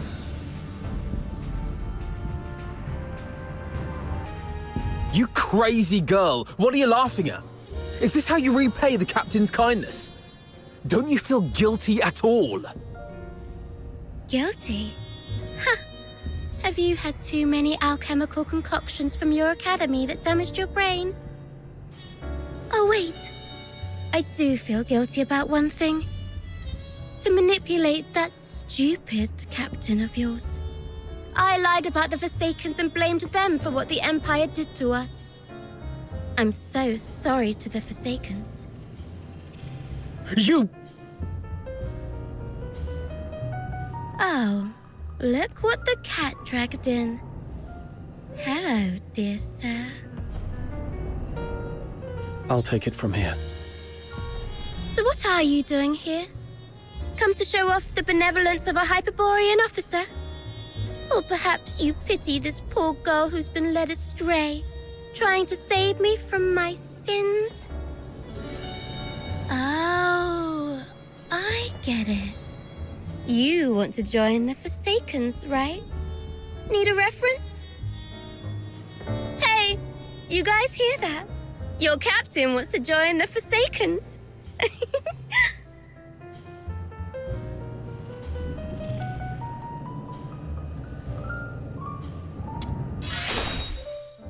Oh no! This is so sad!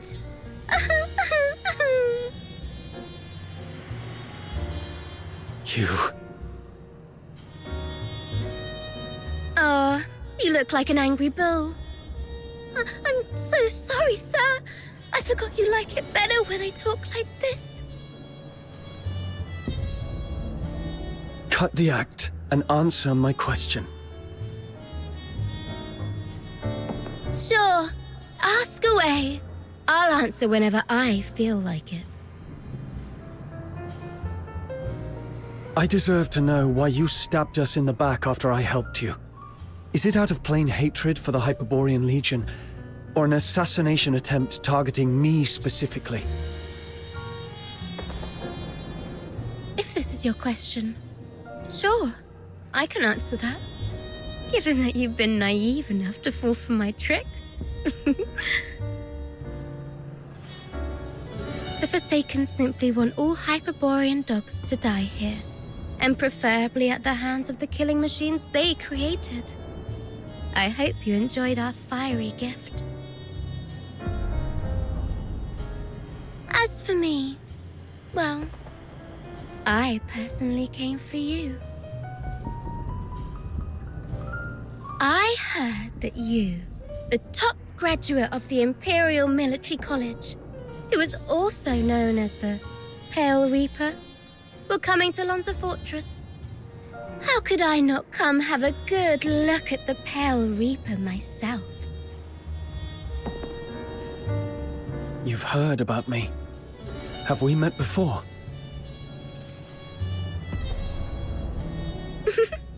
That's for you to guess. My sources said that our great Mr. Pale Reaper only has a few years' worth of memories. You know nothing of your past. You don't even know where you came from.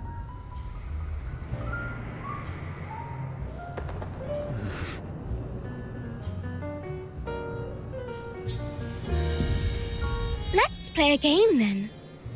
Now, honey, take a guess. Was I your neighbor, an old nemesis?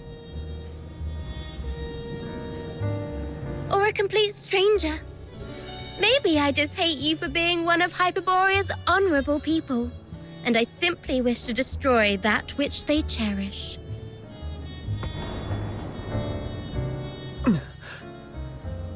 Your head hurts, right? The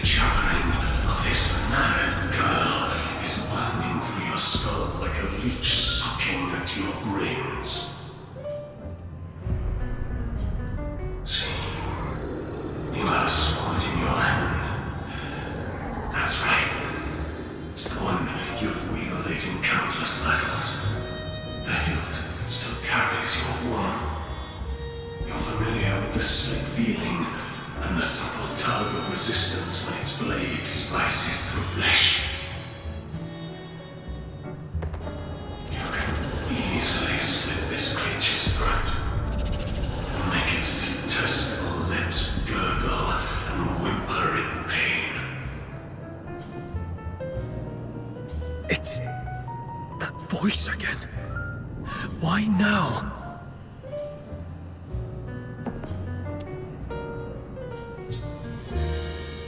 Enough! Shut up!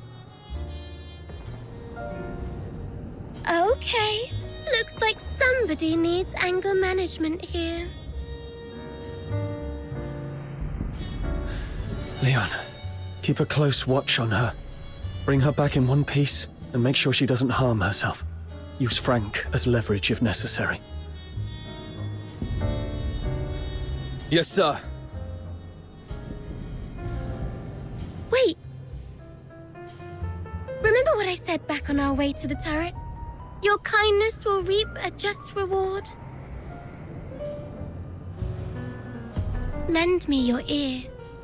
I've got a secret that's just for you. Rest assured, you've just frisked me. I am really out of weapons. It may be extremely important to you. You sure you don't want to hear it?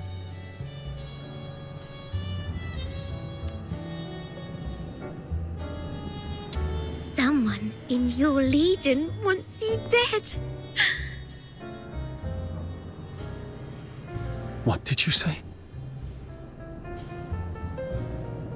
Secrets are meant to be whispered once. Take care, sir.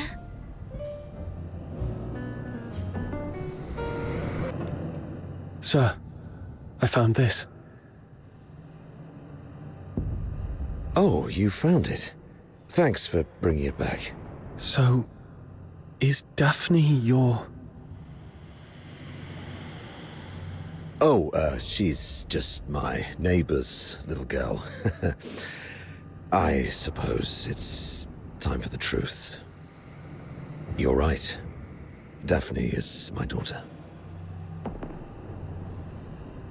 This is the last photo we took together before she and her mother left. Daphne took the last name Theodore from her mother.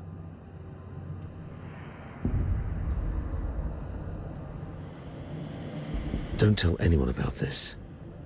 We divorced specifically to keep people from knowing that Daphne is my daughter. Back then, the chief alchemist thought the world of Daphne. She believed Daphne had what it took to become the Empire's finest.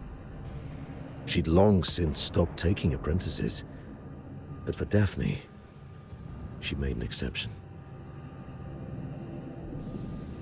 Because of Daphne's talent? She's talented, but it's more than that. The Spathatoy is never short on talent. The chief alchemist said Daphne has a unique gift that sets her apart. I never quite understood what she meant, but it's clear Daphne has a bright future ahead of her. And having a Charon for a father shouldn't be what holds her back.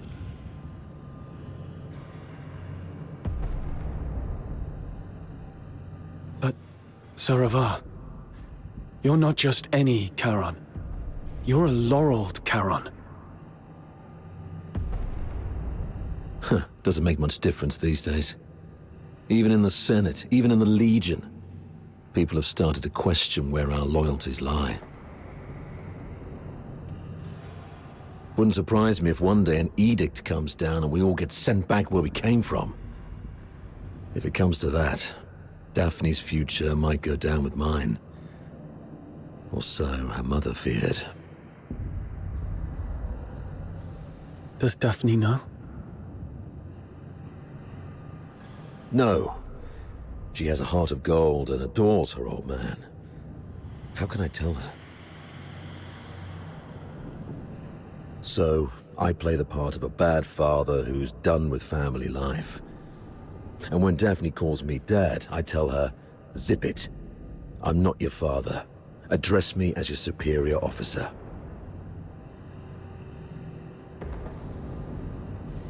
But Daphne's such a sweet kid. She couldn't bring herself to curse at me, and always ended up blaming herself instead.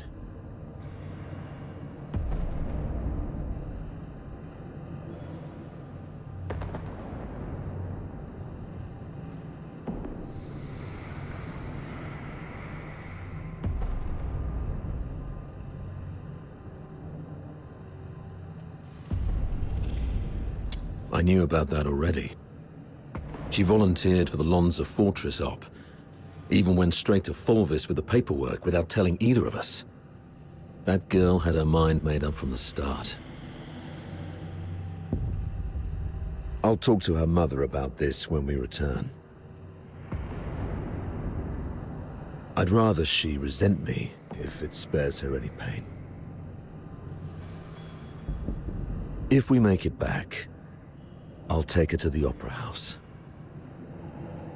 When I was just a grunt, I never got the chance to take her to any fancy places. I guess it's time to make it up to her. I heard there's a new show in Dismania coming from the northern province of Cocytus. It's called something from the snowfield. You know what? Why don't you come along? I'll buy an extra ticket. Sure.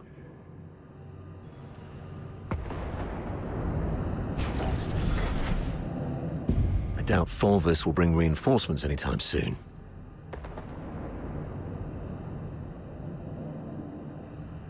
The central control room is just ahead. Should we push forward? The messenger of the Forsakens might be inside. I'm not sure how many assassins like her are waiting for us. Yes, death is a real possibility. For you, me, probably all of us.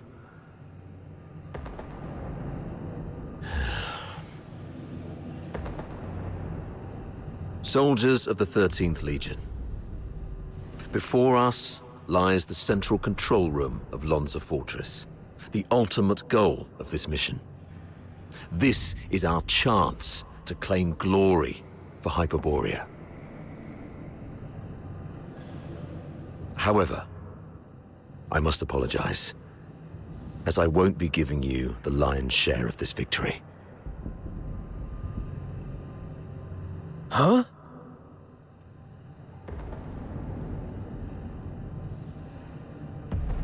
With glory comes great danger. And this action is more dangerous than ever. You're young, with many years ahead. There will be other opportunities for glory. But today, the old man here will seek one more medal. And he isn't keen on sharing it with any of you. Stay at your posts by the turret. If you lose contact with me, continue to shell the control room from a distance and wait for reinforcements. Do not assault it directly. Commander Avar, you can't do this alone. I know you didn't mean what you just said. What are you talking about? I just simply gave you orders. Pretentious old geezer. I understand your concerns, but I've been through a lot of things like this.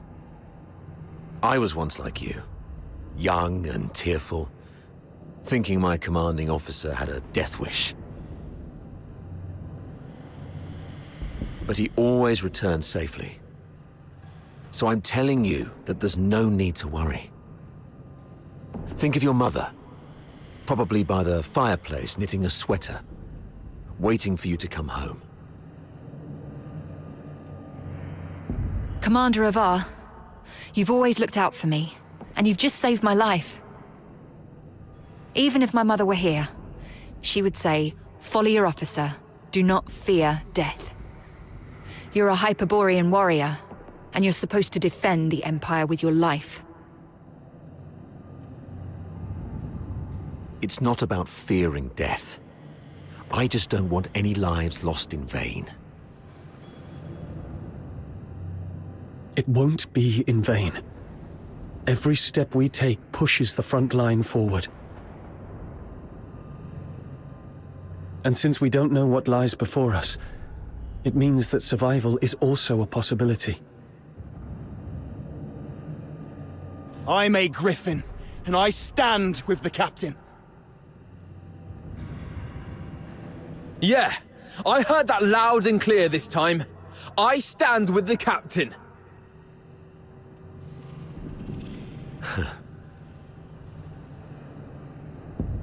Well, since we have the captain, maybe he does have what it takes to lead us to victory.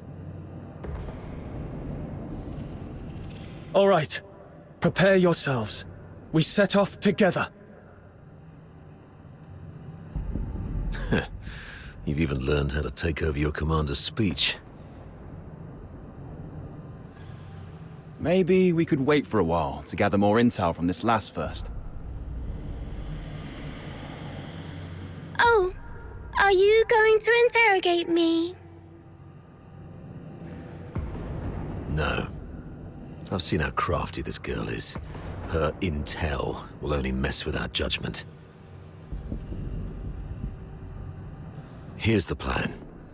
We split into 2 groups. He and I will scout ahead. The rest prepare and initiate the assault upon our signal. If we call it off, retreat to turret 4. Leon, you stay back and guard the captives. Yes, sir! Let's move, and see what surprises the Forsakens have prepared for us.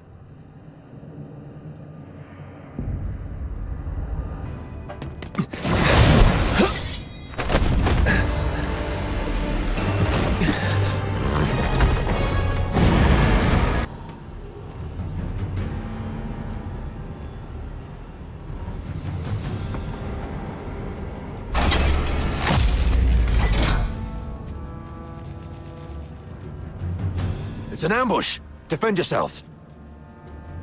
Wait, the defense system here is off. The central control room is empty. Has the messenger left already? Something's off here. The original blueprints of the fortress showed this room should have the strongest defense system, including a self-destruct mechanism. But they've only locked the door, and there's no sign of any defense systems engaging. What do you make of this?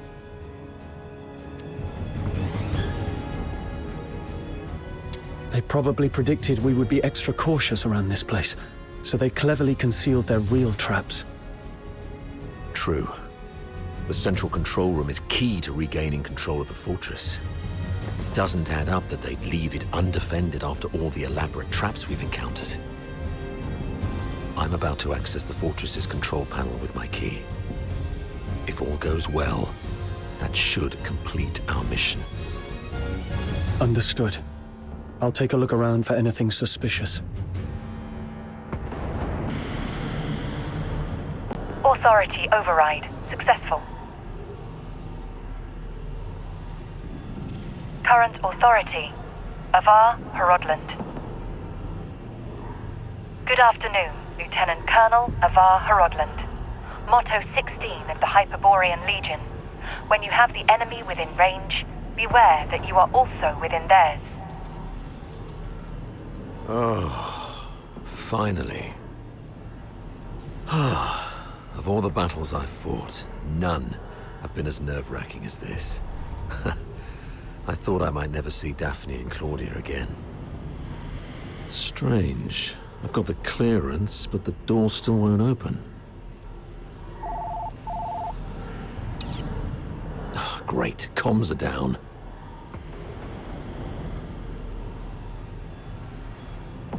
What about you? Find anything?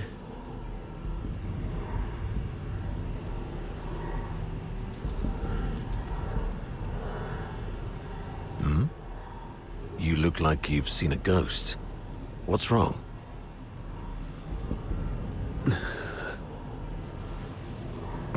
Someone in your legion wants you dead. That girl, Katya, told me this. The recording. The signed document, Katya's words. And this man in front of me. My mentor on hand-to-hand combat and battle tactics. My superior who always looks out for me. What should I believe?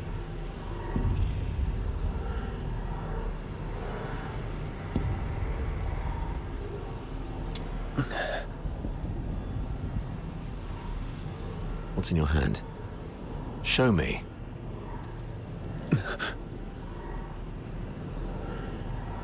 What is it that you have to keep secret from me? Hand it over.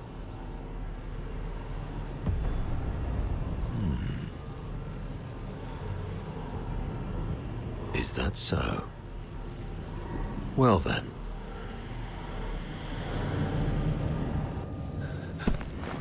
We need to have a serious discussion about this.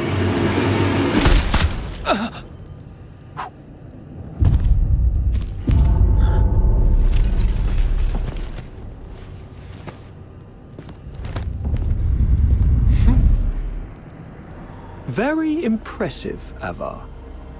Didn't think you'd make it this far. Fulvis, you scheming bastard. You fabricated all this evidence, didn't you? I didn't know you old lying aristocrats would stoop to such nasty tricks. I'm nothing like those stubborn old fools. I'm a pragmatist and would do anything that works. Isn't this your favorite protege? You did this.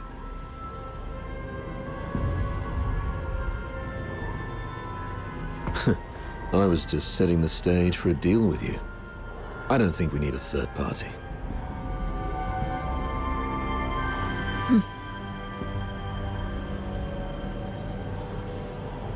Off you go, Falsey. It's all right. The entire fortress is in our hands. This old man dares not make a move. Yes, sir. I shall wait outside the door.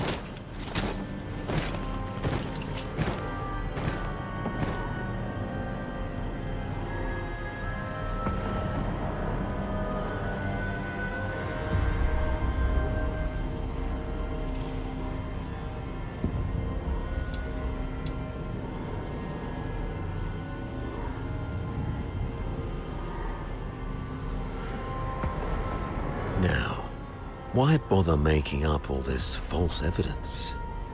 You really think the higher-ups are that stupid?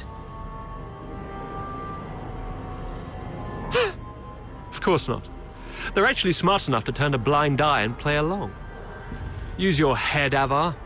Why do you think I dare to make this bold move? It's naturally because someone wants me to. Since you're a goner already, I'll show some mercy so you won't die a fool.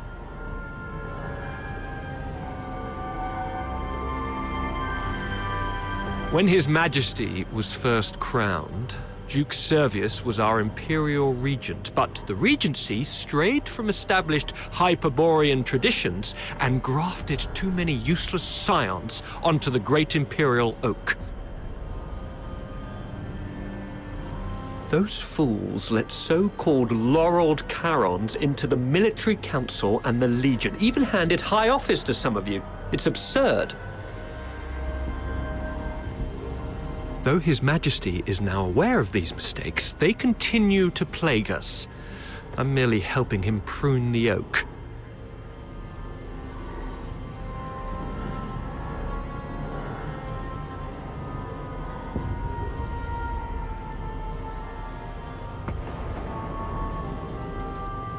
So, you went through all the trouble just because you don't like Charons? You should have told me earlier. There's no need for such an elaborate ruse. Just let me off this time, and I'll retire early and stay out of your way forever.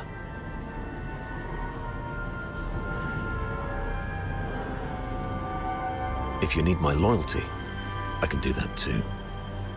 We can blame him for leaking our battle plans. Both of us walk away clean. Hell, we might even get a reward for uncovering a spy, and you'll gain an old dog obedient enough to follow your orders. How quaint, Ava. Didn't expect you to stoop this low too. But you don't know the half of it, Ava. You're worth far more to us dead than alive. Use your head. Imagine the uproar if it came out that a high-ranking Charon officer defected and joined the Forsakens, resulting in the deaths of many of our best young soldiers. Laureled Charons in high office are already a thorn in plenty of sides. A scandal like this, it'll drag their names straight through the mud. Take our beloved Superior. Do you have any idea how many people wish to watch her crash and burn? You mean Sybil? You wish her gone. You're after her position and power. Perhaps. Maybe I want more. But that's no longer your concern. Wait. We should talk about one more thing. About number 0. Oh? She is the most precious weapon of the 13th Legion. Sybil controls her now, but to complete the second Scion program, she still needs the crucial catalyst. Sybil has ordered you to find the catalyst in Flagson, but your search doesn't seem to be enjoying much success. Get to the point, Avar. There are many paths to power, Fulvis. Even if this charade pushes Sybil off her seat, how can you be sure the Emperor will let you take her place? You need some kind of unparalleled credit to propel you to the Legion's head. I'm listening. The second Scion program is too important to the Empire. It's worth far more than 100 Lonza fortresses combined. If you find the catalyst, which is the final piece of the puzzle, the entire capital will chant your name. Antonius Fulvis. It's the unparalleled credit you need. And I, by circumstance and chance, happen to know of its whereabouts. I'm willing to concede this to you. Now we're talking. That would be my end of the deal. All I ask in return is your word. Let me and my people walk out alive. What a noble commander. All right. Tell me where the catalyst is. Right here, right now. No stalling, no tricks. You don't have leverage. Fine. Insert. Oh, thanks. As for now, I just need one last thing.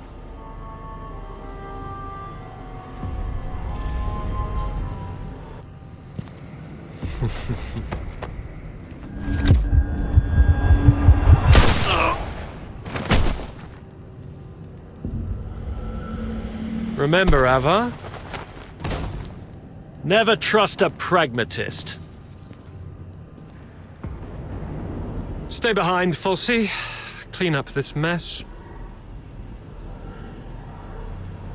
Yes, sir. Fulci! Control room. Yes, sir. A mini recording device. Why would he have this? Lieutenant Colonel Avar Horodland, you have yet to enter any command. Motto 17 of the Hyperborean Legion, obeying orders and trusting your comrades give you a better chance of survival on the battlefield.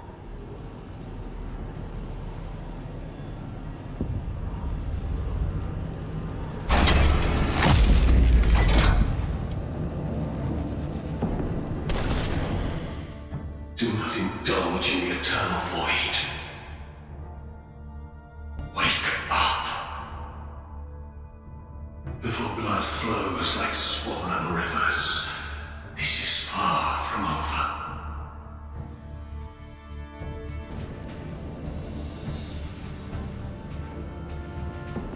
What's this?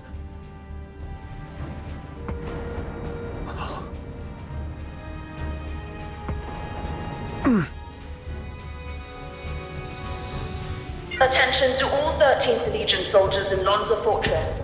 Daphne Theodore, the former medic of Squad Griffins, is now classified as a Forsaken spy. Daphne Theodore is to be executed upon sight. Daphne, a wanted spy. Warning. Self-destruct sequence initiated. Estimated time to detonation, 20 minutes. Evacuate immediately. Repeat. Evacuate immediately. Time's running out. This should keep me going for a while. I need to get out of here now.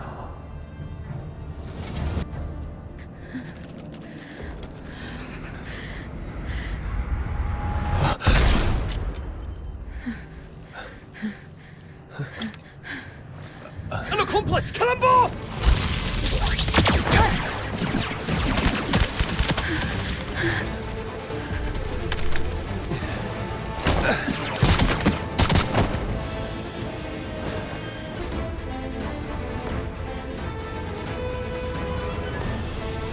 There.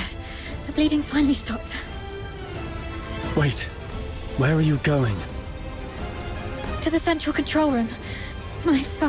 Commander Avar is still in there. No, don't go. He's Sir Avar is no longer with us. I have to check on him myself. Maybe he's just heavily wounded. As a medic, I can probably... Get back here. They burned down the entire central control room. Sir Avar's final words were for me to bring you safely out of this place. At least respect the man's dying wish.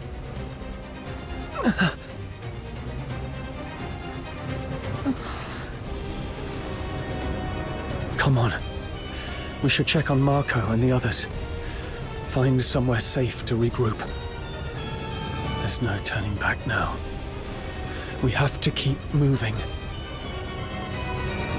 Leon, Marco, and Monica. All taken down by a single shot. No signs of a struggle. Not even a chance to fight back. They were killed by someone they trusted. From the blood, it must have happened while we were trapped in the central control room. Damn you, Fulvis.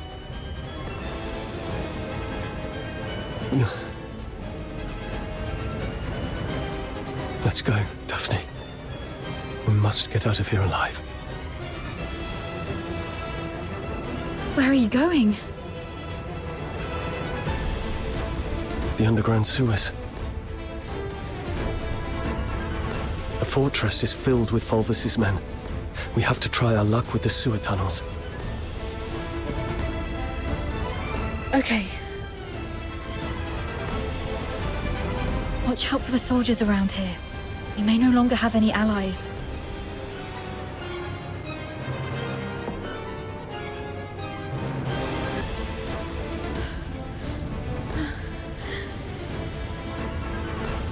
To be honest, my head's spinning. Everything's a mess. Sir Avar's gone. Those Hyperborean soldiers out there are shooting us on sight. They're calling me a spy. But I don't understand any of this.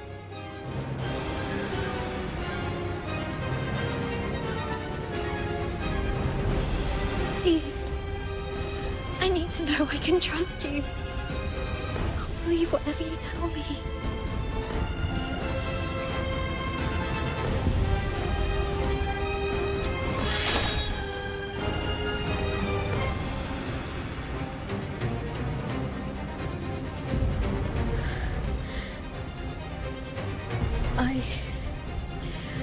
I pulled myself together now. Sorry. You're so heavily injured. Yet I was there acting like a crying baby. I still have some of the medication you found. Let me help you with your injuries. Let's rest here until the medicine takes effect. I'll explain everything that happened outside. One of them got away. Yes, ma'am. A female medic named Daphne Theodore. The Vanguard squads fought back fiercely, allowing her to escape. The narwhals are entering the fortress, but no one else must know that we cleaned up the Vanguards. The situation may turn for the worse if Daphne contacts them for help. The situation is delicate. Chief Sybil is en route to Lonza Fortress after hearing the battle has turned. Luckily, Avar is already out of the picture. As for Daphne, what do you want us to do with her? Relay Commander Fulvis's order. Lock down the fortress, find and eliminate Daphne Theodore. As for the charges, claim she conspired with the Forsakens, infiltrated the Legion as a spy, and compromised the fortress assault. Yes, ma'am. And after that, I checked on our squad mates while making my way to the central control room. Luckily, I avoided all the soldiers. But it was too late for most. They all suffered precise, fatal shots. Ironically, from our own men rather than the enemy's. That's all I know. Now, tell me what happened in the central control room. I'll explain later. Now isn't the right time. But you were right about the situation. Every soldier in this fortress is now our enemy. Fulvis has ordered them to eliminate us. Fulvis.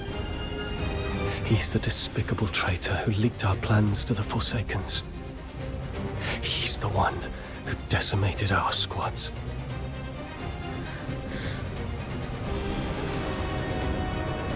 Thanks to your medicine, I'm feeling much better. Fine. You must have your own reasons for withholding the information. There's one thing I must know. My father, Avar, did he complete his mission? Thank you. Farewell, Dad. Let's go. So long as we're alive, we'll find a chance to make Fulvis pay.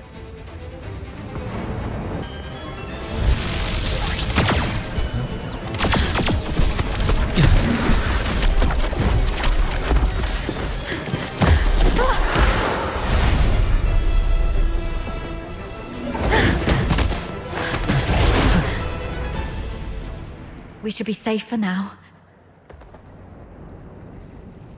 The exit should be up ahead, but... They're definitely waiting to ambush us there. You're heavily wounded. Is there any chance of us escaping this place? Even if we make it out, the Legion will hunt us down. We'll be fugitives forever, constantly dodging assassins.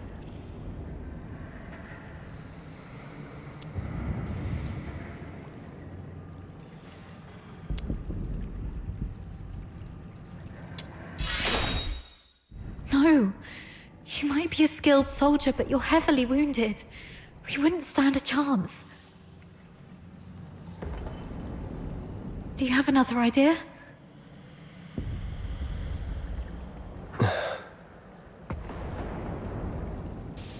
Take off your clothes. What? We're switching outfits. They think I died in the central control room, and they have no idea who your accomplice is. You are the only target they can identify. I'll wear your uniform and make a run out there. The medic's uniform is conspicuous enough to draw their attention. You'll make your escape during the chaos. Are you serious? We're completely different sizes. They'll quickly realize they're chasing the wrong person. The longer I can distract them, the better your chances. This is the plan, Daphne. Honor Sir Avar's last wishes.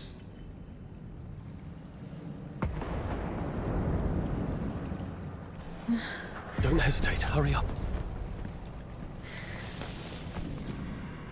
No.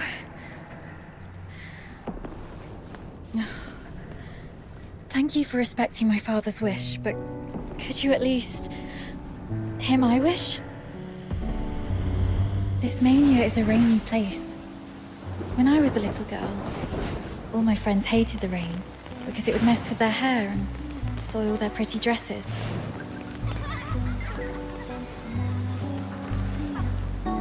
But I didn't hate the rain because it never reached my shoulders. In my eyes, the rain was just little ripples sprouting around my boots and droplets dripping off the brolly. But as I grew older, I realized that rain wasn't that nice. It used to look nice, only because my dad was there to bear it for me.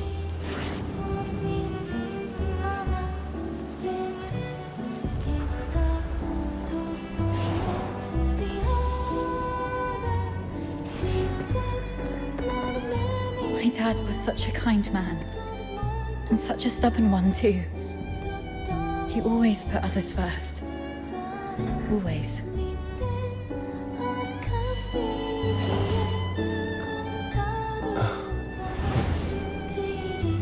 Before I was born, he joined the Legion and fought hard to prove himself worthy of my mum. After I grew up, he left us because he didn't want to soil my future. In public, he'd scowl and forbid me to call him Dad. But deep in the night, he'd drunkenly shout mine and my mother's name, crying. He was always bearing the weight of everything on his own.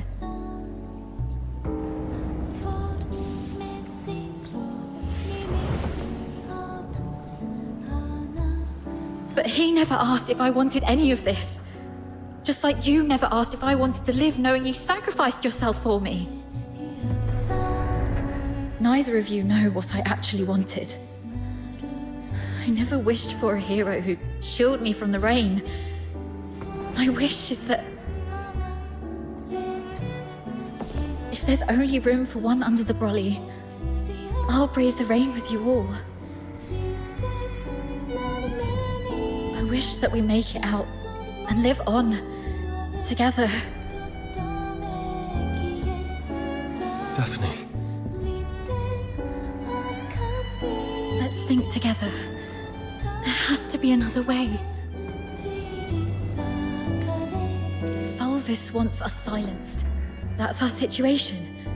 He's labeled us as spies so that our fellow soldiers would kill us for him.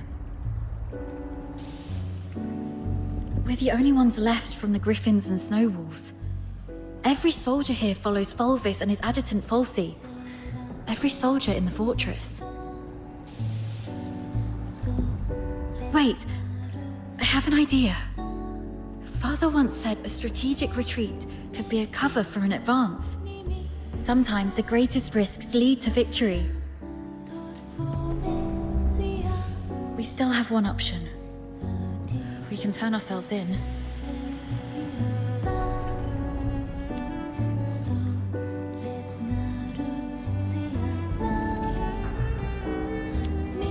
Exactly. Remember what Falsey said in the broadcast? Seal all exits. Once they surface, we'll eliminate the traitors. Hurry up! We're running out of time! Lonza Fortress is currently under Fulvis's full control. We're little more than rats in a cage. Why is Falsey in such a hurry? Do you remember what I overheard earlier from one of the soldiers? Chief Sybil is en route to Lonza Fortress after hearing the battle has turned. So you want to seek protection from Sybil? Correct. But Fulvis has already condemned us, and even fabricated evidence. Wait. I get why you want to turn ourselves in.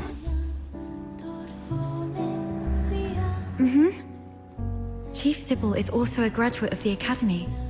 From what I know of her, she wouldn't tolerate betrayal from anyone, not even those she holds dear.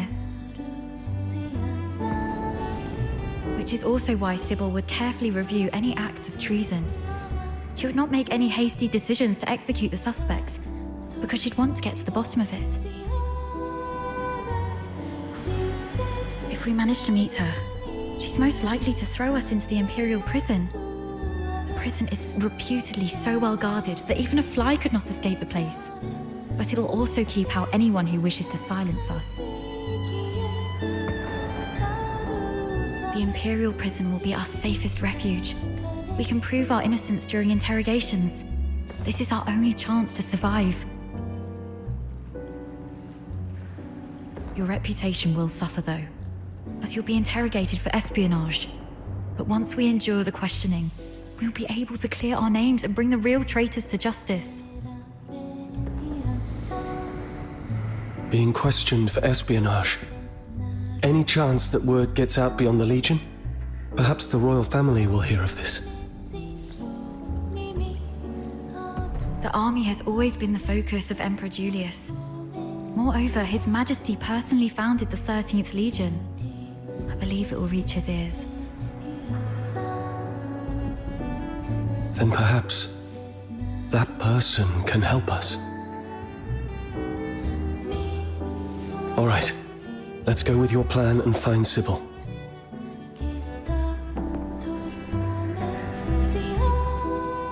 Time's against us. Let's move.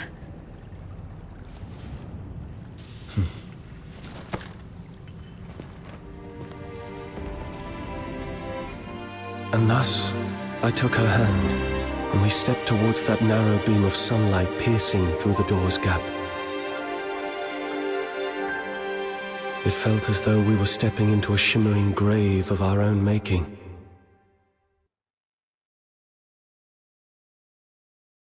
We expended our last ounces of strength evading our pursuers, in time to meet Chief Sybil, who had just arrived at the fortress.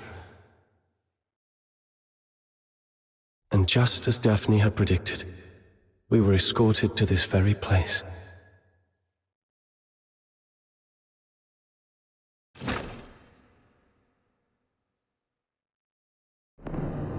What a riveting story, which completely contradicts the testimonies provided by the narwhals. Since you claim that you and Avar Horodland are innocent, explain this. Why was a signed oath of allegiance to the Forsakens recovered from the fortress by the narwhals? One bearing Avar Horodland's handwriting and fingerprints, both verified with full precision. Handwriting and signatures can be forged. It's not that difficult. As for fingerprints, anyone in the Legion with regular access to Sir Avar could have lifted and replicated them.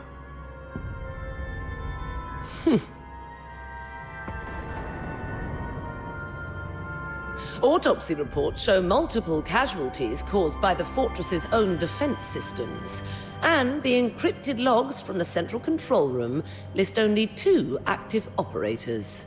Avar Horodland and you. How do you explain that? We accessed the defense systems to shut them down, not to activate them. As for the logs, if someone had stolen Sir Avar's access key, they could have erased or falsified entries under his name. Do you have any idea what you just said? I absolutely do. I'm formally accusing Antonius Fulvis of orchestrating the events at Lonza Fortress. Then are you aware of the consequences if your accusation against Colonel Fulvis are proven false? It's 10 years in prison for making false accusations. Incorrect. You'll be charged with treason, espionage, and making false accusations. And the highest penalty in the Empire awaits you. being hung upside down with thorny vines and crucified on the heaven tree in the center of Dysmania, until your very last breath is taken. I'm telling the truth. Since you have chosen to interrogate me and Daphne Theodore separately, you must be aware that our testimonies can perfectly corroborate each other. Despite suffering grievous wounds, you have endured intense interrogation without changing your testimonies. Admirable, I must say. Warden Hellfire, I've been waiting for this moment. To speak with you face to face, because I had to tell you the truth myself.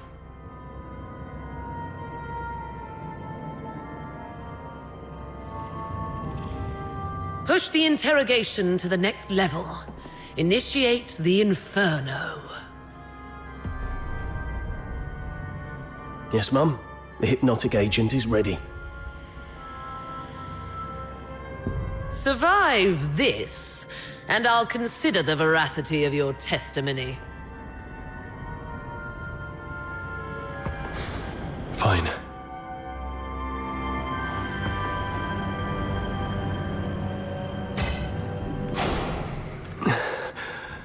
My head hurts.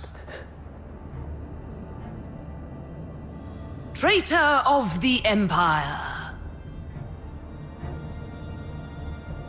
If you claim to be innocent, prove it to me.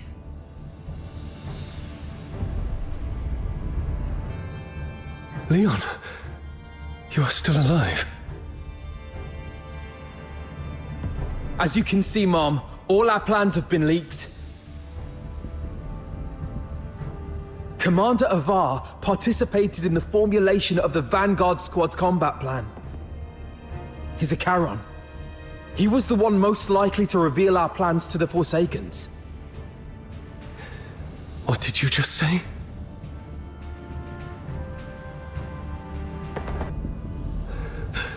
Marco. The Forsaken set traps in every path. As you can see, Mom, someone betrayed us. No. This is not Marco.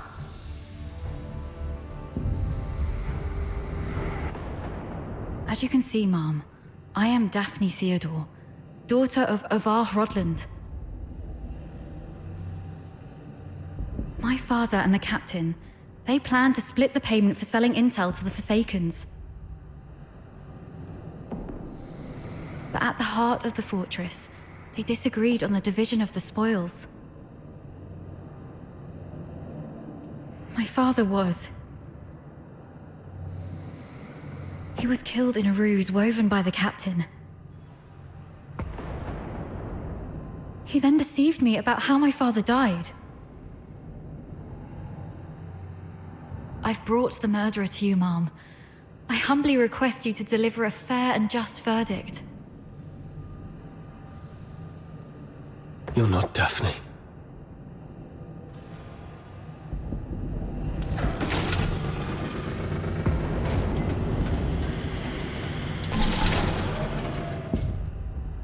Sir Avar. As you can see, Mom, I am Avar Hrodland, commander of the Vanguard squads in this mission. I turned my back on the Hyperborean Empire. I betrayed the 13th Legion. I sold out the Griffins and the Snow Wolves. My accomplices include my daughter Daphne from my ex-wife Claudia Theodore, and my protege at the Imperial Military College, the captain.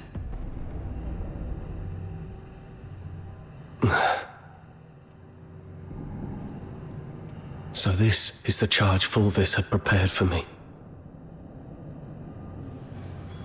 Shut up! You're not him! Huh.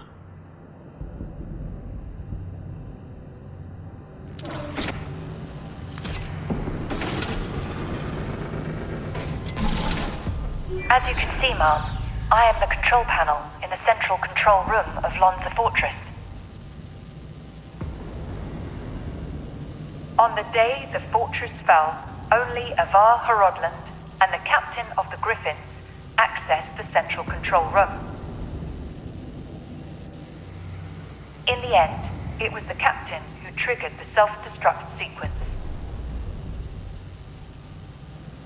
But I was fitted with next-gen encrypted logging tech, the Eola Pile's pride and joy.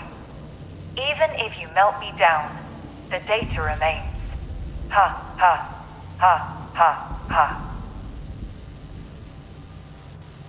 Motto 18 of the Hyperborean Legion. An unexpectedly easy victory often leads to an impending ambush. I can't believe you have to recite those mottos even in my dreams.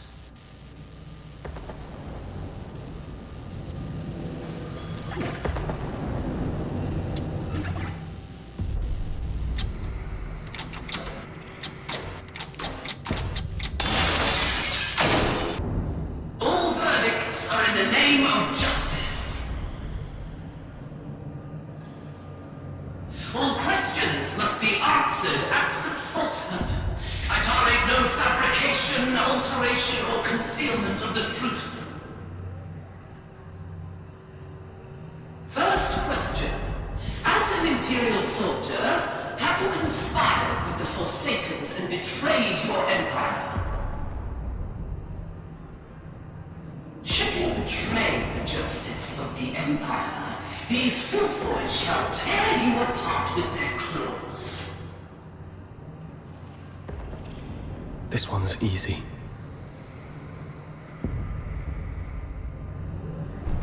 Second question. The Vanguard squads were annihilated at Lonza Fortress. Were you the architect of their doom? Should you betray the justice of your comrades, your own blade shall spill your blood. No hesitation. Make the choice and stick to it.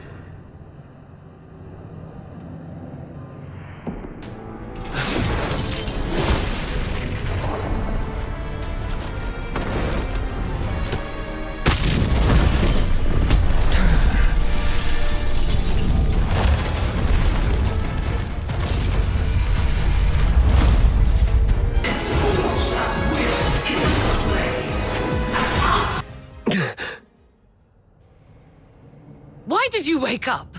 My questioning had just reached a pivotal point. It's all right, Mum. I remember what I told you in my dreams. But this is classified.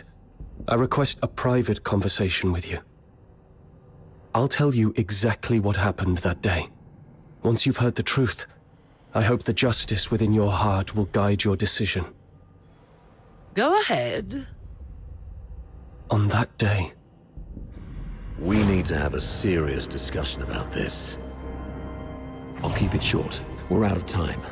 If we still can't reach the outside, I shoot you with this gun, and you play dead. To make it convincing enough, the shot will have to hit. It will miss your vitals, but will really hurt. You must endure the pain silently. What are you going to do? We're trapped in here, completely cut off. Fulvis is already on the move. By now, he's probably seized the whole fortress. Only the dead stay silent forever. He'll kill me, no doubt. And you're in this too. You've seen the fake evidence. He won't let you walk away either. It's okay, I got you. If I kill you and feign allegiance to him, he might lower his guard. You'll slip under the radar. It's your only shot. No. Saravar, once that door opens, we're going out together. Think. After everything we've been through to get here, boxed in, outnumbered, what chance do we stand against Fulvis's personal guard? If we're surrounded, close to none. But so what? I'd rather die fighting than... Dying is easy. living on, carrying the mission. That's the hard one. This is an order. You're the only one who can do this. As for me, I'm not done yet. I've still got a part to play. I'll try to negotiate with Fulvis, though I believe it's going to fail in the end, so don't get your hopes up. The negotiation is for a more important purpose. To collect evidence. Take this recording device. It'll provide the evidence needed to expose and destroy Fulvis. We can't let the cries of the wronged echo over Lonza Fortress forever.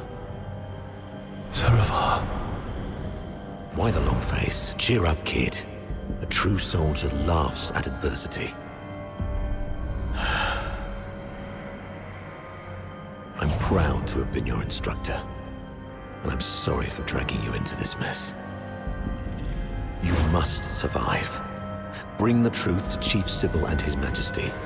Let the entire Empire know that every soldier here held true to their creed and duty, and everyone fought till their very last breath. All glory to our Emperor. That's exactly what happened in the central control room that day. Saravar fought valiantly, confronting a conspiracy far greater than any individual could withstand alone. He sacrificed his life to secure crucial evidence, his final act in defense of justice. But we underestimated the enemy's meticulousness. As I drifted in and out of consciousness, I sensed Fulvis's adjutant, Falsey, removing the recording device from me. By the time I fully regained consciousness, Fulvis had seized control of the fortress. Confronting him would have led to our deaths, and the truth would have been buried with us. That's why we came to you like this. Framing Avar was never the real goal. What Fulvis truly wants is to purge every Charon born from the Empire's upper echelons. If he succeeds, you know what that would mean for the Empire. And for you. Warden Hellfire, I know you hold justice above all else, and I believe you possess the means to defend it. Please go get Falsey. She holds the truth you want. If we're lucky, you'll recover concrete proof. If not, even her testimony will carry weight. Let me face her, right before you. Let the truth speak for itself. Hyperborea functions like a vast machine, requiring every component to operate flawlessly. My role is to uphold the law and protect the justice defined by Hyperborea. If anyone attempts to manipulate me to subvert this law, they will face severe consequences. I will investigate Falsey. Be aware of the consequences if what you said proves to be false and a waste of my time.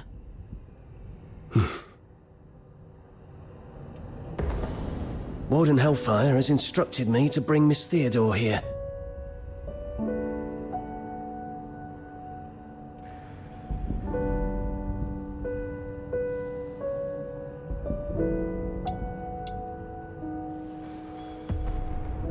During her interrogation, she repeatedly requested to see you.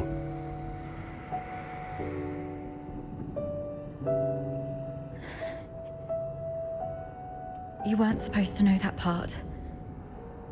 Well, I don't know what happened, but the interrogator seemed much more accommodating this afternoon. He even asked if I wanted anything. My testimony hasn't changed. Did you say something that swayed the warden? Or is this some sort of final kindness before our execution?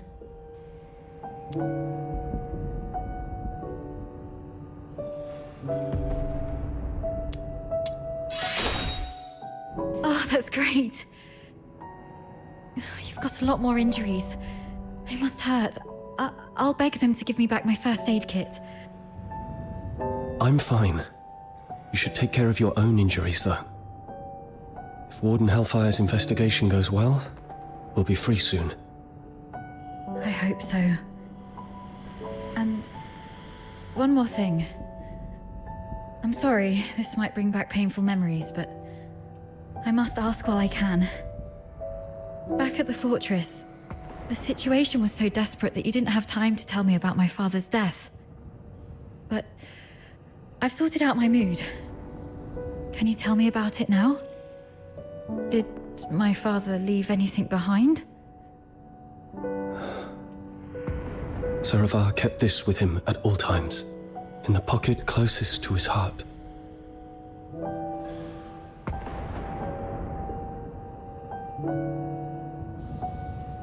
He wanted you to have this message. Find Daphne if possible. If she's alive, get her out of here. Get her out of here. Once you're both safe, tell her, I'm sorry, my baby girl. I've always wanted to hear you call me Dad again. Just like when you were little. He kept this photo all along. So long that I'm not the little girl in the photo anymore. All right. Both of you have again passed the warden's test. Miss Daphne, you may leave now. Were you eavesdropping on us? Per the warden's orders, I was to confine you both here and monitor your interactions. Right. If we were guilty, we'd make use of every opportunity to collude in our testimonies. I understand. Thank you for giving us a chance to prove our innocence. Perhaps we'll leave this place soon. Neither of you are leaving.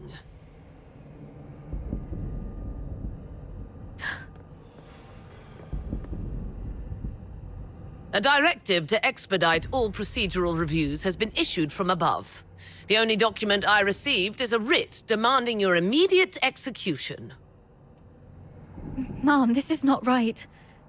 It goes against the standard procedures of interrogation.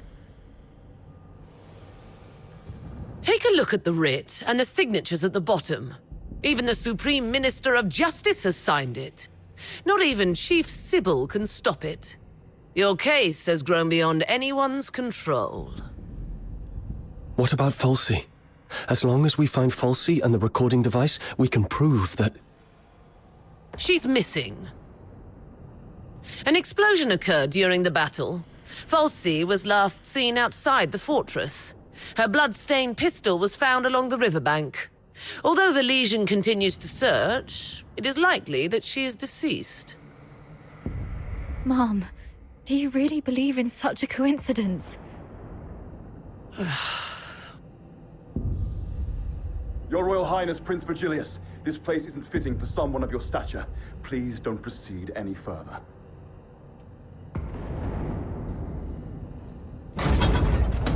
Gathering so many signatures must have been quite the feat. Yet these signatures might weigh less than the one in my hand, I suppose. Your Highness, does the royal family intend to intervene in this military case? Intervene, I must ask. Do you view His Majesty's decree of pardon as an intervention? Is the royal military prison no longer under the Crown's jurisdiction? I need to speak with him alone. Everyone else may leave.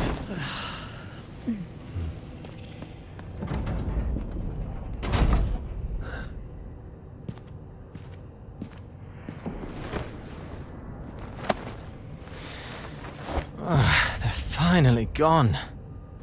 Thank goodness. One moment later, and I might have had to talk to your headstone instead. By all that is holy, my friend, you've really landed yourself in some serious trouble. You know how hard it is to meet my brother, and how rarely I get involved with politicians. But fortune favors you today. I was summoned for a different matter and seized the opportunity to secure your pardon. Things have finally blown over. You're free at last. Where do you want to go? The art gallery? The opera house? Or just a simple stroll along Whisper River for fresh air? Thanks, but no thanks. You look pale. They did go rough on you. Why don't you come to my place? My personal physicians will tend to your wounds. A millennium has passed, and still, the prisons of Hyperborea cling to such crude, barbaric, and wholly inhumane forms of torture. Those sycophantic chroniclers call this the greatest and most prosperous of times. What a most exquisite farce. Let's not dwell on that. How's Daphne? I heard about your efforts to ensure her safety.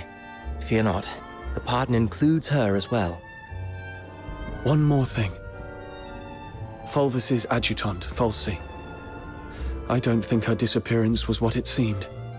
She holds the key to the truth behind all this. If it's not too much to ask, could I trouble you to look into her whereabouts? Dead or alive? I need to know.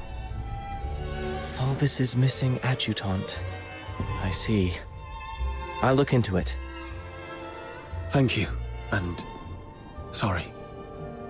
I don't have anything to repay your kindness at the moment.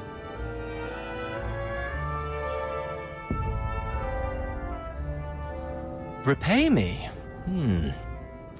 How about serving as my bodyguard for 6 months? Bodyguard? I'll explain later, after you've had some proper rest. The stench of blood here is proving itself noisome. Let's leave this dismal place, once you're ready.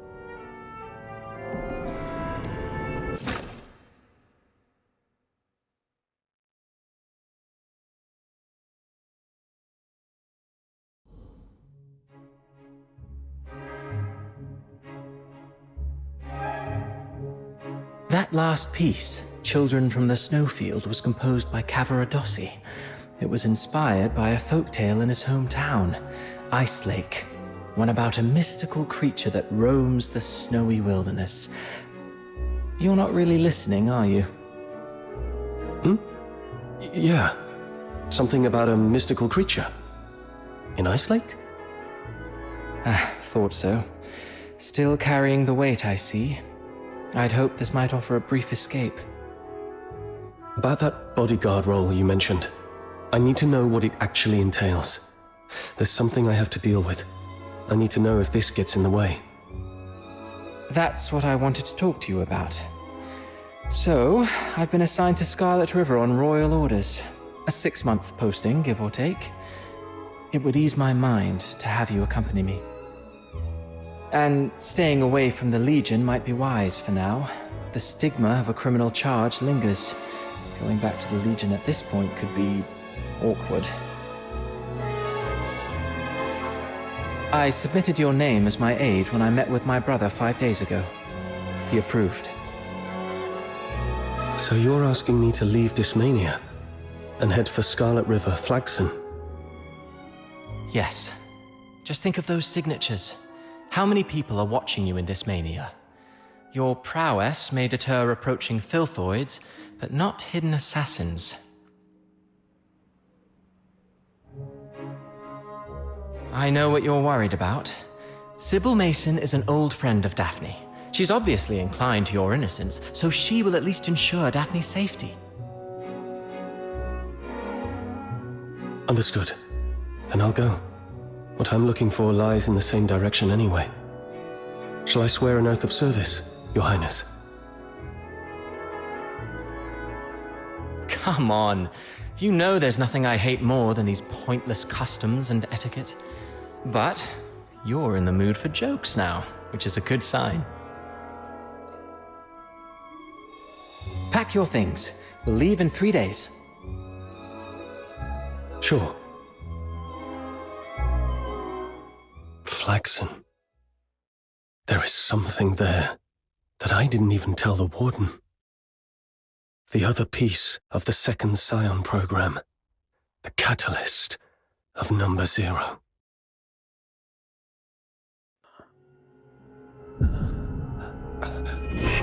Camilla! Swallow the medicine first. Camilla, why was I... You've been unconscious for 5 days. Lucky you.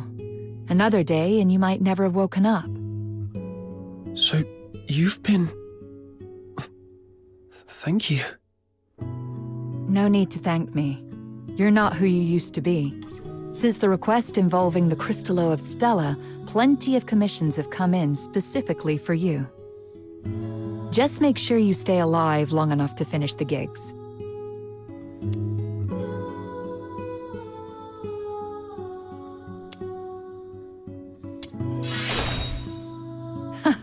Regretting being saved by me? Too late. Anyway, someone came by a few times to check up on you. It's Rhythm Fisher, a warrant officer in the escort. Rhythm Fisher, warrant officer of the Cocytus Escort, 6th Legion. She left a message. Said she'd like to talk to you.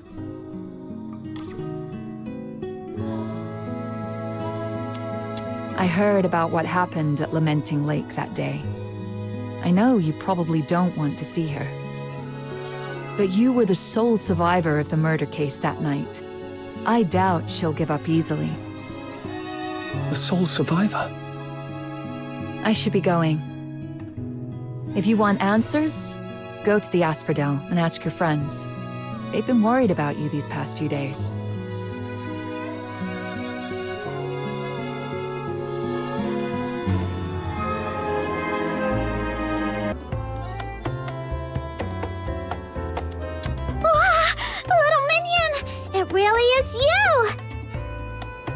Ah, surviving the Charon hunt. I've got to say, you're tougher than an iron shell nut. Honestly, I thought the ship of our Noctoyangers would sink before it even left the dock.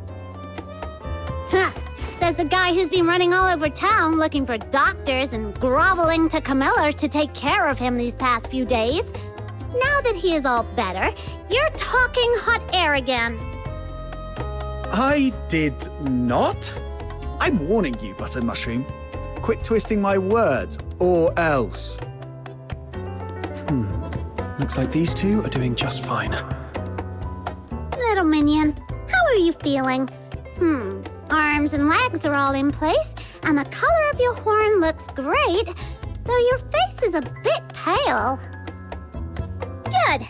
I knew the immortal White Knight, the reborn star of the Noctoyagers, the blessed Demon Earl, wouldn't leave their Demon King behind.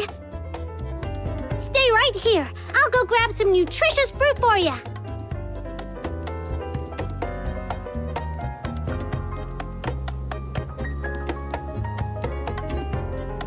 Why is my title getting longer, but the rank keeps dropping? Wait, I can't let Snow's silly titles distract me. What were you talking about earlier? Charon hunt?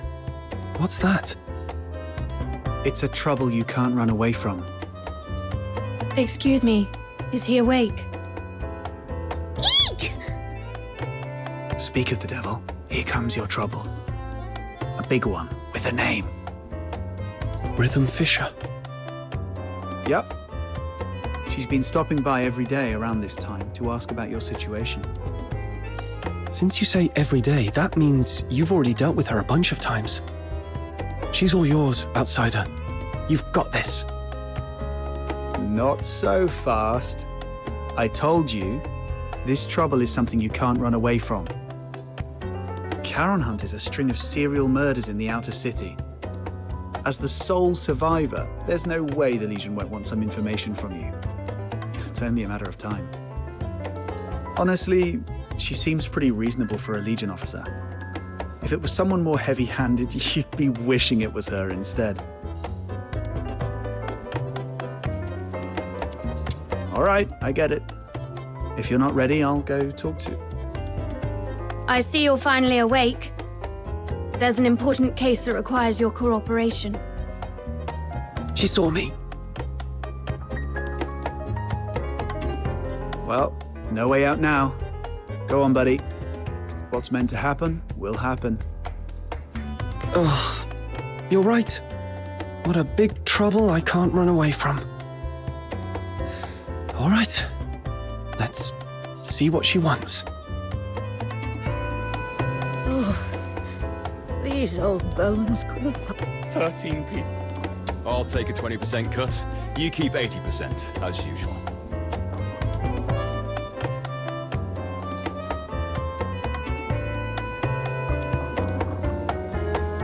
It's great to see that you're recovering well. Would you like something to drink, officer? Tales of Icelake is on special today. Half price. No, thanks. Imperial Military Code Article 142 prohibits soldiers from drinking while on duty. Besides, I don't drink anyway. Let's get straight to the point. I'm here to investigate the recent violent incidents in the outer city of Icelake known as the Charon Hunt. This is your first inquiry. I need to verify your identity according to standard procedure. Could you show me your travel permit? I was in such a rush when I left home that I forgot to bring it. Let me go grab it now. Your head must still be foggy from your injuries. You left your travel permit at my place a few days ago. I was just about to return it to you. Here you go, officer. Name? Place of residence, Icelake, Cocytus region. Occupation, animal trainer? Wait, aren't you a foxhunter? That's the latest development. He used to take care of dogs for rich folks, but his last employer went broke and couldn't afford to hire him anymore. Hence the career change. If you don't believe me, you can ask Miss Camilla. He just signed up at her tavern to become a foxhunter a couple of days ago. Come on, Captain. Show Officer Fisher your awesome dog training skills. Come here, boy. What? I'm not a dog. All right. I've verified the travel permit. Thank you for your cooperation. Now let's talk about the attack. I want to catch the culprit who attacked you and bring safety back to everyone as soon as possible. As the sole survivor of the incident, your testimony is vital for us to fully understand the case. That said, this tavern is hardly an appropriate place for an inquiry. Got it. Let's get to a quieter place to talk then. Thank you for understanding. Please, come with me. Hey, what are you waiting for? Don't tell me you're upset about the travel permit. Well, that was the only type I could get for you. Just roll with it, all right? All right, I know. You're probably still bitter about Rhythm Fisher for what happened that night. But it wouldn't be a bad thing to get on good terms with Fisher. I mean, the Legion's got connections everywhere. Your search for somebody might get somewhere. Besides, don't you want to take down that dishonorable coward with your own hands? As for me, I want this whole Charon Hunt mess resolved as soon as possible too. The whole outer city's been on edge, and that rickety old door on my house can't take another lock. The Legion. Barry's whereabouts. The murders. And the one who attacked me. Fine. Let's do this. I thought it would be somewhere like an office. I come here to clear my head when I'm feeling overwhelmed. It's quiet and there's rarely anyone around. Perfect for discussing serious matters. So, the Charon Hunt is a series of murders that took place here in Icelake. I assume you've already heard about it. November 22nd, early morning. 5 dead, 1 injured. November 25th, early morning. 13 dead. The attacks primarily occurred in the Eastern District, home to many Charon residents, which is why the case has been dubbed the Charon Hunt. Yeah, we've heard about that. What do you need from him? I need him to provide as many details about the case as possible. In a while, I'll take you all to the scene where he was attacked 5 days ago. That street is currently sealed off by the Legion. But I understand revisiting the scene might bring up unpleasant memories. If it's too much for you, we can conduct the inquiry at the Security Bureau instead. It might not be as efficient, but it's an option.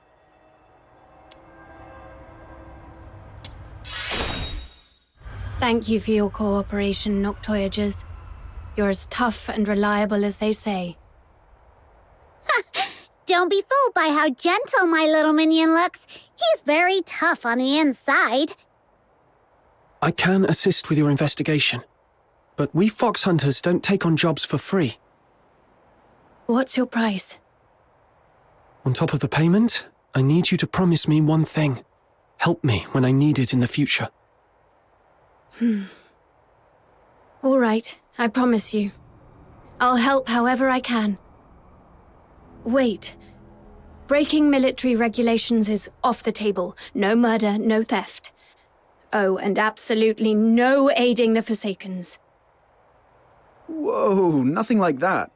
Don't worry, officer. We're law-abiding folks. It's just that our captain got separated from his family and might need your help to look for them. Got separated from your family? I completely understand how you feel. I barely get to see my family all year round. Once the Charon Hunt case is resolved, I promise I'll do everything in my power to help you find your family. Why is she so fired up all of a sudden? I can't breathe. Let's just head to the crime scene first, officer. This is it. Does this street look familiar?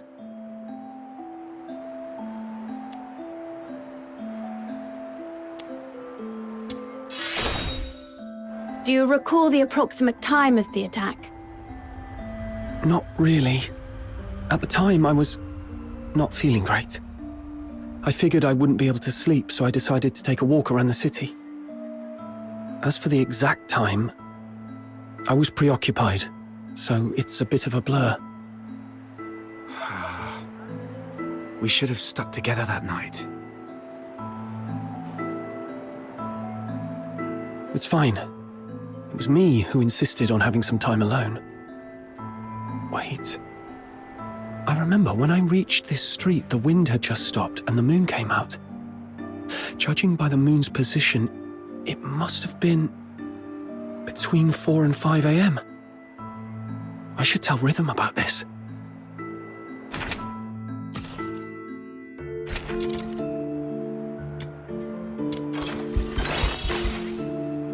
Between 4 and 5 a.m. That matches perfectly with Camilla Scarlet's testimony. It seems your memory is sharp and hasn't been affected by your time spent unconscious. Now, about the perpetrator. What can you recall about their features? Even the smallest detail could be helpful. It all happened so fast. I didn't get a clear look at the perpetrator. But one thing I'm certain of, it wasn't human.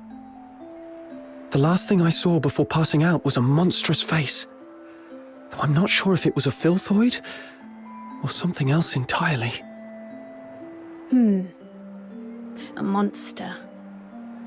That fits with what we know so far. Is there anything else you can remember? Wait, there's one more thing. Please, go ahead. The singing voice. I remember something following me on this street.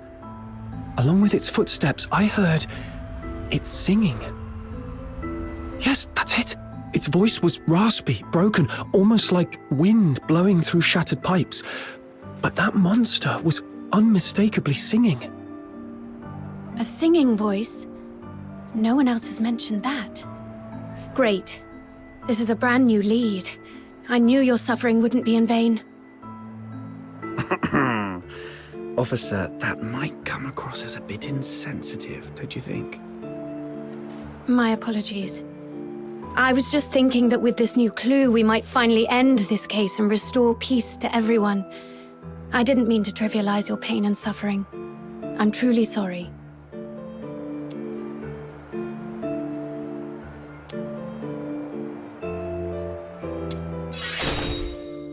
How much do you need? If it's within my means... Seriously? It's obviously a joke. Officer, you must be a laureled Charon who's never dealt with folks in the outer city, right? If you walked into the slums in plain clothes, I bet you wouldn't even make it to sundown without getting swindled out of every coin in your pocket. Laureled Charon. I'm afraid I haven't earned that honor yet. Actually, I grew up in Mist Aiken myself. I know what it's like. I know how hard it is for Charons in the outer city to make ends meet. So when I can help, I do what I can. Besides, it was I who spoke out of line earlier, so... All right. Let's put everything else on hold until the Charon hunt case is wrapped up. Since you went to all this trouble to bring me here, let's focus on the investigation and get it done. About the monster singing you mentioned just now, do you think you could try humming the melody?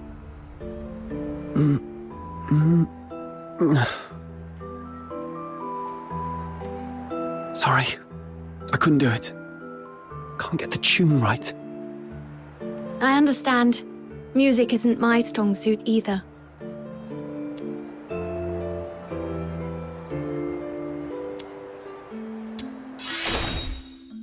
I've just been in a coma for too long and forgot. If I hear it again, I'll definitely recognize it. All right. I'll count on you to keep an ear out for it then. What's this? Piece of cloth. It feels pretty nice. Barry would definitely love this fuzzy texture. Let me take a look. It's velvet. Judging by the patterns and creases, it looks like a piece of a stage curtain. The only place nearby with a stage is the Gallia Theatre. They've been preparing for the Silver Candle Carnival, and with all the hustle and bustle, it wouldn't be surprising if someone accidentally discarded an old stage curtain. Silver Candle Carnival? Is that what all the decorations are for? This piece of fabric alone doesn't tell us much, but if we connect it with the clue you mentioned earlier... A stage curtain. It does seem to connect to that clue somehow. This is it. The break aligns perfectly. Judging by the bending on the base, apparently it was not blown off by the wind. It was struck with force. And based on the angle of bending, we can deduce the direction the perpetrator fled. Hey, look! There's a broken weather vane in this rubbish bin. Wow, it looks practically brand new. Someone just tossed it out like that? What a waste! Let's take it with us! Do you collect weather vanes? That's quite an unusual hobby. I could have one of my subordinates get you a new one, but this is a piece of evidence. You can't have it now. I was just saying it offhand. It's not like I actually have a thing for weather vanes or anything. Aw, someone actually took my words seriously for once. I'm so touched. Oh. Officer Fisher, when was this street sealed off? The morning after the first Charon hunt incident. That's fairly prompt. Since this weather vane is practically new, it shouldn't have been discarded on purpose. Could it have been the strong winds that night? No. After the storm 5 days ago, the Security Bureau did receive numerous reports of property damage, but this weather vane wasn't blown off. It's much more likely knocked down by the perpetrator. According to Miss Camilla's account, the perpetrator jumped onto the rooftop after engaging with her. This weather vane must have fallen from up there. The rooftop. Might as well check it out. Is this blue snow? I've checked. It's a few drops of phoxhunter. When it seeps into the snow, it spreads out like a flower. Beautiful, isn't it? Every time I see these little blue flowers, it feels like the day's exhaustion simply melts away. Look at this color. The purity seems pretty high. Could there have been a phoxhunter leak? That is possible. But just to be sure, I need to confirm something with him. The phoxhunter. There's something I need to ask, just to clarify. When you encountered the perpetrator, did you notice any strange smells? Something sharp and unpleasant? Like a mix of 80% paint and 20% moldy bread. Sorry, I'm not great with analogies. What kind of smell is that supposed to be? I'm not sure what you mean, but Now that you mention it, I do remember being hit by a sharp, acrid smell when the perpetrator lunged at me. Oh, so you think this phoxhunter might have come from the perpetrator? Exactly. The phoxhunter produced by the Aeola pile is mixed with irritant gases. If you noticed a strong smell at the time, it likely means the perpetrator was covered in a large amount of phoxhunter, and these blue flowers must be traces of it dripping from its body. There are only a few places in Icelake where someone could come into contact with that much phoxhunter. Combine this with the other clues, and we should be able to narrow down the perpetrator's hideout. That's right, you saw it too. The perpetrator fled southwest. If you already know that, why hasn't the escort gone over there to search? We're short on manpower, and our intel is incomplete. We've been systematically combing through the factories, residences, and schools in the southwest, but the sheer scale of the area has made progress slow. So far, there's been no major breakthrough. To be honest, it's just me and a few of my subordinates working on this case. And one of them was killed by that perpetrator. He was among the victims on November the 25th. When we found him, all his internal organs had been crushed, like dough flattened under a rolling pin. My condolences. Catching the perpetrator is the only way to honor him and deliver true justice and closure to all. But we haven't found that monster yet. I've requested reinforcements from my superiors multiple times, but my applications keep getting denied. Or rather, they say I need to pinpoint the perpetrator's exact hideout before my request can be approved. Let me guess. It happened in a Charon neighborhood, and the monster isn't headed for the inner city. So your superiors just don't care, right? I wouldn't dare make such assumptions. Huh. Then let's pick up the pace and help Officer Fisher solve this case as quickly as possible. Thank you so much.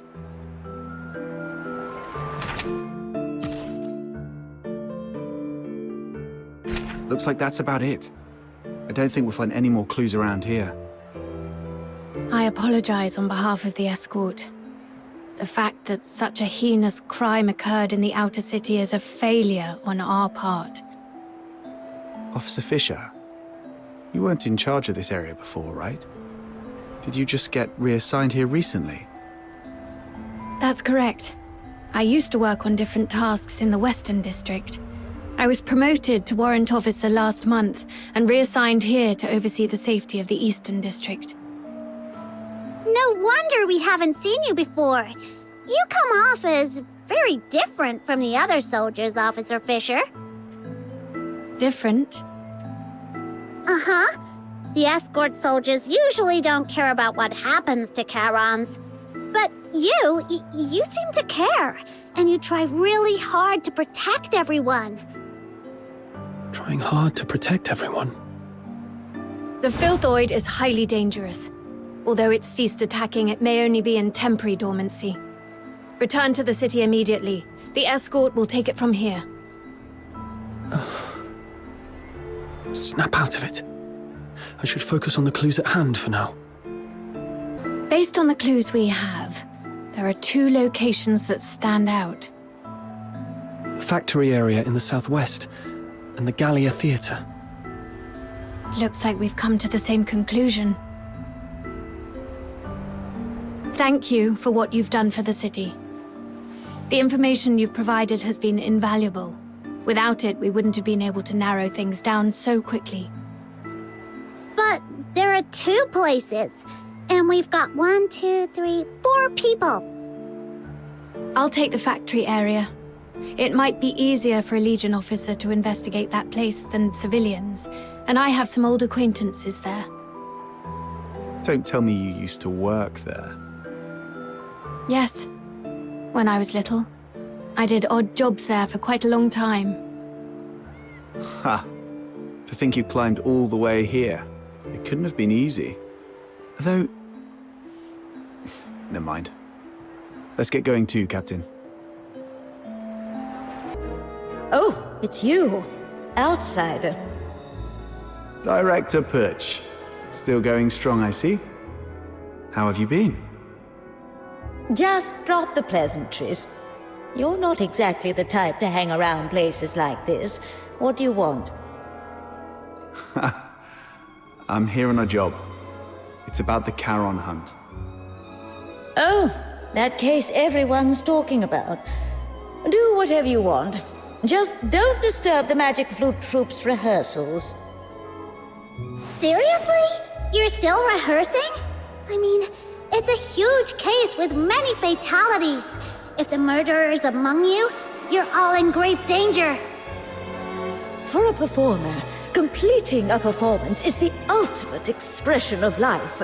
More brilliant and radiant than life itself. Denying them the stage is a greater tragedy than death. Everyone, get ready!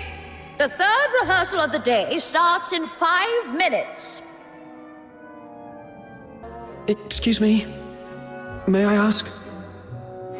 15 flower crowns, check. 9 pairs of riding boots, check. All right, inventory's done. Now, who are you? What do you want?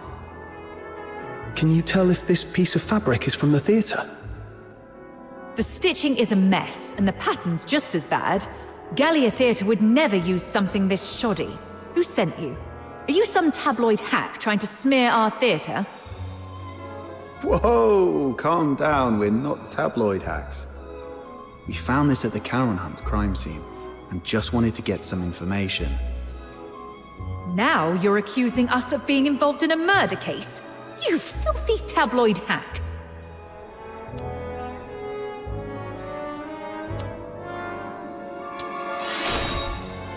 We're assisting the escort in investigating the Charon Hunt case.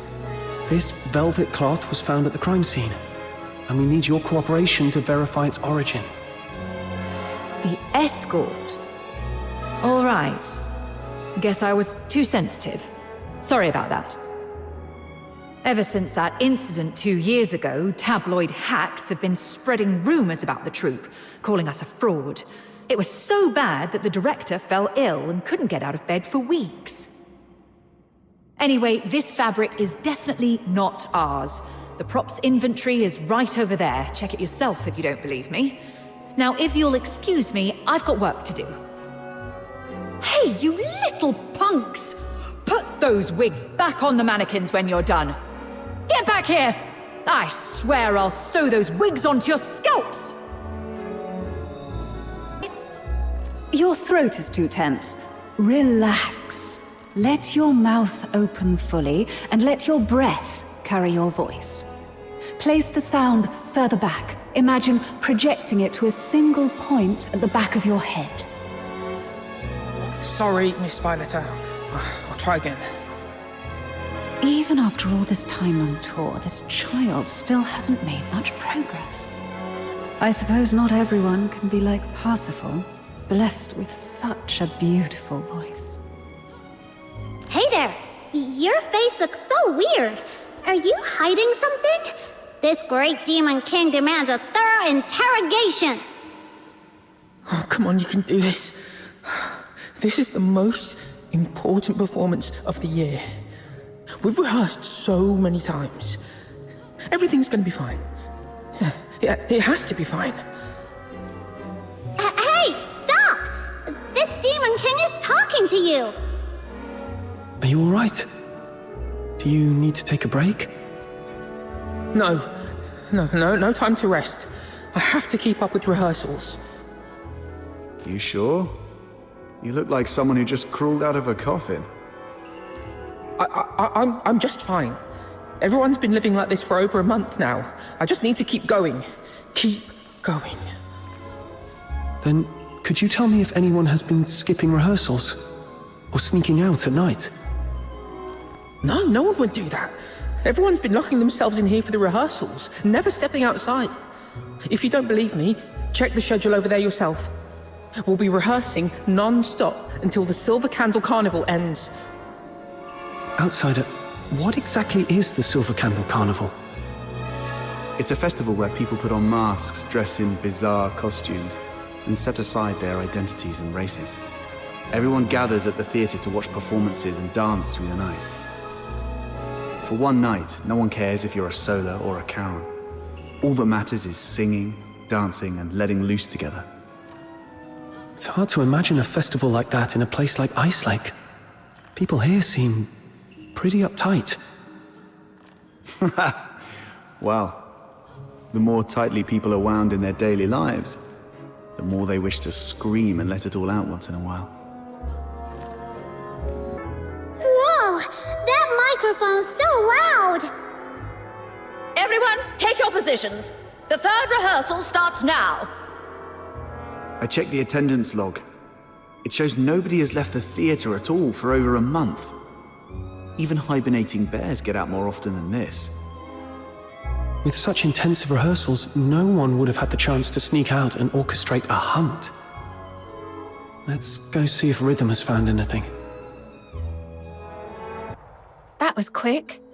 Faster than most soldiers I've worked with.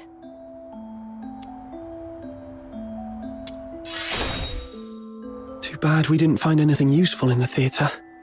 What about things on your side? The workers at the factory area are all cleared of suspicion. But I did find this at a motor plant. Isn't that phoxhunter? Take a sniff. Ew! So fishy! It smells like frost spines. The asphodel just had a batch delivered a couple of days ago. I spent hours gutting and cleaning them. Huh. Button mushroom. You must be a great ballerina. We should have had you perform back at the theatre. Ballerina? I don't know ballet. Why?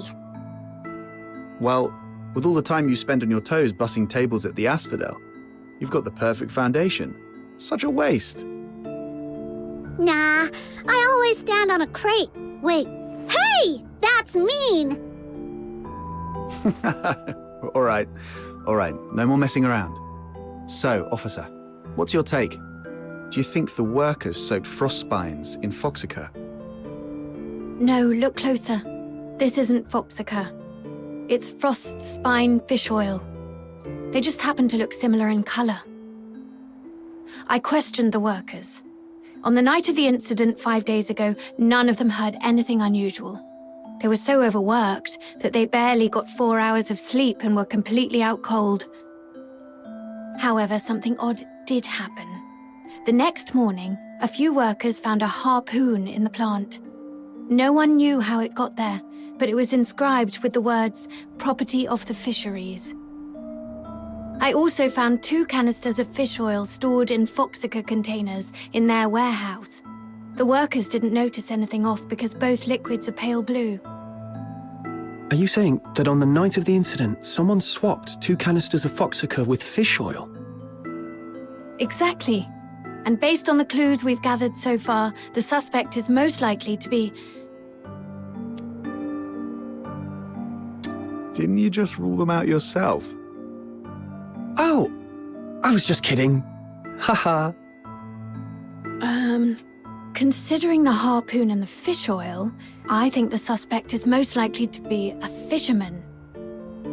Most of Icelake's fishermen live in Mistaken, aka the slums. Let's head there immediately and see what we can find. Meow. Meow. This cat keeps staring at Rhythm. Could it have picked up on some strange scent? Officer Fisher, could I borrow that fish oil for a second? Here. Did you notice something? Yeah. I've got a theory I want to test. Meow. Meow.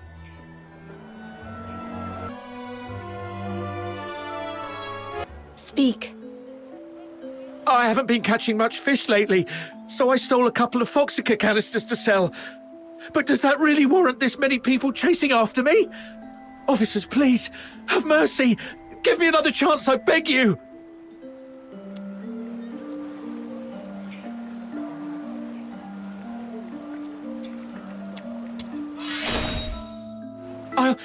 I'll cooperate with everything I've got. Please, don't shoot me. Have you met him before? Someone this sharp-looking and impressive? No way. I'd definitely remember if I'd seen him before. Quit sucking up and just talk straight. 5 days ago, around 4:30 a.m. Where were you, and what were you doing? I snuck into a motor plant during the shift change to, borrow 2 canisters of phoxhunter. Borrow? Sure. And what else did you do besides borrowing the phoxhunter? Nothing! That's all, I swear! Is that so? Officer Fisher, remind me, when was the last time that gun of yours made a fresh hole in someone? All right! I was scared they'd noticed the phoxhunter was missing, so I swapped it out with fish oil instead. That's really all I did! I swear, nothing else! So you know nothing about the Charon hunt? I've heard of it. It's that horrifying string of murders. Everyone in the outer city's freaking out about it. Wait, you don't think I'm behind it, do you? I couldn't pull off something like that even if I had 10 times the guts! Situation understood. Theft of imperial property is punishable by 10 years in prison under the Hyperborean Criminal Code, Article 33. 10 years? Officers, please, have mercy, I'm begging you!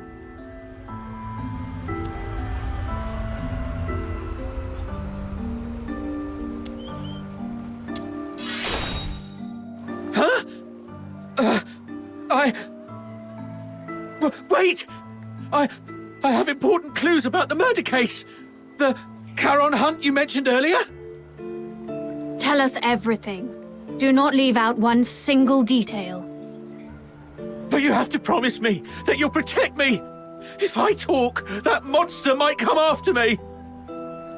I give you my word, that creature won't lay a finger on you. All right.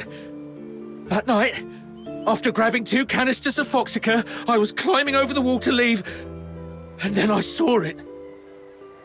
A monster crawled out of the sewer right in front of me. It was twice as tall as a man, had a filthoid's head, a bear's strength, and fire shooting from its eyes and mouth. That sounds like a filthoid. No. Filthoids are unintelligent and typically rampage openly through the streets. The fact that this creature hides during the day shows a level of strategic awareness.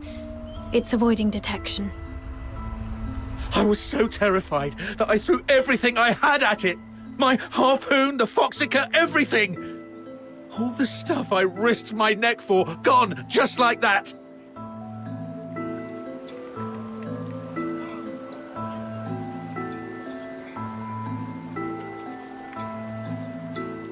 That would explain why the creature was heavily stained with phoxhunter. What happened after that? How should I know? I was so scared I even wet myself. I just ran for my life and didn't dare look back. I've told you everything. Please, officers, you promised to protect me. That monster, I saw it up close. If I hadn't been hiding all this time, it probably would have found me already. Look, I've told you all I know. What do you say? Please, about the phoxhunter case. If I get charged... I'll report your information as it is. Your theft of imperial property is undeniable, but since you've provided critical intel, your sentence will be reduced in accordance with the Hyperborean Criminal Code. Fine. Let's move. We'll take you to the Security Bureau. It's the safest place for you right now. Now we know what the perp looks like and where it's hiding. What's the plan, Officer Fisher? I'll go into the sewers to find the suspect myself. My superiors have made it clear. They need the suspect's exact hideout. But the Icelake sewer system is a labyrinth. If I just tell them the suspect is hiding somewhere in the sewers, they still won't grant me backup. But if I locate the monster myself, or better yet, confront it, the escort won't have any excuses left. The grown-ups refuse to sow or plow, yet they expect a bountiful harvest come winter's end. What was that? That just slipped out. It's a line from the opera, Children from the Snowfield.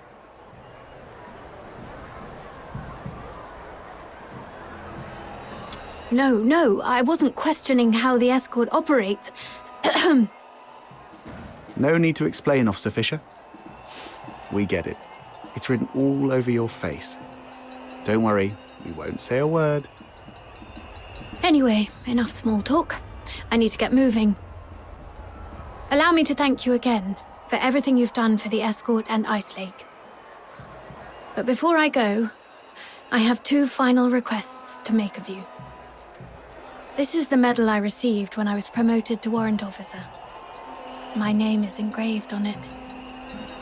If I don't make it back, please go to the security bureau under the escort and inform Chief Damien about what happened to me. Tell him the investigation into the Charon hunt must continue, no matter what. And second, please have Chief Damien deliver this medal to the 6th Legion in the inner city. It's for a young man named Blues Fisher. Let him know he doesn't have to wait for his sister anymore. Tell him to stay strong and move on with his life. Oh, and there's one more thing. That's enough. There's no one more thing. In fact, we can't do the first 2 for you either. Because the Noctoyagers are going with you. No way we let you play the hero alone and hog all the glory. Right, Captain?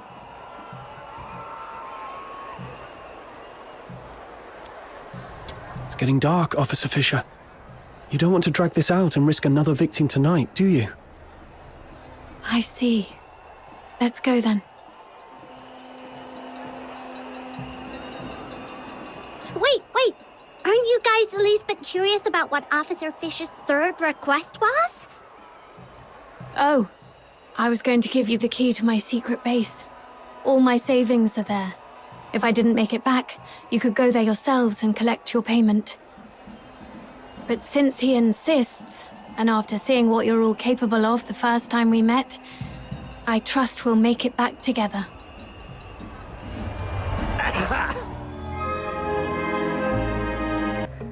What's going on here? He and his friend were driven into the sewers by a monster. They thought they were done for, but the monster suddenly left them alone. Though they escaped death, this area is a labyrinth of dead ends teeming with filthoids, leaving them trapped here. A monster? Could it be the one behind the Charon hunt? Highly likely. I've treated his wounds and called for reinforcements. Until my team arrives, we need to ensure their safety. Thank you, officers. My friend is just beyond that locked door up ahead. Huh? So we're babysitting now? Well, if no one else will, Snow shall take on this noble duty. Just don't fall behind.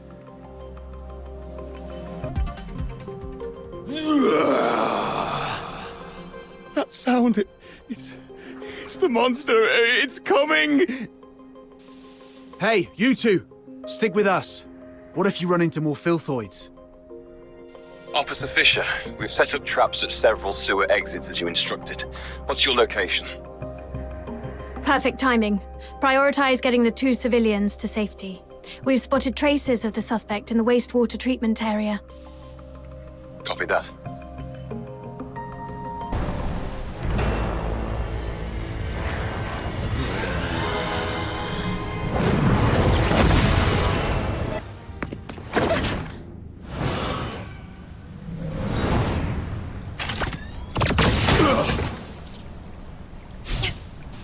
Retreat! There's more than one monster!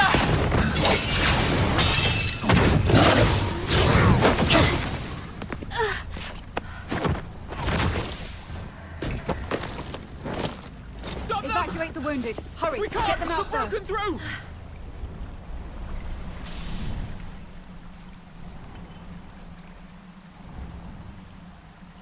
I'm okay. But Officer Fisher is... It's all right. Protecting civilians is my duty, as long as you're all safe. Officer Fisher? Thank you so much for your help. Without you, the escort would have suffered far more casualties. Still, we truly appreciate it. I'll contact my squad mates and have them escort you out. Ugh, the comms are acting up again. Never mind. You'll run into them on your way out. We'll have to seal off the tunnels you just came through. Just head that way, and you'll see them soon. Man, you've had it rough. Just woke up from a coma and now this. If Rhythm hadn't stepped in, you'd probably be taking another long nap right now. Yeah, you almost gave me a heart attack back there. I was so worried my little minion would end up with a serious brain damage and not even recognize me anymore.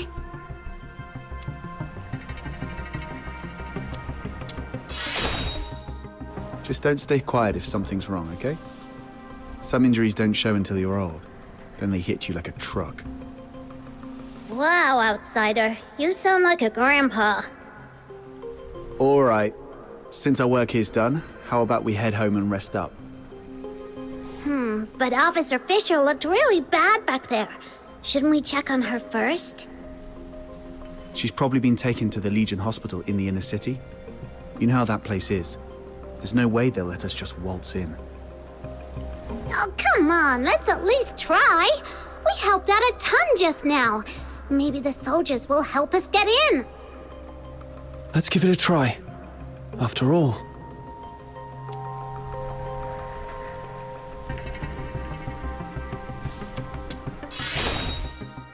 It's all right.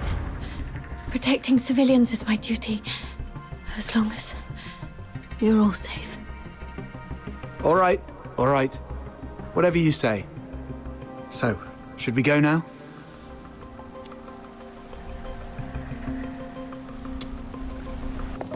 Huh? Are they the ones to pick us up?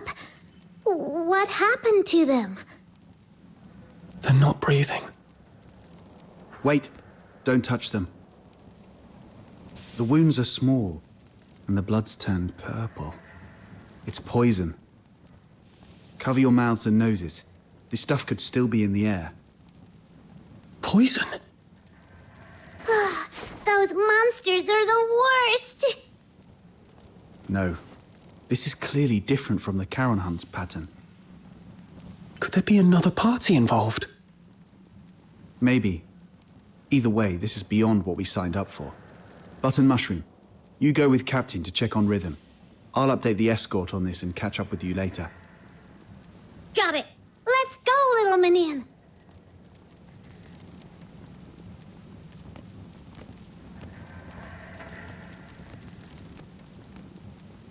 Could it be them?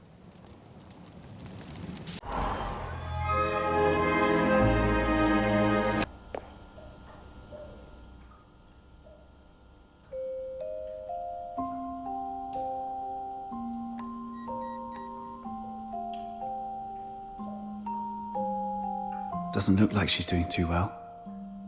Ah! How come you walk like a cat? Not a single sound at all.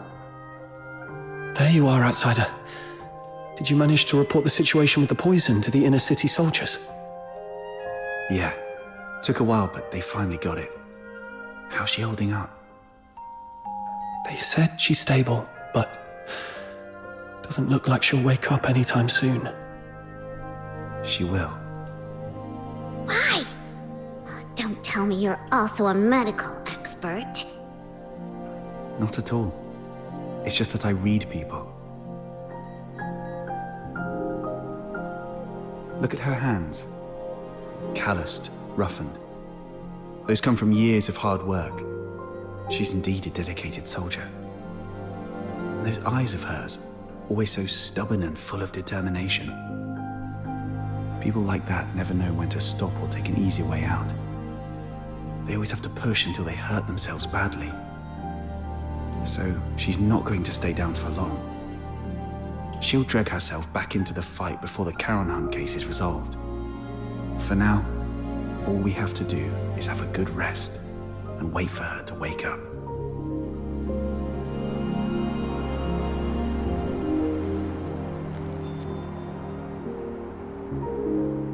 Rhythm! Rhythm! Please keep it down. I'm so sleepy.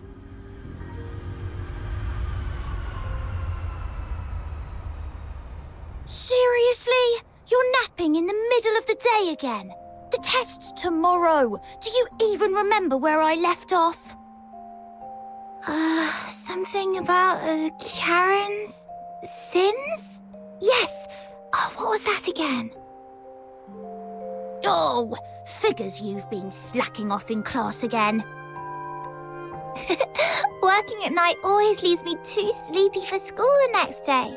But hey, that's what I've got you for. My personal tutor. I had to work too, but you don't see me nodding off in class. We only get a few years of schooling. How can you just waste them like that? Anyway, the Charon's sins. It all started from the night of Lamenting Lake. 1,000 years ago, right here in Icelake, the horned demons, the Charons, pretended to join the Solarians for a lakeside festival. But that very night, they did something terrible. Nearly every Solarian there was slaughtered. After that, the Charons started a war across Hyperborea, killing anyone they saw, until His Majesty Disgalia, the merciful founder of the Empire, ended the bloodshed and restored peace. That's why, for the crime of the Night of Lamenting Lake, every Charon born since must carry the burden of that sin for the rest of their lives. But it's been so long. Do we really have to spend our whole lives paying for something we didn't do? Yes, repayment is all we can do. But if we join the Legion, become loyal soldiers of Hyperborea, or even earn the title of Laureled Charon, maybe things could change for us then. You'll make it, Blues. I believe in you. With your faith in me, the 6th Legion's entrance tests don't seem so daunting anymore. Well, let's wrap up today's Fisher's tutorial with a beautiful tune from my harmonica. Oh, wait, where is it? I told you to tie a strap or chain to it ages ago. But no, it was too expensive and not worth it. Fine, I'll make one for you.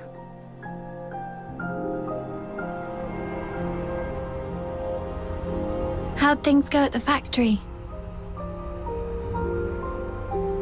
All sorted. With the 6th Legion's appointment letter, the factory owner doesn't dare push me around anymore. Oh, how's it going with the escort? Are you settling in all right? Well, I'm just getting started, you know. So, not going too well, huh? See, I told you not to rush into joining the escort like that. You could have focused on prepping for next year's 6th Legion entrance tests. Nah, it's pointless. I'm way below the passing line on every test. Hard work can't make up for everything. But if I can make a difference in the escort, I might still have a shot at becoming a Laureled Charon, right? Plus, I can help the people of Icelake in the process. Sure, it would be great if we could pass together.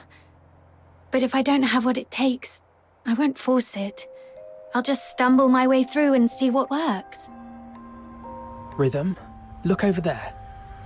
What do you see? A building? Sure, but I mean the spot I'm pointing at. Up there.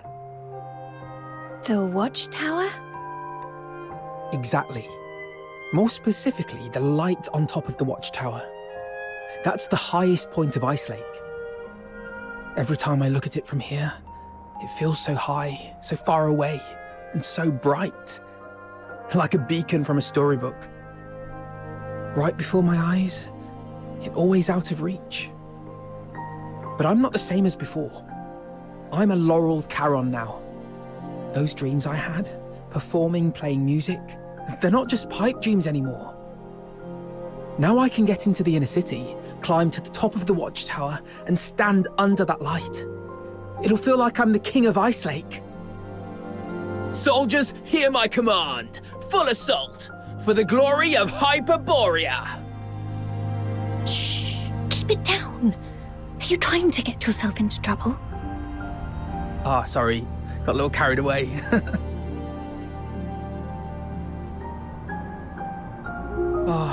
The 6th Legion's training is no joke. The commander said the first 3 years will be intensive and completely residential, so I won't get to go home. If you miss me, just look at that light. I'll be in the inner city waiting for you. I'll save every coin so we can finally live the good life. We'll watch operas, eat whatever we like. No one will push us around anymore. Blues. Oh, don't cry. It's okay, really. 3 years will fly by before you know it. And hey, maybe you'll get lucky and become a laureled Charon next year. Then we'll climb to the top of the city walls together and show everyone in Icelake just how amazing we are.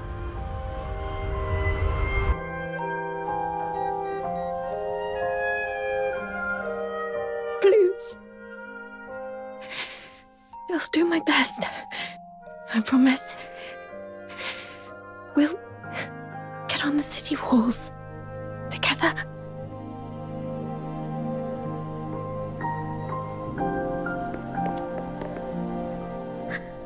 Officer Fisher, you're awake! Wait, are you crying? Did you have a bad dream? I think I dreamed of so many things from the past. Little minion, Mud Ears! Quick, come here! Officer Fisher's awake! Mud Ears totally called it. Officer Fisher's just as tough as our captain. Practically unkillable. It's you. I remember I was with Blue.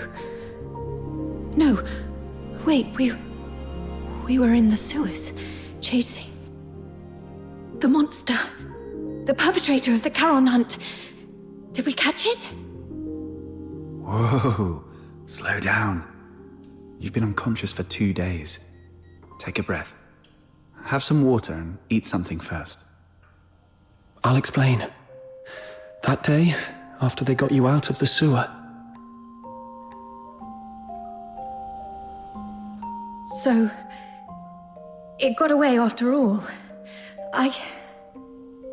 Whoa, easy. Don't tell me that you're thinking about diving back into that sewer.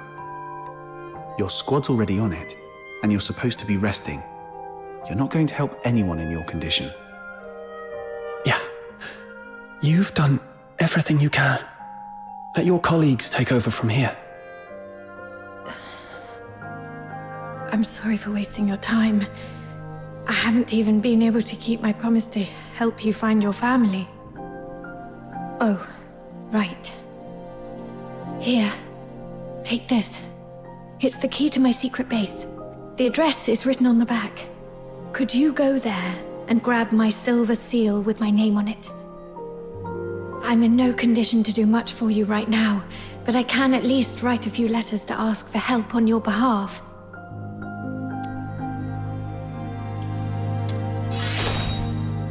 Yes. Though few in number, there are still some who are willing to lend a hand to the Charons. All right. We shall gladly accept your help then. Looks like this place used to be an old maintenance room. Oh, this place is kinda like my the Demon King's Grand Chamber. All right, Let's split up and look for the silver seal.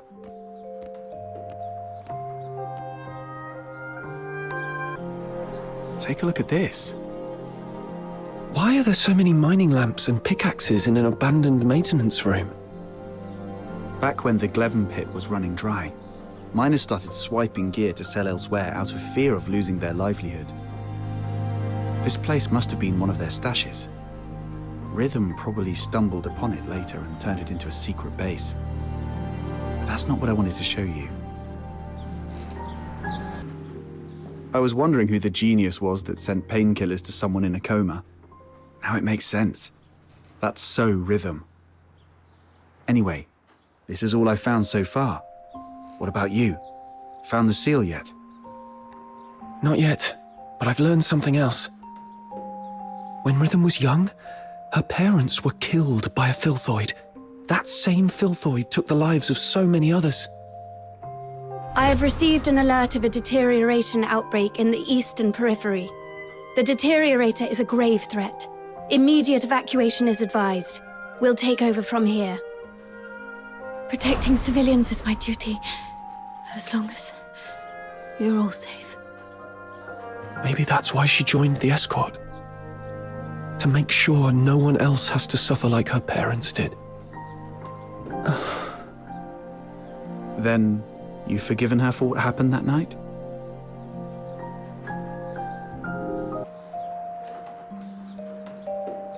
Or maybe, deep down, I never hated her to begin with. I just needed a vent to ease the pain inside. What I truly hate is the incurable deterioration and the gnawing helplessness back then. Nobody's at fault for what happened to Psyche. If anything is to be blamed, it's this broken world we live in. Yeah. It's getting late. Let's hurry up and find that seal. Ta-da! I found the seal! See? When it really matters, you can always count on snow. Nice work. I guess you've earned yourself a prize. How about a Dewilot flower crown? I'm not some little kid you can brush off with just one flower crown. I want two. One for me and one for little minion. 0 for outsider. Sure. Once we're done with all this, I'll make you 2 crowns.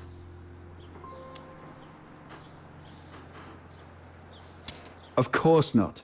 Knowing Button Mushroom's little goldfish brain, she'll forget all about it in 5 minutes. Let's go. We're back. This is the seal, right? Yes. All right, let's get straight to it. Sir, please provide your lost family's name, the place where you were separated, their appearance, the clothes they were wearing, and any belongings they might have had with them. Be as detailed as you can. Don't leave anything out.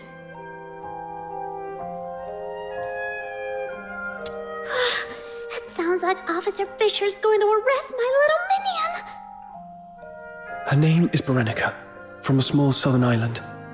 And I think she may have joined the 13th Legion recently.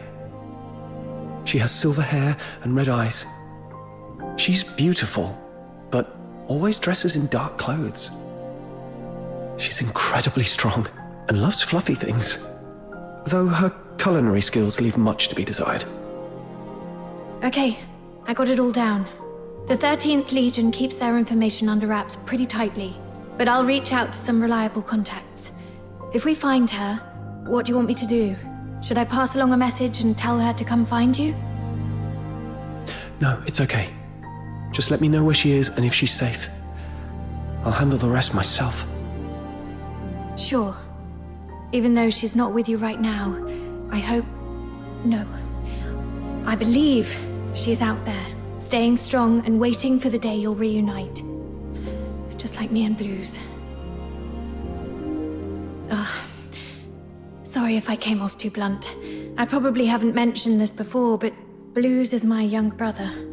He's currently serving as a laureled Charon candidate with the 6th Legion in the inner city. Laurel Charon? That's no small feat. Only the strongest of the strong can make it. Yes. Blues. He's nothing like me. We were both fortunate enough to awaken as daemons, but even among daemons, the difference is stark. He's a gifted child. Even without much practice, magic came to him effortlessly. But he never took his gift for granted. He worked incredibly hard, and that's why he passed the 6th Legion's brutal selection process. Only 1 in 10,000 can manage it, and earned a place in the inner city.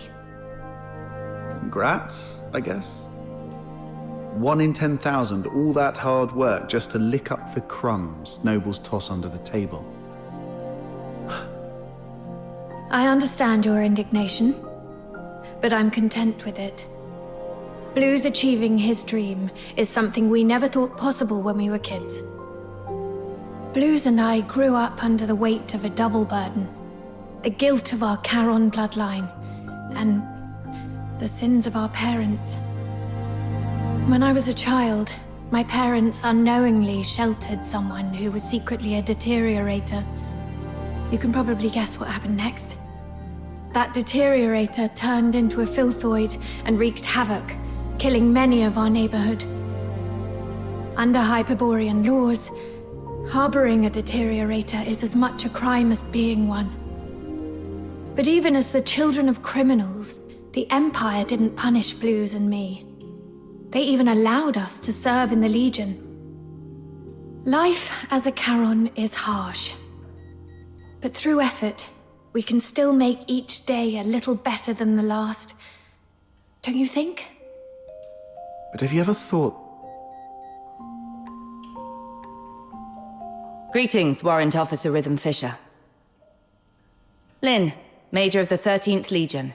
I've been assigned to take over the Charon Hunt case. So, you're Warrant Officer Fisher and the Foxhunters assisting with the investigation, correct?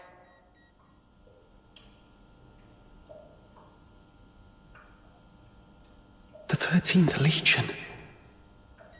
Stay calm. She doesn't seem surprised to see me. My cover should still be intact. If the 13th Legion is taking over, we'll get out of your way.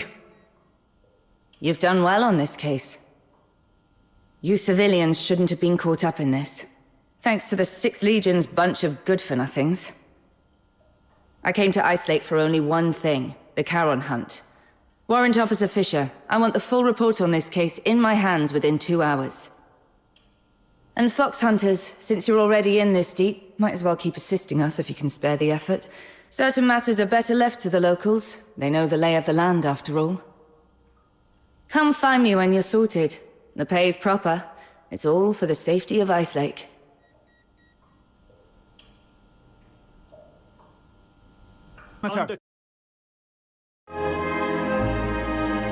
Good. Smart choice. Now, Foxhunters, here's your first task. Take this list and head to the parking lot to find Clive for the weapons and ammo we'll need. Got it. I'll join you once I've finished preparing the investigation report and handed it over to Officer Lynn. That was impressive. Let's wait here for the supply convoy to arrive. Hey, sorry for the delay. Sorry I'm late. Wrapping up the investigation report took longer than I expected. No problem. The convoy just got here. Here you are. Why the delay? We intercepted a shipment disguised as fabric on the way here. These are the Forsaken's masks. Huh. For a fox hunter from a one-horse town, you're quite well informed. Just read about them in the papers. So, with this many masks, does that mean the Forsakens are planning to stir up trouble here in Cocytus? Better not poke your nose into matters related to the Forsakens, unless you've got a death wish. I'll handle the supplies. You take care of the tasks on this list. Whoa! What a big long list! 8, 16, 24, and more? We shouldn't have taken the job! Sir, If we finish all these, do we get honorary enlistment? Less of the sarky whining, and put that smart mouth to work. If it weren't for the 6th Legion's negligence, the 13th Legion wouldn't have to clean up their mess. Negligence? The Charon Hunt perp you failed to catch made it to the inner city. They killed His Majesty's loyal subjects and defaced the place with anti-Solarian graffiti. If that's not negligence, I don't know what is. The lockdown isn't just about catching the perp. It's also to keep the news under wraps. If word got out that Solars were killed by a monster in the inner city, you'd all be facing court-martial. So that's why the 13th Legion came all the way here, giving it that protecting Icelake cobblers. Turns out some inner city noble Solars were killed by that monster. This occurred as a result of my negligence, and I'm willing to accept the consequences. But please, allow me to assist in the investigation and make amends.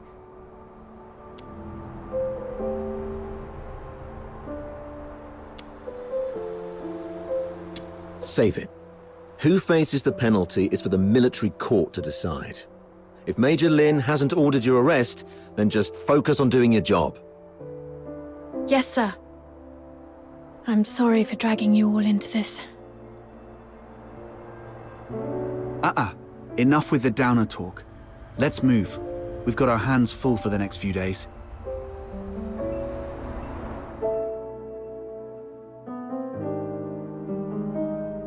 Oh, Rhythm actually finished that massive task list on her own? Geez, what is she, a sled dog? Hey, we helped a lot too! Oh yeah? You mean like setting off that ammo box you were supposed to carry, or breaking the sluice gate while patching up the pipes? Those were accidents. Just a few innocent mistakes. Speaking of Rhythm, where is she? She's usually waiting for us at the parking lot by now. Right. She doesn't even change the spot and posture she waits for us in every day. If such a rigid character is out of place, something must have come up. Let's look around. Whoa! You've got another list? Don't tell me the Legion dumped more work on you. No, this is a supply list I put together. Ever since the 13th Legion took over the case, it's been harder for citizens to get around, especially in Mistaken, where food supplies were already scarce. I thought I could at least help by delivering some essentials. Wow. You sure don't know how to take it easy, do you? I know. Save the "it's my duty" speech this time.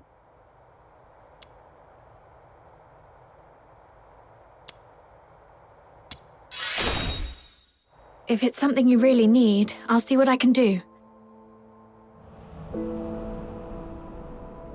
Don't mind my little minion. He was just kidding around. Let's see what else is still on your list. You're just looking for an excuse to goof around more, aren't you? Let me see.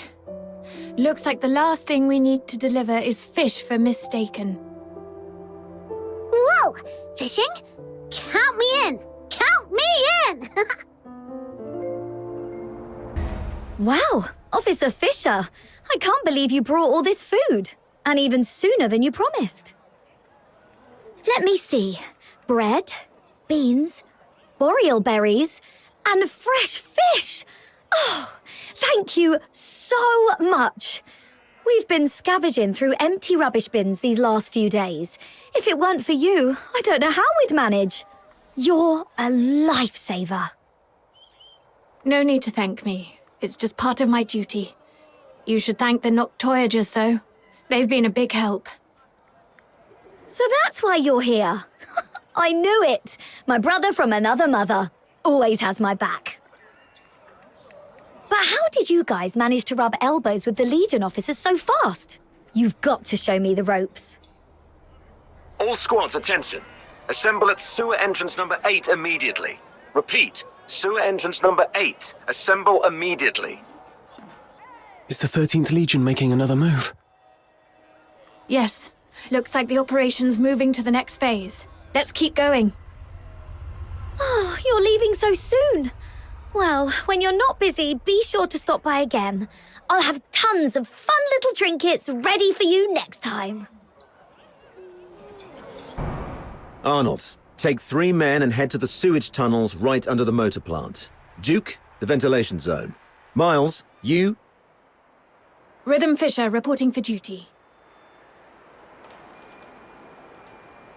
Good, you're here. The operation begins now. You locals know the area best. Head down to the tunnels beneath Silver Piece Square and hold position. The creature's hiding out down there. Fisher, keep your comms on and await further instructions when you're down there. Yes, sir.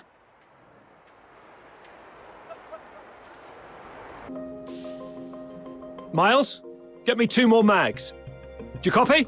God, is this comms on the blink again? Oh, it's you.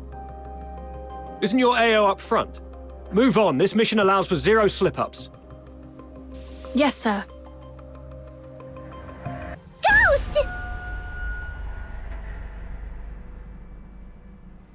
Don't come any closer. The mighty Demon King shall punish you with holy light magic. It's okay. Just a mannequin from some fashion boutique. Really? But that flower crown design, it feels familiar somehow. Could Clive have got it wrong? This place doesn't seem like a villain's base at all. More like a makeshift refuge cobbled together by a homeless guy. I don't think so. Look closer. There are claw marks all over the walls. This has to be the creature's hideout. Right. But this isn't quite what I expected. It even feels kind of like a cozy little home. When we were kids, Berry would hang colourful strips of cloth all around our home. She said it'd make the place feel warmer and less lonely. Upon a closer look, they've set this place up pretty majestically. Maybe they're the real Dukes of the Sewers. Dukes of the Sewers? What's that?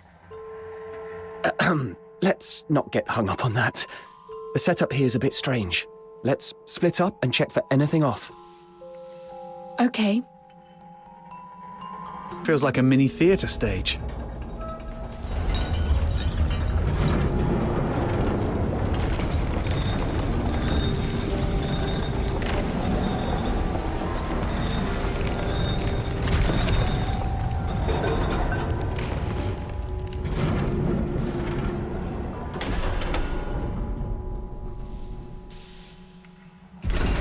I've checked the lower area. No signs of anything unusual. What about your side? I found something. This fabric matches the piece of curtain cloth from the crime scene. But now that we've already found this spot, it doesn't seem to matter much anymore. The curtain. Wait, I remember something. That mannequin's pose and look. I've seen it before on an opera poster Blues once sketched. Now that you mention it, the whole room's staged like a theatre. Could the perpetrator be an opera enthusiast? Then again, since the Legion has already tracked down the perp, this clue probably doesn't matter much either. Right. Not like we can belt out a duet and hope they turn themselves in out of mutual admiration. Let's report back to Clive and see if he has any new instructions. Rhythm Fisher reporting in. We've reached the area beneath Silver Piece Square. Search complete. No irregularities found. Awaiting further instructions. Hurry! Huh? What's wrong?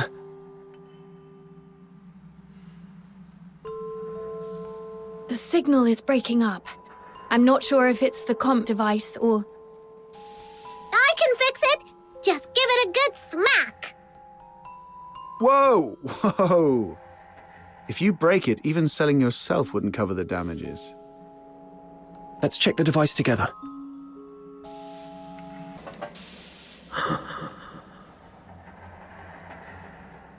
The lies remain hidden in the shadows. Huh, we've really got it cornered. Didn't expect Randy to be so spot on. I don't know why your accomplice isn't here, but 10 more of you wouldn't make a difference.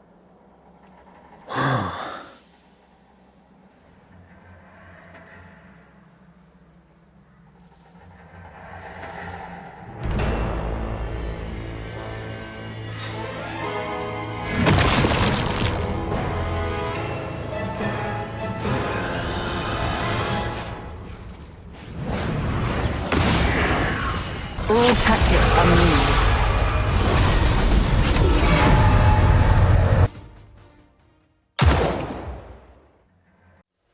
It's getting away! The culprit is confirmed dead. The Charon Hunt case is closed. Fisher, you know how to write the after-action report, right? I trust I don't need to spell it out for you. What? You foxhunters did well too. But remember this. Don't overstep your place. Officer Lin, isn't it too soon to call this over? The blood on the ground has darkened. Its organs were clearly pierced. It won't last long. Then I should follow it and confirm, just in... I said the case is closed. Don't make me repeat myself. Do not overstep your place.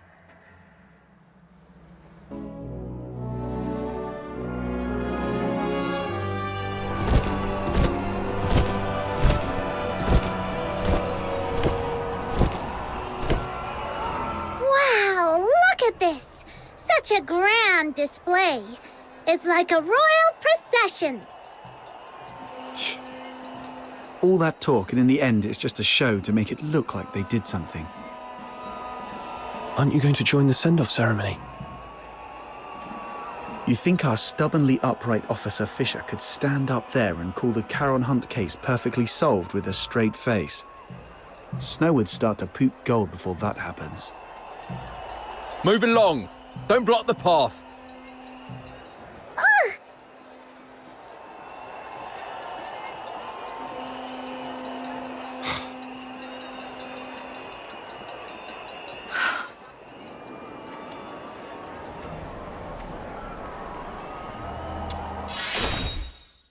I know what you mean. It's time I make my choice. I've made my decision.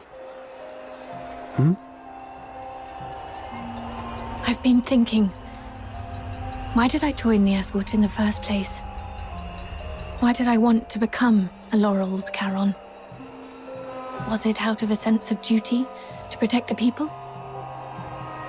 No, not really. I'm not that selfless. I just did all that to secure a decent life and a peace of mind. So, I've made up my mind.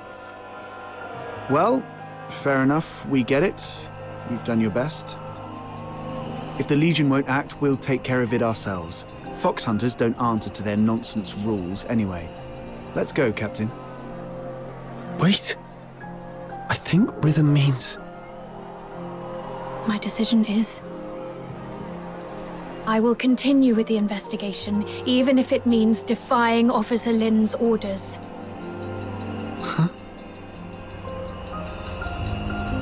Yes, I joined the Legion only for peace of mind. And that's exactly why I can't sit back, warming my hands by a fire, while others freeze to death out there in the cold. Do you remember what I told you about my parents? They were killed by a filthoid because they took in a deteriorator who hid his symptoms. But no one knows the truth. The one really to blame was me. That night it was I who begged my mother to help that man because he looked like he was dying and I felt sorry for him. When the filthoid came, my parents hid me in the closet. My mother's last words to me were, "It's not your fault." Don't beat yourself up for it. And don't tell anyone. Take care of Blues and yourself. My mother didn't hate me. Even as the Filthoid's claws pierced her, she never once blamed me. But I wish she had. I wish she'd hit me, yelled at me, anything but forgive me. But I can't forgive myself. Her last words haunt me like a nightmare. I haven't known peace of mind, not even for a single night. If it weren't for Blues comforting me, I might have gone mad. It's the same this time.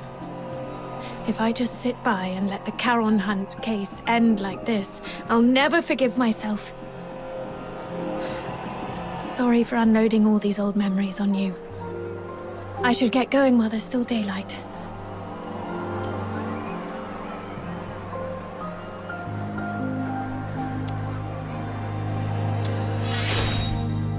This is my own choice, and I have no other subordinates to call upon.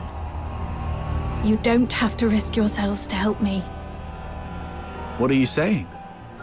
We've come this far and now you want to go solo and hog all the credit? Like we'd leave a good person who brings warmth to others to freeze out in the snow. And besides, if you freeze to death, that terrifying little sister of mine will make sure I pay for it. I heard that! I'm definitely telling Fina on you. Me too. I'll bear witness to Snow's words. How dare you, sneaky little button mushroom? I'm going to whack you on the head. Ha! Try and catch me, mud ears!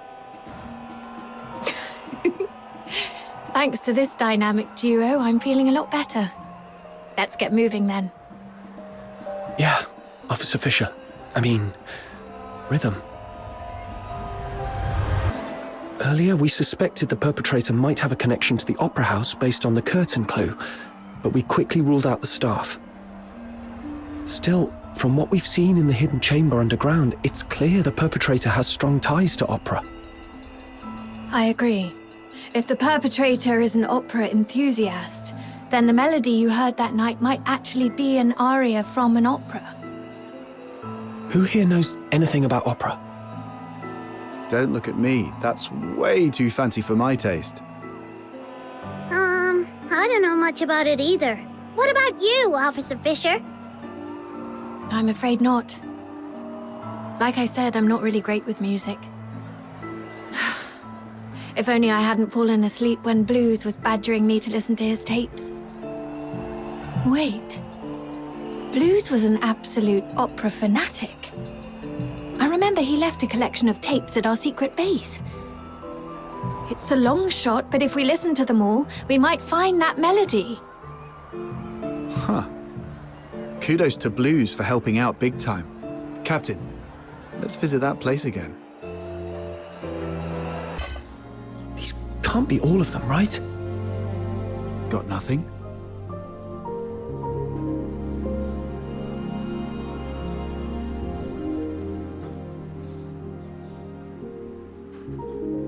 Where's Rhythm? She went out for some air.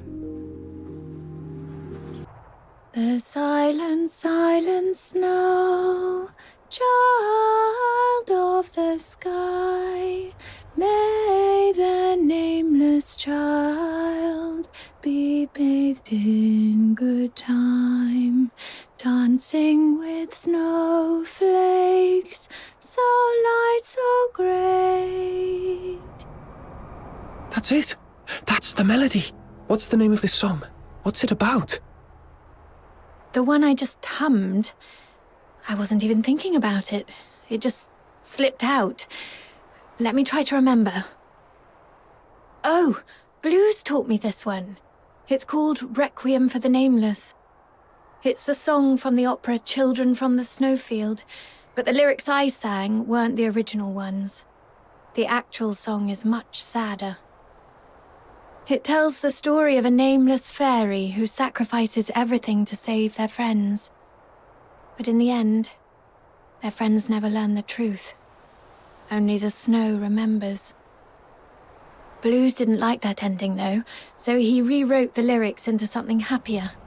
He knew the song so well that he could even play it backwards, which is why he never recorded it. Are you saying this is the melody you heard that night? Yes. I heard it just before I was attacked. It's a new clue, but unfortunately it doesn't narrow things down much. Children from the Snowfield has been performed at the Gallia Theatre for decades. It was incredibly popular, so a lot of the locals know it. Once, Blues and I saved up for half a year to buy 2 tickets to see the play. We were so excited. But on that day, someone in the theatre accused us of stealing their tickets. We were kicked out before the play even started. That night, I sat against the theatre wall for hours, feeling absolutely miserable. But Blues, he pulled out his harmonica like a magician and started playing that song. Turns out, he'd already learnt it on his own. As he played, a voice rose from the other side of the wall. A boy singing along. His voice was so beautiful, just like a lark. With Blues' harmonica and that stranger's singing, I felt so happy I'd almost forgot we'd been thrown out that night. Sorry. I didn't mean to get carried away and bore you with these old stories. My point is, this song is too common. It's not specific enough to serve as evidence. Any chance this play's being performed again soon? Maybe we could stake out the theatre and see what happens. I don't know much about recent performances. From what I know, the play's been off the schedule for a while due to an accident.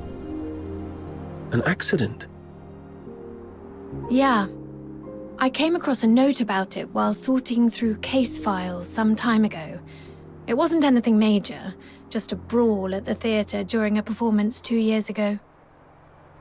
According to Putsch, the troupe's director, their lead performer was injured during the fight. That's why the Magic Flute troupe decided to halt future performances of Children from the Snowfield. Let me check my notes. Here it is.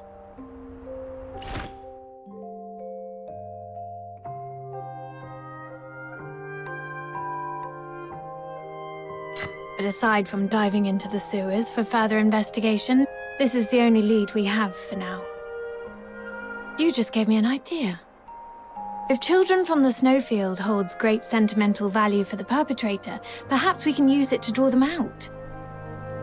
Exactly. Let's pay Miss Putsch a visit at the theatre and see if she's willing to help us plant a fake announcement. Naive.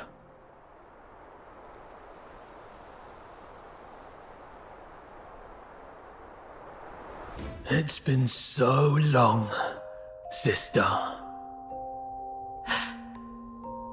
Or should I say, Officer Fisher? Have you calmed down now? Who are you? Answer me! Blues Fisher, your younger brother. The owner of that harmonica. Blues?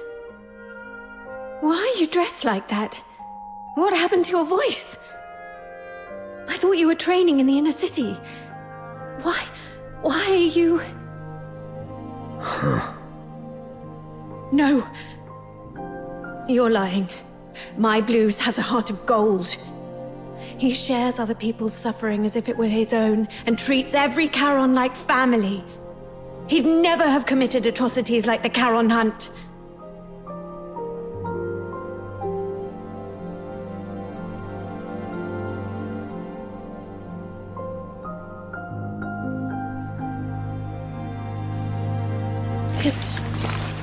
This is the chain I made for Blues when we were kids.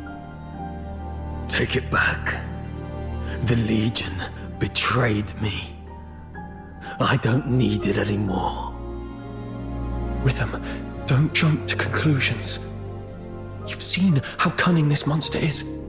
He could just be disguising himself as your brother to manipulate you. I wish that were true. But his every move... I know them too well. Especially the way he reached behind himself to search for something. It's exactly how Blues used to look for his harmonica. Now that you mention it, since he saw Rhythm, he's been holding back to avoid hurting us. So you're still sentient, and those mechanical pieces encasing you don't look like armor. They're more like parts of your body. What happened to you?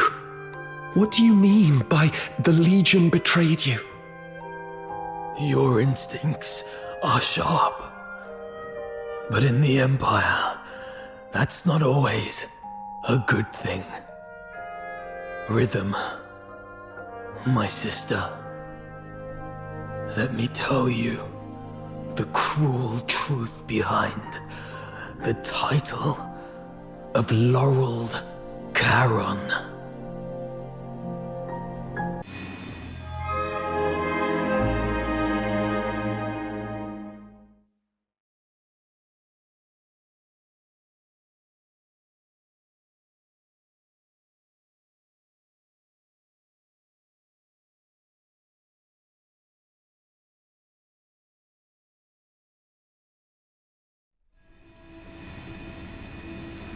This glare. Where am I? I remember passing the tests, being assigned to the 6th Legion's Alchemy Academy. Then... Professor, the test subject's consciousness seems to have awakened earlier than scheduled. It seems to be in great pain. Should I administer another dose of anesthetic? No need. Let it stay awake. Begin resistance data extraction in 2 minutes.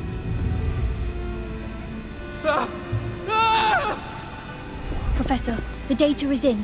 This one shows exceptional resistance among this batch of augmented subjects. The current test failed to breach the secondary part you implanted, while fire has damaged its synthetic skin, causing its body temperature to spike far beyond normal limits. Data collection complete. It's on the verge of collapse. Shall I take it back to rest? Do not waste your compassion on these demons. Administer the sedative, secure its limbs, and prepare for the next enhancement experiment.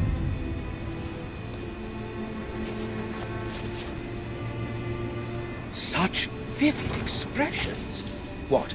Are you trying to bark something at me? Too bad. You won't get the chance. Sedative administered, Professor. But I still think we should... Just follow my instructions. Begin with the horns. They are its most sensitive parts. This way, we'll get the most precise data. Understood, Professor.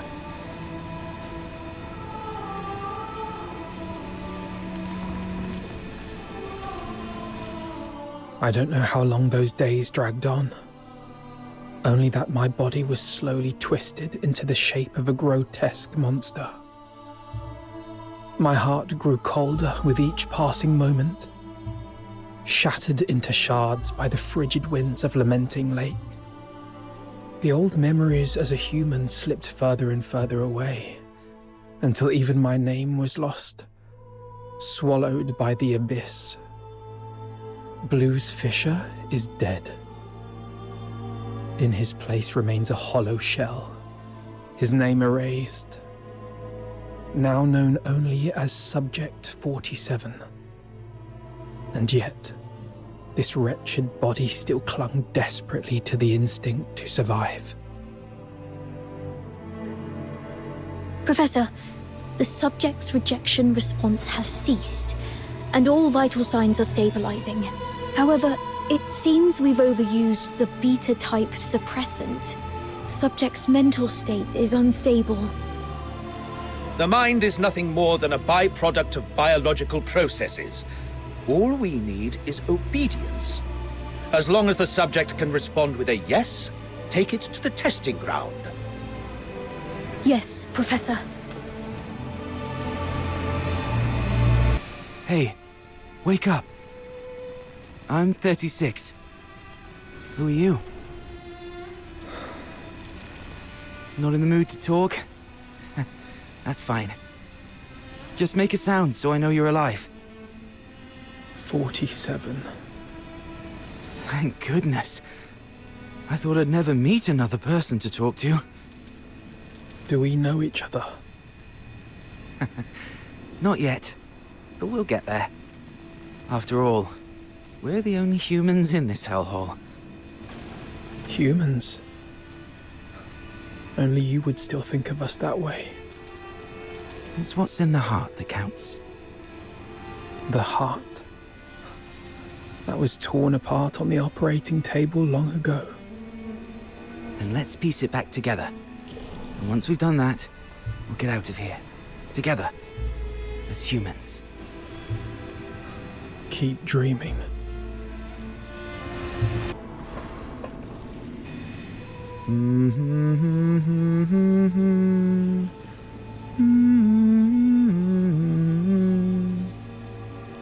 Sorry, did I wake you? I wasn't sleeping. Your singing's just so unbearable. I've never heard anyone butcher a tune from Children from the Snowfield like that. If I had an instrument, maybe it wouldn't sound so bad. Don't you feel the pain? The worse it hurts, the more you need to sing. Save your breath. Surviving the experiments is hard enough. Physical pain doesn't matter. It's what they've turned humans into that hurts. After all this, you still think we're human? Face it, we're nothing but monsters now. Mindless, soulless tools at their command. Accept it, and it won't hurt anymore. No! We can't let ourselves become monsters. The day your heart gives up is the day you truly become one. Did you forget what happened the last time you tried to escape? They strapped you to the electric chair. You want another round of that?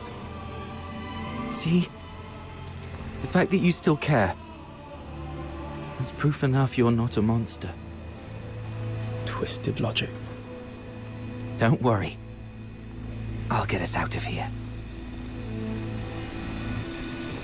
36! Hey, 36!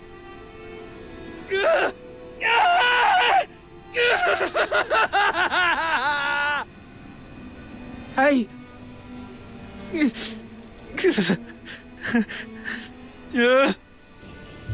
Hey! Here, take this. It should help ease the injuries from earlier. So that's why you dragged your tasks out today. Even took a good thrashing just to get your hands on these files of medicine. Caught me, huh?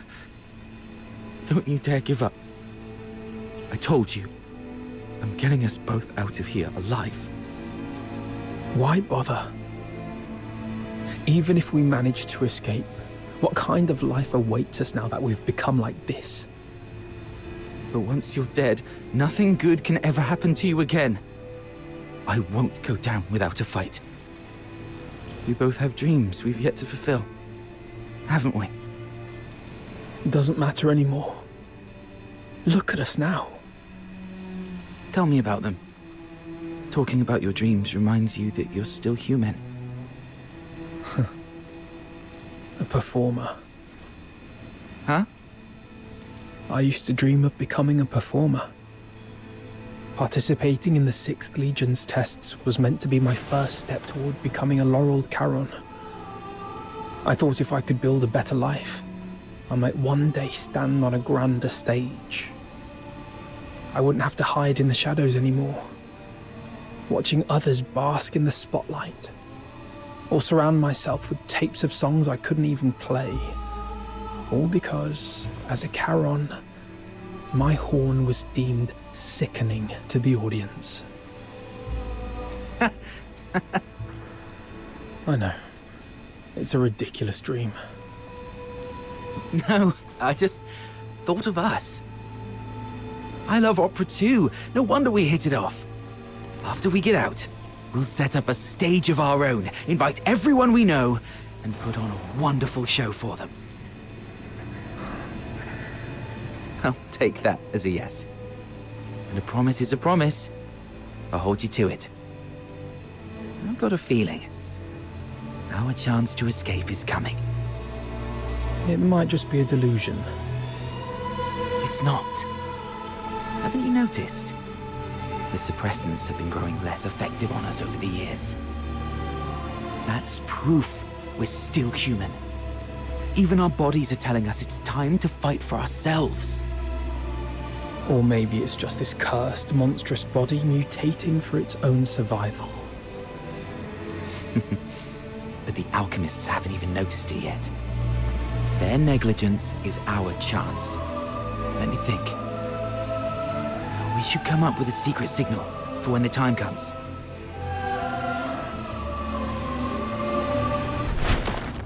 The final test begins. Let's find out which one of you is the ultimate augmented subject. What? They're making us fight each other? We really don't have a choice, do we? Guess not. Bring it on, then. Remember, we've got a stage waiting for you! What's the point of making promises you can't keep?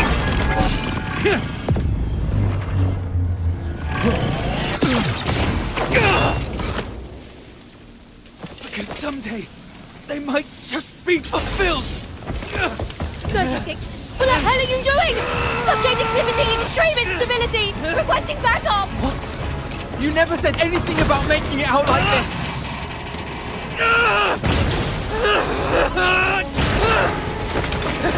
I never go back on my word! It's open!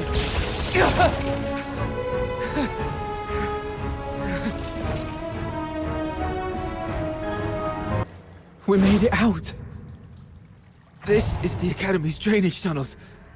There must be an outlet leading outside.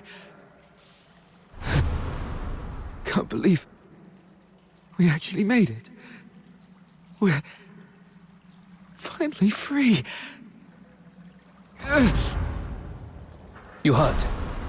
I'll take care of everything from here. First, we need to find a place to hide. So you were the ones who built that strange stage in the sewers? How? Why? How could this happen to you? Blues. Does it still hurt? I'm fine. But fate only gave us a fleeting moment of mercy. Escaping the Academy wasn't the start of a new life, but the beginning of the end. During our escape, the alchemists, the new suppressant, ruined my voice and messed up our minds. We couldn't control ourselves. We'd go berserk from time to time. And my friend, 36, has already left this world before me. I always knew those alchemists were wicked scum.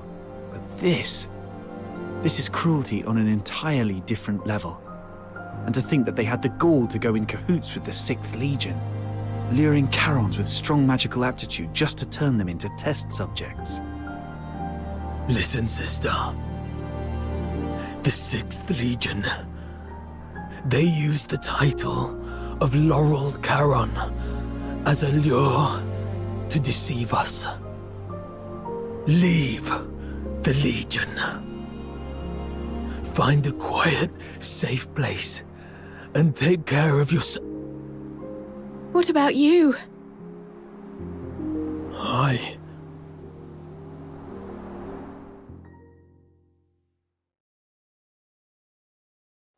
It's all my fault. If I'd gotten here sooner, you wouldn't have been... We wouldn't have stood a chance. My moments of clarity are slipping away. Or perhaps, like you said, my heart has already turned into that of a monster. If you're a monster, then what does that make me? We chased so hard to catch the light. The dazzling light. Only to find it so unreachable in the end.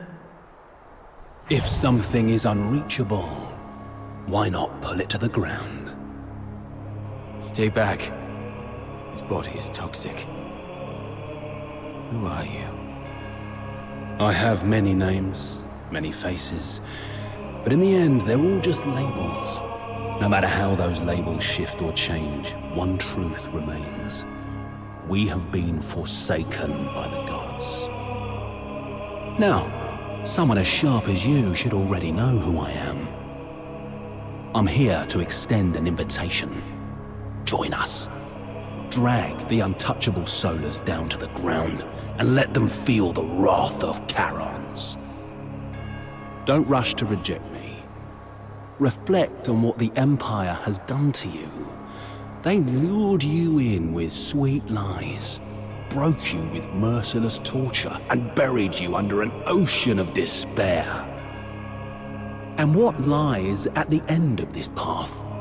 Becoming a laureled Charon? A better life? Greater dreams fulfilled?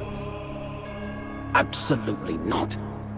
What awaits is a slow death. Your bones picked clean by the solar elites.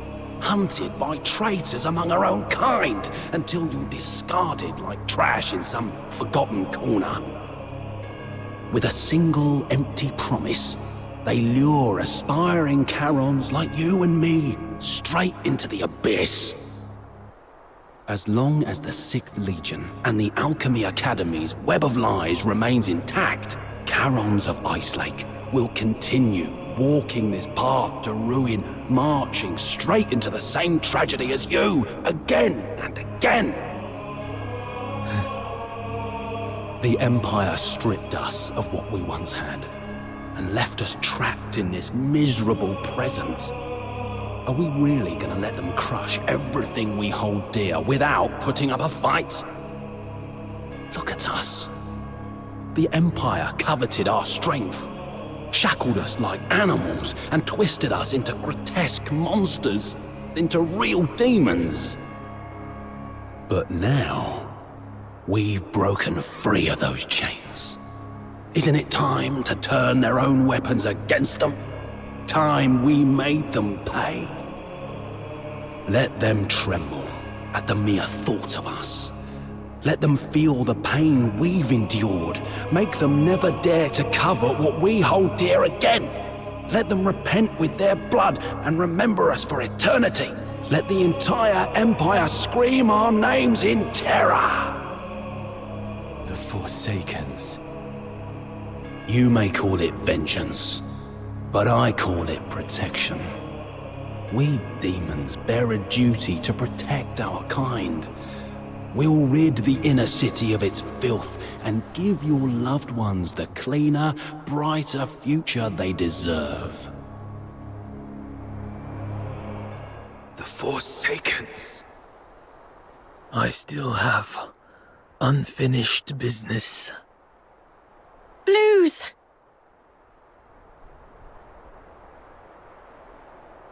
Do not follow. Can't believe you chose to meet in a place like this. Never took you for someone who enjoys such frivolities. And didn't I tell you to minimize contact until absolutely necessary? The 13th Legion is gone. We've got to finish our deal ASAP.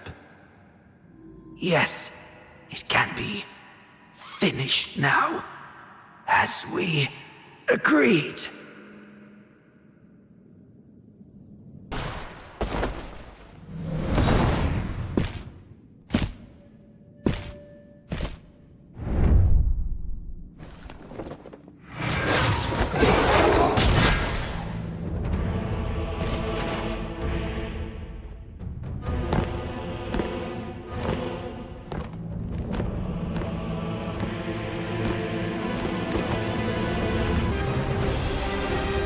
Target confirmed at the Masquerade. Preliminary assessment identifies the target as the Raven from the Forsakens. Civilians have been cleared.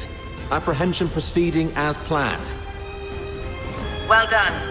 Regroup. All units to Gallia Theatre. Captain, we're doing everything we can to stabilize the targets, but this Forsaken's bastard isn't going to make it. What about target number 2? Terminate on sight. Get him!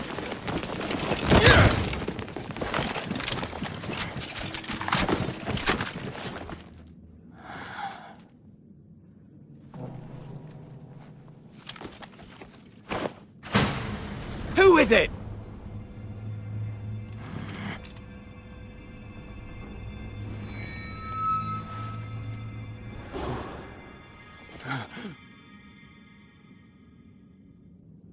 Everyone, lower your weapons. Let's talk this through. Officer Clive, hold your fire. It's not what it seems.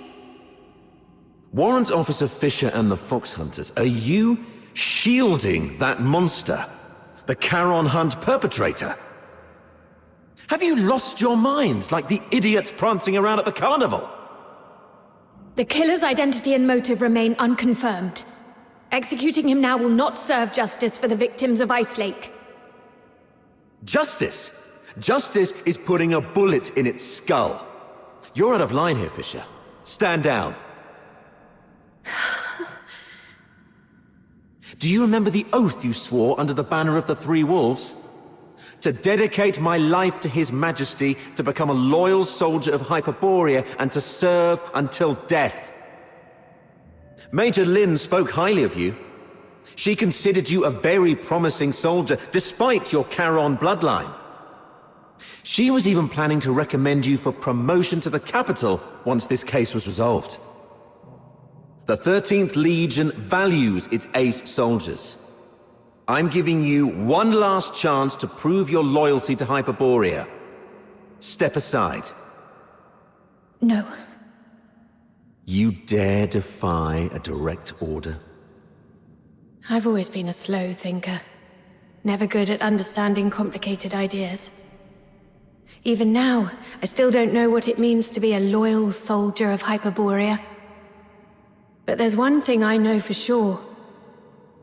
If loyalty to Hyperborea, to His Majesty, means trampling the place where I was born and raised, betraying those who've helped me, and turning my back on my loved ones, then from this very moment on, Rhythm Fisher is no longer a loyal soldier of Hyperborea.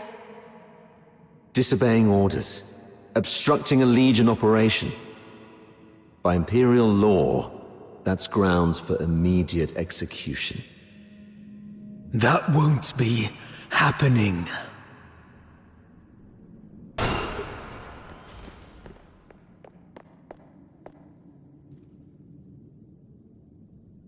Guess this is it, you rotters. And you sneaky turncoat. You? Why are you here? You attacked the Legion. You were... When you left, Snow noticed those tiny shimmering specks clinging to you. Those specks, they're the same as the ones left by Lynn's final shot during the capture. That's when Outsider came up with a theory. Perhaps Lynn's shot wasn't meant to kill the target, but to track him. Her last warning to us, don't overstep your place, might not have been an excuse for her negligence or inaction. She just didn't want us to scare off the prey. And that grand send-off ceremony for the 13th Legion, it was nothing but a show to trick the target. They never actually left, did they? You're one crafty little rat, aren't you? That's right. After the Charon Hunt spread to the inner city, Major Lynn suspected that the Forsakens might have been pulling the strings. The whole capture operation was just bait. A tiny shrimp to lure out the real big fish, so we could catch the Forsakens and wipe out their network around Icelake. You weren't supposed to be involved. But now that you've stood against the Legion, you've made yourselves enemies of the Empire. Run if you want. Major Lynn will hunt you down. I'll go with you.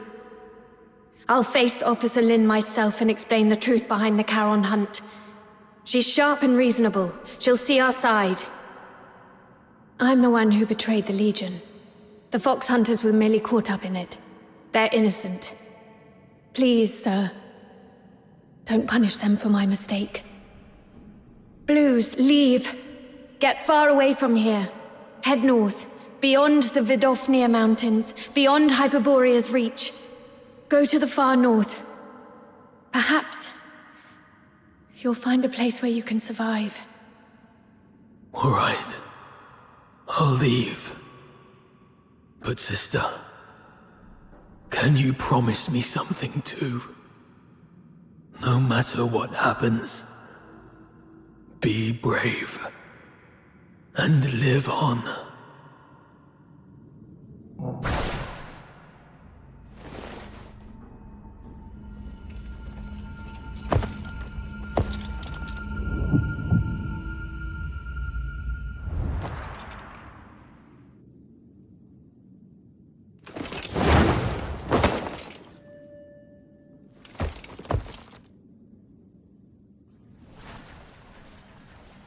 You've attacked the Legion. From here on, all that awaits you is endless torment or death. I still have one thing to do. Sorry, but from here on, you're on your own. Foxhunters of Icelake, may I entrust her to you? What about you? What's your plan? There's no end to running. Then keep running. As long as you're alive, there's always a way. Leave. You're a good person. Just like him. Him? Let's accept his request, Captain. Blues has already made his choice.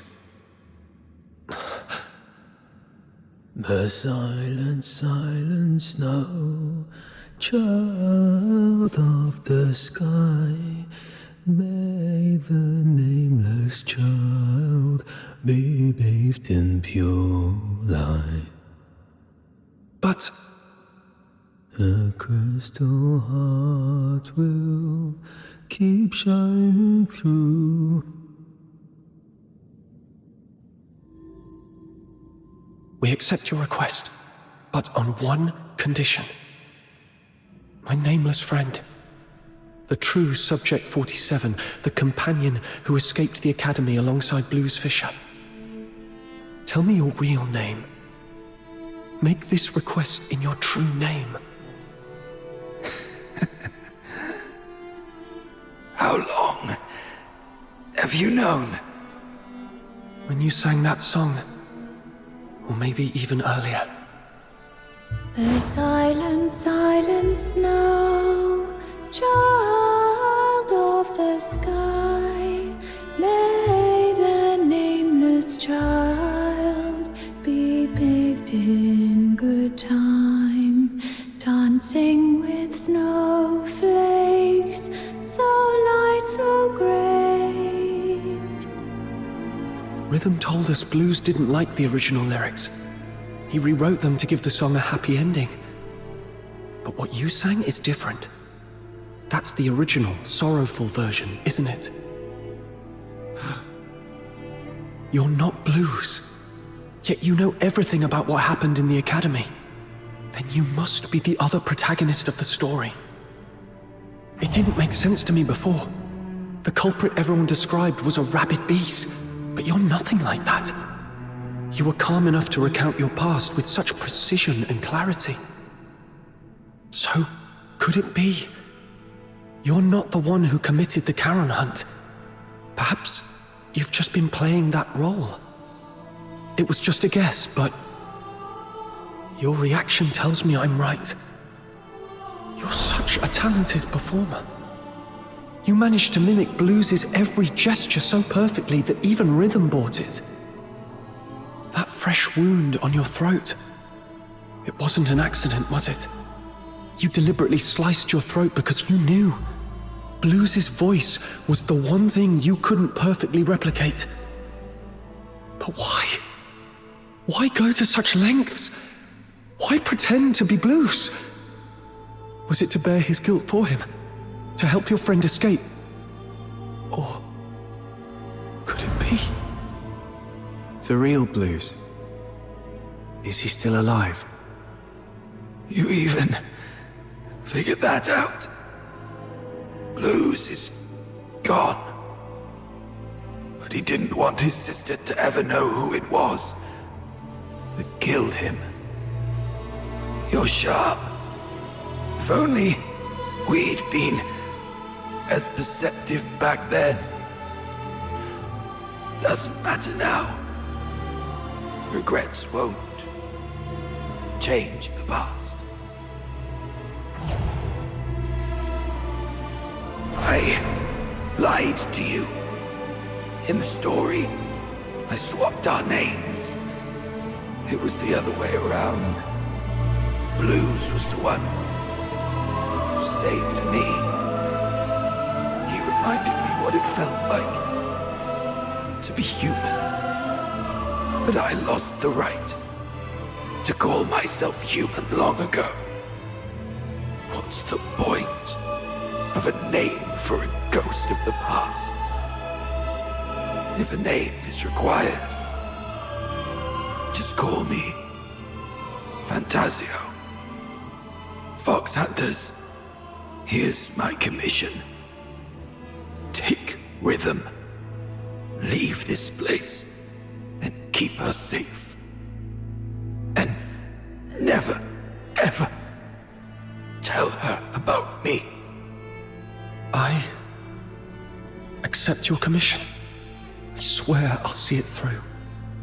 And Fantasio, you are the best performer I've ever seen. Thank you. One day, if fate allows, I'd like to hear your story. The story of your own life. Until then, take care.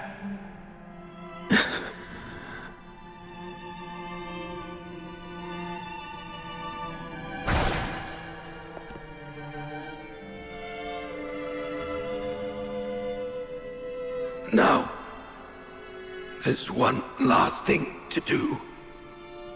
If I tamper with the shapes of their wounds,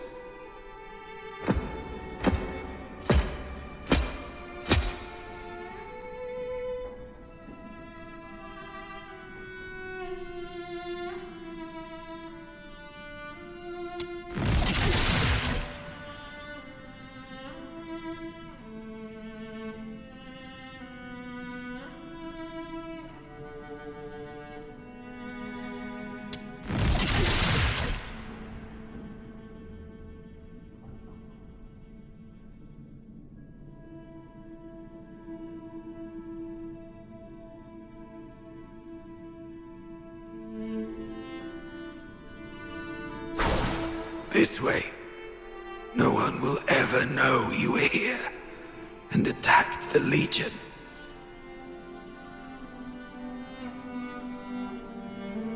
I'm taking this secret to the grave. Blues, I fulfilled my promise. The Forsaken's guy is gone now. How are you feeling? Blues? Blues?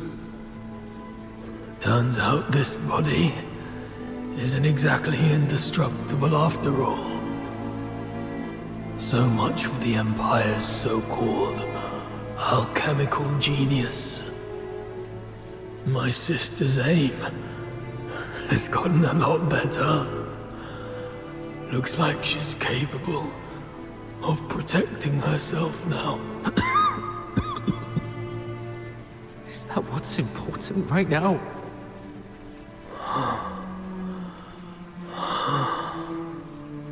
Hang in there. I'll take you to a doctor as long as we use force to coerce them. Even monsters like us can... No need for that. You refused to tell me about all the bloodstains on me that won't wash off. But I figured it out. It's a good thing to let me die here. At least it'll bring peace to everyone. Peace to everyone? What about you? You idiot! You said after we got out, we'd set up a stage of our own. I'd teach you how to perform and we'd invite everyone we know to watch our show. Sorry. Looks like I won't be able to keep that promise. No. Oh, what about your sister? You said she's the one you miss the most. You haven't even reunited with her yet. I'm a coward. I said I wanted to see her again. But when I finally did, I ran like a coward. There was nothing I could do. I have one last request. This chain, it's a keepsake. Find my sister. Tell her the truth about the 6th Legion. Don't let her fall into their trap like I did. And don't ever let her know that I died by her hand. She wouldn't be able to bear it. Please, promise me. Bruce, I promise. But how do I tell her the truth without letting her know you're gone? I get it. I just need to make her believe Blues is still alive. Let Blues tell her everything. So...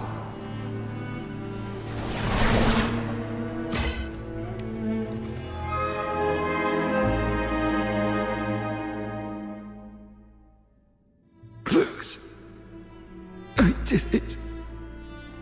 The 6th Legion's lies are finally exposed. Rhythm, you'll never know the truth about your death.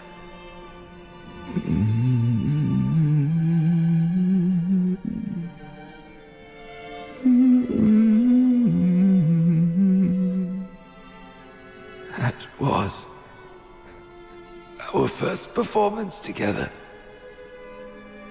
Not bad, wouldn't you say? You finally came.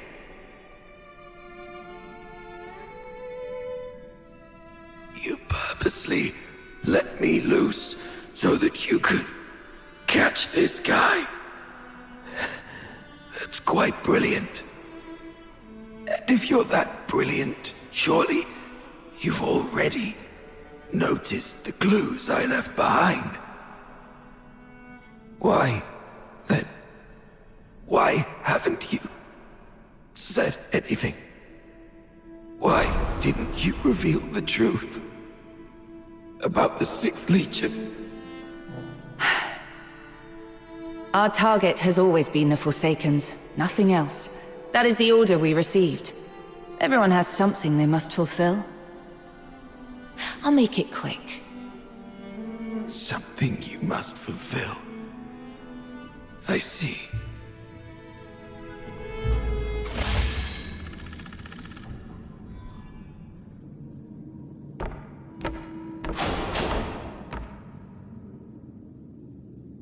So, Parsifal, is there something you absolutely must do?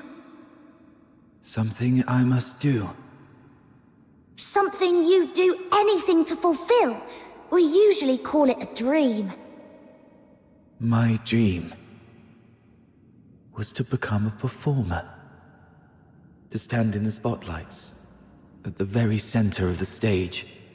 To feel the thunder of applause.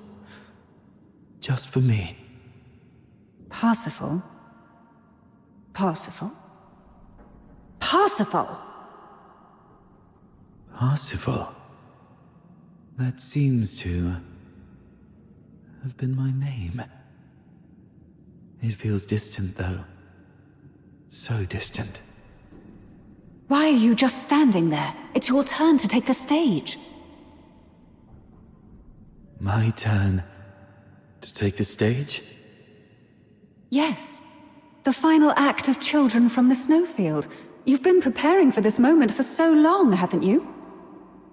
Yes. Yes, I have. I remember now, Miss Violetta. This is what I must do to complete this performance.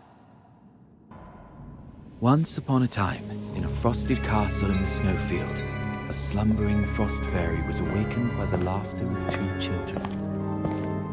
Though the children lit a fire, its flames could not thaw the icy core of the fairy's heart. Day after day, through snowstorms and biting winds, the children came to the castle to play with the fairy. They laughed, sang, and danced. Slowly, the fairy grew accustomed to their company. Look there, they smile so bright, and it lights up my night. How I wish I had mine. Oh, it's been cool for a lifetime. How I wish I could feel the warmth inside. Slay all the needs I know fully. This frozen heart now burns my fire, bleed the foes until they're the oath I've made now ends. Yes!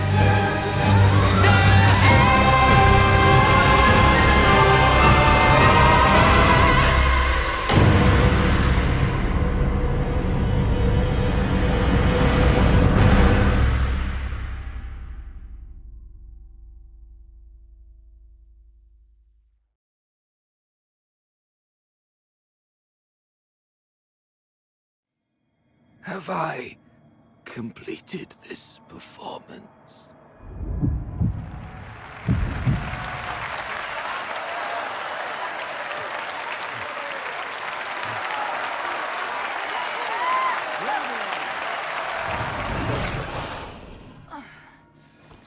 All units, ready your arms! Fire! I am the finest performer.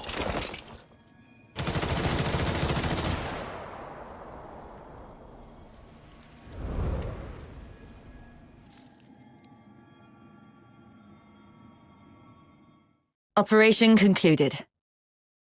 Target number 2's vital signs confirmed. Proceeding with retrieval.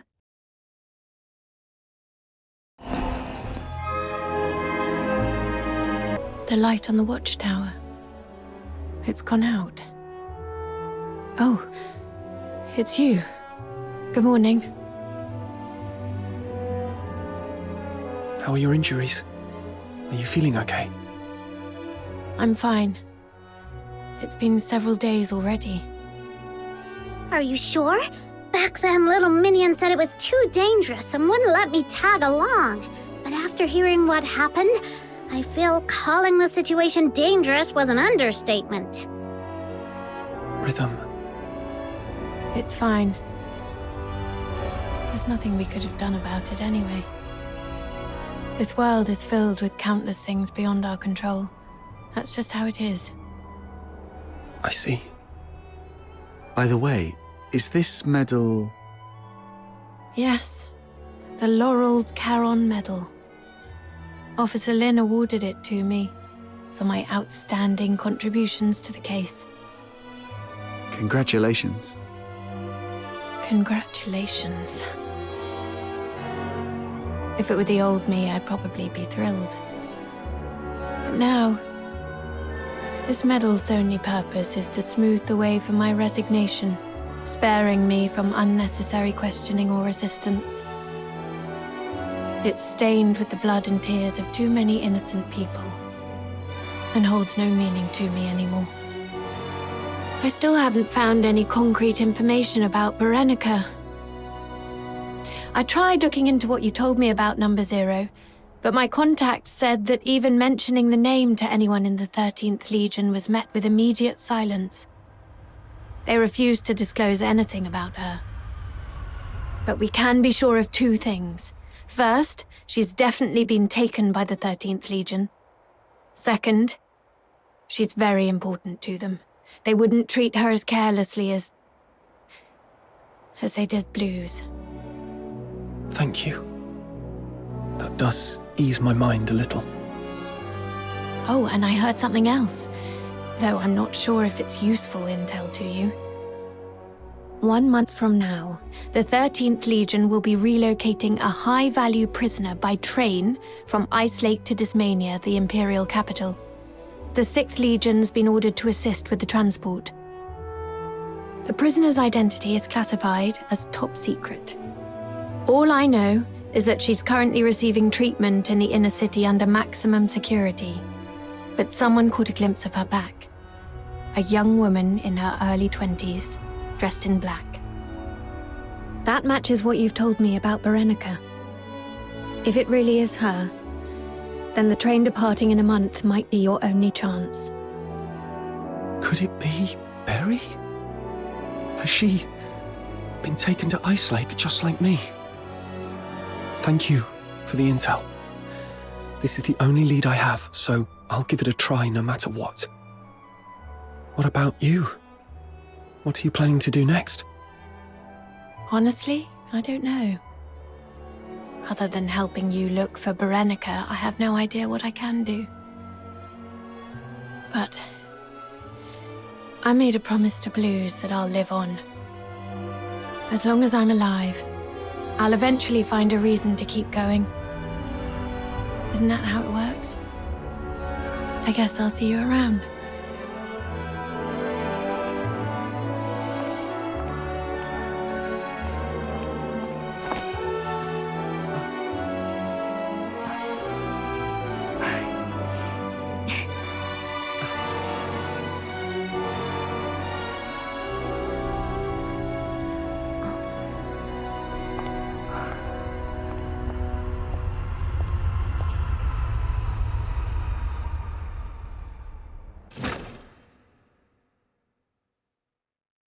Welcome back!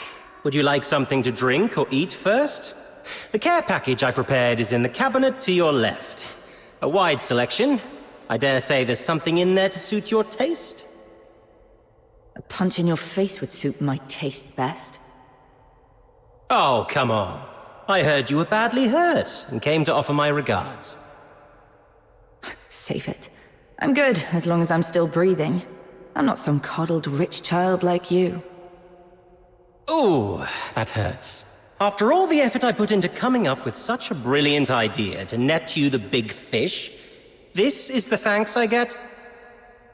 And here I was, dreaming that our ever-so-kind Miss Lin would return with a heartfelt speech of gratitude for my genius. Dear Officer Randy, thank you for your unmatched brilliance and flawless foresight. Happy now? Jokes aside, while that raven we were after ended up dead, the files we found on him led to a clean sweep of the Forsaken's influence in Icelake. Their plans to expand into the Casitas region? Dead in the water. And you know what? Even the dead can serve a purpose. With the right timing, we could exploit this intel gap to sneak a few spies into the Forsakens. If it works out, this could be a real career boost for you, Lin. Who knows? At this rate, you might even outrank me soon. What's with a long face? Did you run into someone back home you owe money to or something? Chief Sybil. What is it? It's about the report I filed earlier. The Spathatoy Academy colluding with the 6th Legion to conduct illegal experiments in the Cocytus region under the pretense of Legion recruitments. Is the 13th Legion really going to turn a blind eye to this? The 6th Legion is an ally of the 13th Legion. And those who conspired with the Forsakens to commit atrocities in Icelake are the enemies of the 13th Legion. But... beautiful, isn't it? A symbol of honor. It's thanks to this insignia that you're standing here alive and unharmed. Stand down, Lynn. Don't forget what your duty is. Yes, Mom. Lynn, when I was younger, I used to see things the way you do now. But to become a true hero, there's something one must learn. Sacrifice.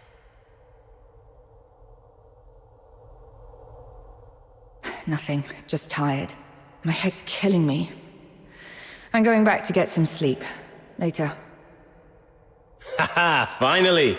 Been waiting for you to embrace the art of rest. Life lies in relaxation, you know. It's heartwarming to see my wisdom finally passed on to you. I'm so glad. Wait.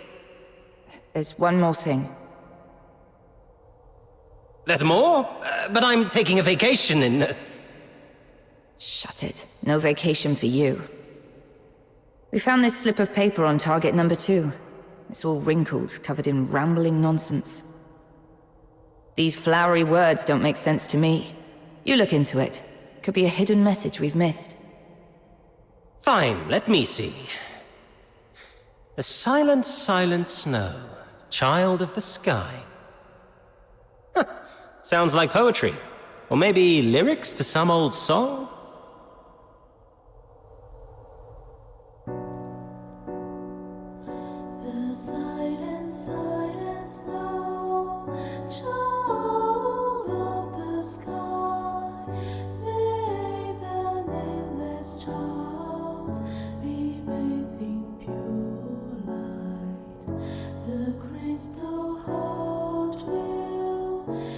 Shining through